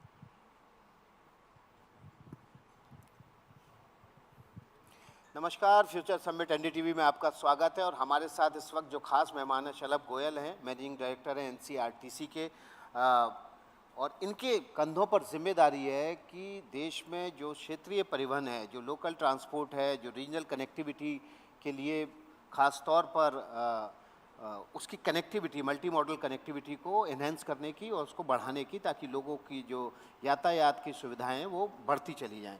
तो आपका बहुत बहुत स्वागत है। आपने व्यस्त समय में हमारे लिए समय निकाला, बहुत बहुत धन्यवाद। और हम आपसे इस बातचीत के जरिए कोशिश करेंगे कि अगले 1 दशक के भीतर जो मल्टी मॉडल कनेक्टिविटी है वो लोगों को किस तरह से राहत पहुंचाने जा रही है, किस तरह से उनका आवागमन सुगम हो रहा है। और ख़ास तौर पर एनसीआर के परिप्रेक्ष्य में, चूँकि ये पूरी फ्यूचर समिट जेवर airport, Yamuna expressway authority, industrial development authority के आसपास किस तरह से सिनेरियो बदलने वाला है उस पर है। और हम ये समझना चाहते हैं कि एनसीआरटीसी इस पूरे जेवर एयरपोर्ट और यमुना इंडस्ट्रियल एक्सप्रेसवे के आसपास जो कनेक्टिविटी है, मल्टी मॉडल कनेक्टिविटी है, उसमें कैसे रोल प्ले कर रहा है। सर्वप्रथम मैं बहुत बहुत धन्यवाद देना चाहूँगा, आपने मुझे यहाँ पे बुलाया। मैं बताना चाहूँगा कि अगर हम पूरे ट्रांसपोर्टेशन सिस्टम को देखें तो दिल्ली मेट्रो आया, दिल्ली मेट्रो ने एक पूरा रेवोल्यूशन ला दिया और पूरे एक कंट्री में मेट्रोज़ एक के बाद एक बनते चले गए। जब मैं मेट्रो बोलता हूँ तो वो एक इंट्रा सिटी ट्रैवल है, यानी कि शहर के भीतर ही उसमें ट्रैवल करना है। जहाँ तक आरआरटीएस या जो नमो भारत जिसको हम कहते हैं, उसका मकसद ये है कि मैं जो हब है, हमारा सिटी का हब है, उस हब से 100 किलोमीटर के दायरे में, रेडियस में, मैं जो बड़े बड़े शहर हैं उनको मैं जोड़ सकूं। जैसा कि अभी दिल्ली सराय काले खां से मोदीपुरम को जोड़ा जा रहा है, जो कि करीब करीब 100 किलोमीटर के आसपास हो जाता है। और उसका मकसद ये है कि 55 मिनट में हम आपको 100 किलोमीटर का जो है यात्रा कराया जा सके। उसका मेन मकसद ये है कि जो हमारे जो सिटी सेंटर्स हैं वहाँ पे बहुत क्राउडेड है, प्रॉपर्टीज़ के दाम बढ़ रहे हैं, लोगों के लिए बहुत ज़्यादा कंजेशन है। तो अगर मैं मोदीपुरम या मेरठ या गाज़ियाबाद में रह के यहाँ पे दिल्ली में नौकरी कर सकता हूँ या वाइस वर्सा, तो मेरे लिए जो है मतलब कॉस्ट ऑफ लिविंग भी कम हो जाता है। 55 मिनट या 50 मिनट या 40 मिनट की यात्रा करके मैं मेरठ की ओर से या गाज़ियाबाद की ओर से मैं दिल्ली आ सकता हूँ। दिल्ली में मैंने नौकरी करी और शाम को मैं वापस चले जाऊँ। एंड वो इतना कंफर्टेबल ट्रैवल है जिसमें कि मतलब it is air condition travel है पूरा। वो टिकट्स भी बहुत कम रखे गए हैं, उसमें सीट्स बहुत कंफर्टेबल हैं, कुशन सीट्स हैं 2x2। और जहाँ तक सर्दियों का या फॉग वाला जो मौसम होता है उसमें ये इसमें टेक्नोलॉजी ऐसी इस्तेमाल की गई है कि ये फॉग से अफेक्ट नहीं होता है। इसमें सारी कैब सिग्नलिंग है, ट्रेन की गति जो एक मैक्सिमम स्पीड जो है इसकी 160 kmph है, 160 पे गाड़ी चल सकती है पूरा, हालांकि बाहर पूरा फॉग हो और कोचेस भी अंदर से हीटेड है। तो जब हम लोग इसके ट्रायल्स अभी चल रहे थे तो मैं देख रहा था कि बाहर इतनी ज़्यादा ठंड, बूंदाबांदी हो रही है, बारिश भी हो रही है, लेकिन आप कोच के अंदर बिल्कुल एक गर्म 26-27 डिग्री के टेम्परेचर पे आप पूरा ट्रैवल कर सकते हैं। तो एक पूरा सोशो इकोनॉमिक सिनेरियो एनसीआर का एक बदलने वाला है। एंड जो लोग बात दिल्ली में ही रहना प्रीफर करते थे या मेरठ और दिल्ली की या मोदीपुरम और दिल्ली की जो दूरी होती थी वो बहुत नज़दीक अब होती जा रही है। और इस तरह से खाली ये दिल्ली से लेकर ये मोदीपुरम का तो पहला 8 कॉरिडोर है, लेकिन जब सरकार ने पहले सोचा था टोटल 8 कॉरिडोर ऐसे तकरीबन आइडेंटिफाई किए थे, जिसमें से 2 कॉरिडोर्स और प्रायोरिटी पे हैं। एक है दिल्ली सराय काले खां से लेकर करनाल की ओर और अगला है दिल्ली सराय काले खां से गुड़गांव होते हुए SNB की ओर टूवर्ड्स अलवर। तो ये दोनों कॉरिडोर्स की भी DPR बना के हम लोगों ने हमारी ministry of housing and urban affairs के अंडर में आता है NCRTC, उसकी DPR भी सबमिट कर दी है। जेवर एयरपोर्ट की जहाँ तक आपने बात करी, हम लोगों ने गाजियाबाद से जेवर, मैं आपको रोकूंगा, जेवर एयरपोर्ट पे बाद में आएंगे। आपने करनाल और गुड़गांव के RRTS की बात की, DPR आ चुकी, लेकिन इसका टारगेट कब तक का है, कब ये कंप्लीट हो जाएगी? देखिए ये बहुत मेगा प्रोजेक्ट्स हैं जिसमें कि तमाम तरह की चैलेंजेस एनकाउंटर करने पड़ते हैं। तो दिल्ली मेरठ का हमारा एक्सपीरियंस ये बताता है कि ये 6 साल में प्रोजेक्ट कंप्लीट होगा, जो कि ओरिजिनल टारगेट था 6 साल का, और जून 25 तक कंप्लीट हो जाएगा। तो ये दोनों प्रोजेक्ट्स भी तकरीबन सैंक्शन होने के बाद इनका 5 से 6 साल का हमारा पीरियड रहेगा, जिसमें क्योंकि बहुत सारी स्टेजेस होती हैं, लेकिन डिफरेंट छोटी छोटी स्टेजेस में कुछ ना कुछ हम लोग खोलते जाएंगे, बट फाइनल जो होगा आप मान लें सैंक्शन के बाद तकरीबन 5 से 6 साल। तो मतलब 2030 में आप गुड़गांव और Karnal RRTS high speed train से सफ़र कर रहे होंगे?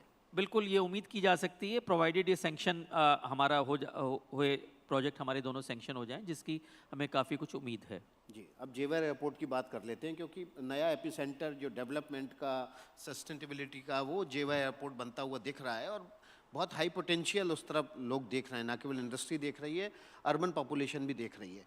तो अगर अर्बन पॉपुलेशन उधर शिफ्ट होगी या उसको वहाँ पर जाना आना है अपने काम धंधे के सिलसिले में, तो कनेक्टिविटी बहुत इंपॉर्टेंट होती है। मल्टी मॉडल कनेक्टिविटी की जिम्मेदारी आपके कंधों पे है। RRTS high speed train, metro, तीनों से कनेक्ट करने की योजना है, दोनों से कनेक्ट करने की योजना है। इस पर आप जो पूरा रीजनल ट्रांसपोर्टेशन सिस्टम है उसमें कैसे बदलाव देखते हैं? बदलाव तो बहुत ज़बरदस्त रूप से पूरे एक क्षेत्र में आने वाला है, क्योंकि हम लोगों ने अभी एक DPR जो है बना के गाज़ियाबाद से जेवर एयरपोर्ट के बीच में एक DPR बना के, जो कि उत्तर प्रदेश सरकार की पहल पर हमें DPR बनाने का कार्य सौंपा गया था, वो DPR बना के हम लोगों ने अपने मंत्रालय ministry of housing and urban affairs को दी है। वहाँ पे उसका इवैल्यूएशन चल रहा है, और उसमें बहुत सारे डिफरेंट ऑल्टरनेटिव्स भी एक्सप्लोर किए जा रहे हैं। फर्दर क्या हो सकता है, उन सब पे विचार विमर्श अभी मंत्रालय के साथ चल रहा है। तो बट डेफिनेटली जब भी ये बन जाता है या जो भी ऑल्टरनेट इसमें लिया जाता है, उसमें मल्टी मॉडल कनेक्टिविटी पे पूरा ध्यान रखा जाएगा, और पूरी जो पब्लिक की जो रिक्वायरमेंट है उसको ध्यान में रखते हुए ही पूरा कॉरिडोर और उसका जो अलाइनमेंट उसको फाइनल किया जाएगा। अभी ज़रूरत है डेवलपमेंट के साथ इस बात का भी ध्यान रखा जाए कि आपकी प्रोजेक्ट जो हैं वो पर्यावरण के मित्र भी हों। ख़ास तौर पर ऊर्जा संरक्षण से पर ज़्यादा जोर है। इस तरह से अगर NCRTC को देखा जाए तो किस तरह से regional connectivity, multi modal connectivity पे काम करते हुए इस फंड पर भी काम कर रहा हो? नहीं, ये आपने एक बहुत जिसको बोलते हैं कि इम्पॉर्टेंट चीज़, एक बहुत इम्पॉर्टेंट प्रश्न पूछा है, जो कि NCRTC के लिए एक बहुत इम्पॉर्टेंट माइलस्टोन हम लोग लेके चले हैं। सबसे पहले तो अगर मैं खाली दिल्ली मेरठ कॉरिडोर की बात करूं, तो जब दिल्ली मेरठ कॉरिडोर पूरा बन जाएगा तो करीब 1 लाख व्हीकल्स, मेरे रोड व्हीकल्स जो हैं वो ऑफ द रोड हो जाएंगे। उसके करस्पॉन्डिंग जो है जो मेरा कार्बन डाइऑक्साइड एमिशंस हैं वो मेरे कम हो जाते हैं। मेरा पेट्रोल का जो आयात या इंपोर्ट जो मेरा कम हो जाता है, डीजल का इंपोर्ट कम हो जाता है, और कार्बन फुटप्रिंट्स कम हो जाते हैं। उसके साथ साथ हम लोग सोलर पे बहुत काम कर रहे हैं। सोलर पे करीब हम लोग 11 मेगावाट सोलर हम लोग लगाने के डिफरेंट प्लान है स्टेशंस पे, और जो भी लोकेशन हम लोग मिल रहे हैं। जो पेड़ हम लोगों ने ट्री ट्रांसप्लांटेशन पे काफ़ी जोर दिया है, जिससे कि पेड़ों को कम से कम क्षति पहुंचाई जा सके। वाटर रिसाइकलिंग जिसको बोलते हैं, वाटर रिचार्जिंग ग्राउंड वाटर का, अगर आप दुहाई डिपो में जाके देखें तो पूरा एक बहुत बड़ा ह्यूज सम्प बनाया है, जिसमें पूरे डिपो का पानी इकट्ठा होके आ जाता है, एंड वो पूरा ग्राउंड वाटर को रिचार्ज करता है। उसी तरह से जो है, अगर ऑक्यूपेंसी सेंसर्स हम लोगों ने डिफरेंट कमरों में लगाए गए हैं। सारी जो मशीनरी है सब वो जो है, मतलब उसमें VVVF ड्राइव्स हैं, 3 फेज़ रीजनरेटिव ब्रेकिंग है, हमारी ट्रेन्स में भी रीजनरेटिव ब्रेकिंग है। तो उस तरह से एनर्जी कंजर्वेशन और एनर्जी प्रिजर्वेशन पे बहुत ध्यान दिया गया है, और अगर मेरे एनर्जी बचती है तो मेरे कार्बन फुटप्रिंट बचते हैं, और पर्यावरण के लिए ये काफ़ी मतलब उचित एक दिशा में हम लोग बढ़ रहे हैं, हमें ऐसा लगता है। NCRTC के लिए एक सबक हुआ है क्या इस दौरान जब आप काम कर रहे हैं, कि प्राइवेट और पब्लिक पार्टनरशिप के जरिए जो प्रोजेक्ट लाए जा रहे हैं उसमें क्या नया प्रयोग करने की ज़रूरत है ताकि ये जो मल्टी मॉडल कनेक्टिविटी है ये और ज़्यादा इसका विस्तृत रूप और विस्तार इसमें हो सके?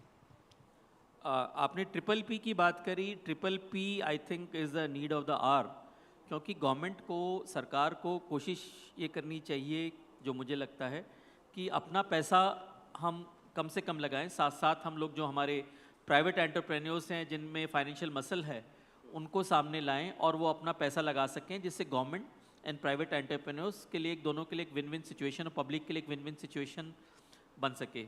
उसका एक जीवंत उदाहरण है कि जो हम लोगों ने O&M है, ऑपरेशंस एंड मेंटेनेंस ट्रेन्स का दिया है, वो जर्मन रेलवेज़ के ड्यूशबान DB जिसको बोलते हैं, उसको 12 साल का हम लोगों ने कॉन्ट्रैक्ट दिया जिसमें पूरा O&M DB करेगा। जहाँ तक मैं समझता हूँ ये देश में एक पहला अपनी तरह का एक मॉडल है।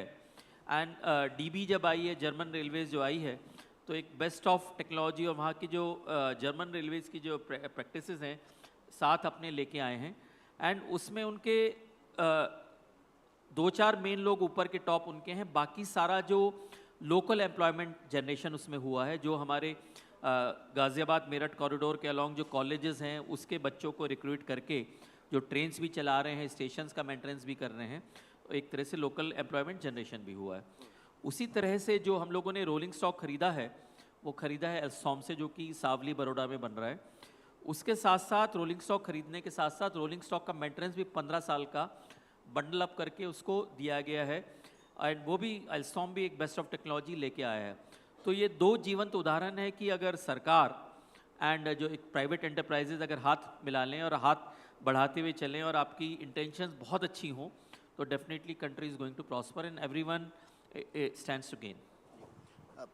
आप क्षेत्रीय कनेक्टिविटी में काम कर रहे हैं, लेकिन दिल्ली का traffic itself a big problem.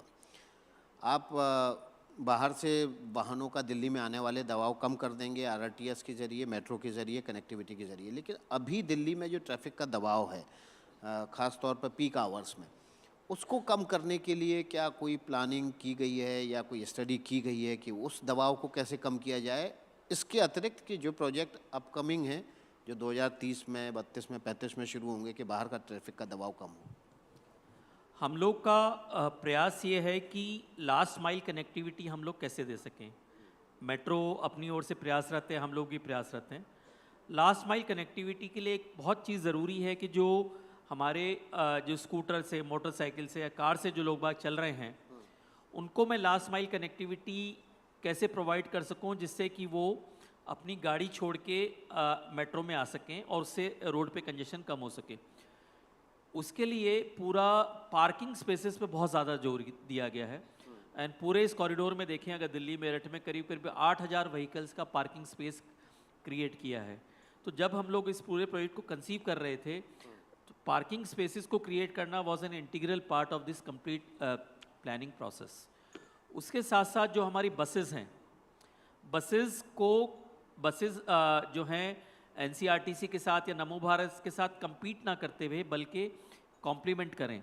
उसके कारण से जितने भी बस ऑपरेटर्स हैं, हम लोगों ने यूपी एरिया में, दिल्ली एरिया में हम लोगों ने बात करने की प्रयास किया है।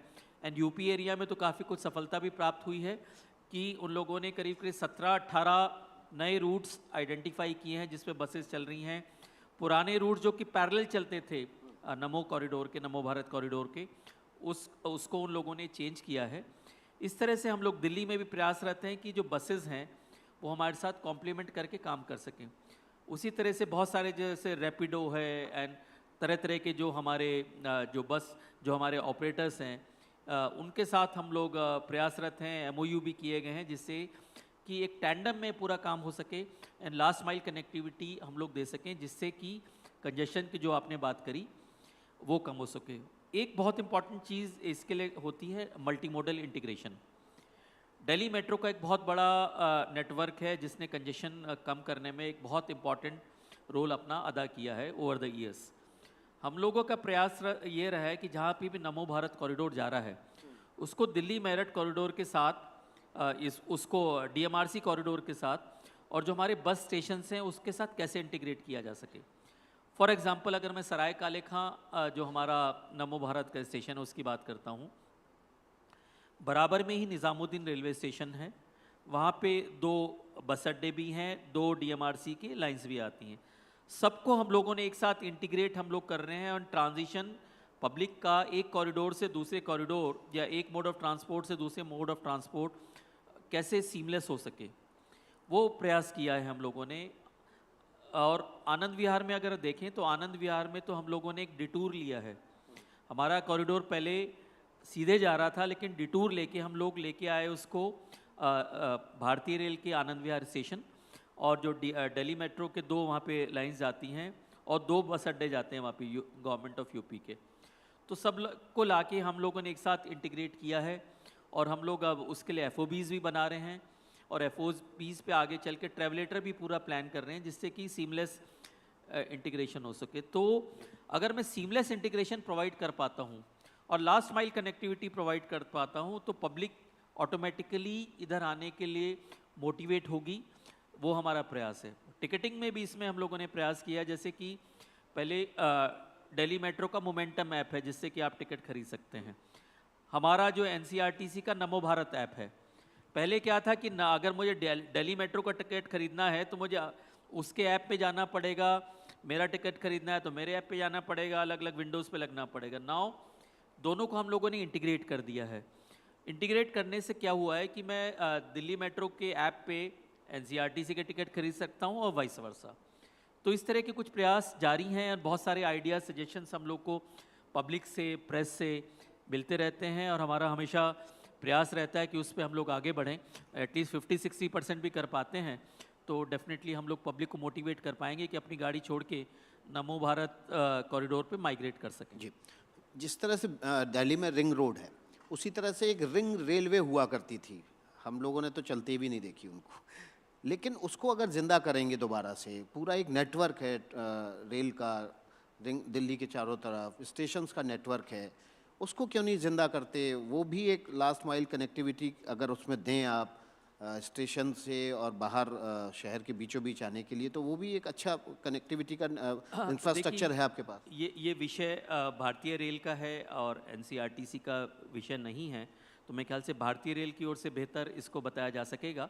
बट उसमें डेफिनेटली जहाँ तक मैं समझता हूँ, जहाँ तक मेरे को एज एन आउटसाइडर समझ में आता है कि उसमें इंडियन रेलवेज काफ़ी कुछ कर रहा है, प्रयासरत है। जेवर एयरपोर्ट की बात कर लेते हैं। ये कहा जाता है कि इंफ्रास्ट्रक्चर पहले क्रिएट कीजिए तो अपने आप उस इलाके की तस्वीर बदल जाती है। जेवर एयरपोर्ट का इंफ्रास्ट्रक्चर क्रिएट हो गया, ग्रेटर नोएडा वहाँ बस गया है, आसपास और स्ट्रक्चर इंडस्ट्रीज आ रही है, रियल एस्टेट का कारोबार हो रहा है, लेकिन जो कनेक्टिविटी है वो एक बड़ी समस्या है आज भी। एक्सप्रेसवे के अलावा वहाँ पर ना तो अभी मेट्रो का नेटवर्क है उस तरफ जाने के लिए, ना अभी रेल का नेटवर्क है। तो कुल मिला के वाहनों का दबाव सड़कों पर बढ़ना ही है जैसे ही वो एक नया स्ट्रक्चर खड़ा होगा। तो इससे पहले एयरपोर्ट चालू हो, इस पर क्यों नहीं ध्यान दिया गया कि वहाँ पर मेट्रो रेल की कनेक्टिविटी भी कर दी जाए? देखिए, ये सारे जो प्रोजेक्ट्स हैं, मेट्रो के हों, चाहे NCRTC का हो या इंडियन रेलवेज़ का हो, सारे बहुत कॉस्ट इंटेंसिव प्रोजेक्ट्स हैं।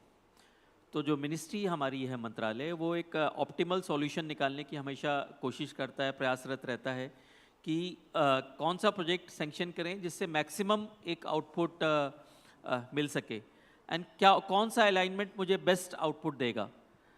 तो मिनिस्ट्री से जितनी हमारी बातचीत हुई है वो लोग इस दिशा में अभी प्रयासरत हैं। इस पूरे रीजन की अगर आप दिल्ली NCR रीजन की बात करें तो मल्टीपल एक्सप्रेसवेज आसपास से गुजर रहे हैं, लेकिन उनके बीच कनेक्टिविटी इशू है। EPS है, ईस्टर्न पेरिफेरल है, वेस्टर्न पेरिफेरल है, नीचे से उसके 2 एक्सप्रेसवे गुजर रहे हैं, लेकिन उनकी कनेक्टिविटी नहीं है। यमुना एक्सप्रेसवे की नहीं है, दिल्ली मुंबई एक्सप्रेसवे है, उनकी कनेक्टिविटी नहीं है। ये कनेक्टिविटी आपको नहीं लगता कि जब ये एक्सप्रेसवे बन रहे थे उन्हीं के साथ उस समय डिजाइन कर लेनी चाहिए थी? कनेक्टिविटी देखिए, रोडवेज़ में पूरे कंट्री में एक जाल बिछाया जा रहा है और NCR में भी उस जाल को बिछाया जा रहा है। बट हाँ, मतलब हम लोग का जो एक प्रेशर है, प्रेशर गवर्नमेंट के सामने चैलेंज रहता है कि पॉपुलेशन हमारी बढ़ रही है, नंबर ऑफ़ व्हीकल्स बढ़ रहे हैं, नंबर ऑफ व्हीकल्स एक इकोनॉमिक इंडिकेटर हो जाता है कंट्री के लिए। तो गवर्नमेंट एक पेस रखने की कोशिश करती है, बट जैसा कि मैंने पहले भी कहा कि बहुत कॉस्ट इंटेंसिव प्रोजेक्ट्स हैं, तो प्रायोरिटाइजेशन करने की कई बार आवश्यकता हो जाती है। अगर आप याद करें दिल्ली में आज से 5 साल पहले, या कंट्री में बात करें 5 साल पहले क्या था, या 10 साल पहले क्या था, या 15 साल पहले क्या था, तो हर साल आप पाएंगे कि जो रोडवेज़ का नेटवर्क है, रेलवेज़ का नेटवर्क है, और दिल्ली मेट्रो का नेटवर्क है, या जो अब RRTS आ गया उसका नेटवर्क बढ़ता जा रहा है। तो गवर्नमेंट अपनी ओर से पूरी प्रयासरत है कि कैसे जो इंक्रीजिंग डिमांड्स हैं और जो हमारे कम्यूटर्स की और पब्लिक एट लार्ज की जो एस्पिरेशंस है उसको कैसे फुलफ़िल किया जा सके। अभी हमने देखा हाल ही में ग्रेटर नोएडा तो बसा ही है, ये तो काफ़ी पुराना मॉडल है, लेकिन बड़े शहरों के आसपास 50-60 किलोमीटर दूर छोटे छोटे अर्बन टेरिटरी क्रिएट करने की ज़रूरत है। जैसा कि यूरोप अमेरिका में होता है कि बड़े शहरों से लोग बड़े शहरों की और 60-70 किलोमीटर दूर से आते हैं और वहाँ छोटी छोटी टेरिटरी क्रिएट होती हैं। तो एक्सप्रेसवे का जो नेटवर्क दिल्ली के आसपास बन रहा है, वहाँ पर इस तरह की अर्बन टेरिटरी क्रिएट करने की ज़रूरत है, ताकि जो उसके आसपास के छोटे शहर हैं उन पर भी आबादी का दबाव कम हो। आपने बिल्कुल सही कहा है। उसका अभी जैसे मैं एग्जांपल देता हूँ, मेरठ में पूरी एक नई टाउनशिप डेवलप की जा रही है और वो आउटकम है जो दिल्ली मेरठ कॉरिडोर बन रहा है। उसी तरह से गाज़ियाबाद में भी जो है पूरी एक टाउनशिप डेवलप की जा रही है, और जिसको हम ट्रांजिट ओरिएंटेड डेवलपमेंट बोल देते हैं एक तकनीकी उसमें। तो ट्रांजिट ओरिएंटेड डेवलपमेंट में गवर्नमेंट ऑफ यूपी का और गवर्नमेंट ऑफ दिल्ली का बहुत ज़्यादा जोर है, और सेंट्रल गवर्नमेंट का भी बहुत ज़्यादा जोर है। तो मुझे पूरी उम्मीद है कि जैसे 2 टाउनशिप मेरठ और गाज़ियाबाद में बनी है, जगह जगह इस टाइप की और टाउनशिप्स बनेंगी, और जिसको एक बोलते हैं अर्बन कॉन्ग्लोमरेशन। तो दिल्ली पे इस टाइप का प्रेशर कम होगा, और वो प्रेशर जो है डिस्ट्रीब्यूट होगा करीब 100 किलोमीटर के दायरे में। आई एम श्योर ऐसा होने वाला है। चलिए, बहुत बहुत शुक्रिया शलभ गोयल जी आपका, आपने NDTV के लिए वक्त निकाला फ्यूचर समिट में, और उम्मीद है कि जो फ्यूचर प्लान्स हैं आपके वो निश्चित रूप से मल्टी मॉडल कनेक्टिविटी को एक नया आयाम देंगे। बहुत बहुत धन्यवाद। Thank you so much.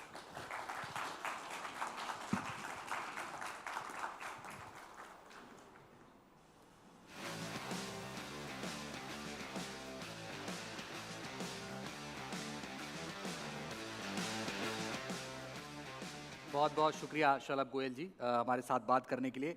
इस कार्यक्रम के लिए यमुना एक्सप्रेसवे औद्योगिक विकास प्राधिकरण का विशेष रूप से धन्यवाद, जिनकी सौजन्य से ये कार्यक्रम हुआ, और साथ ही गौर ग्रुप और भूटानी इंफ्रा का भी बहुत बहुत धन्यवाद, जिनके सहयोग से ये कार्यक्रम आपके लिए लाया गया था। आप सभी का बहुत बहुत शुक्रिया यहाँ आने के लिए और हमारे मेहमानों को सुनने के लिए। बहुत बहुत धन्यवाद।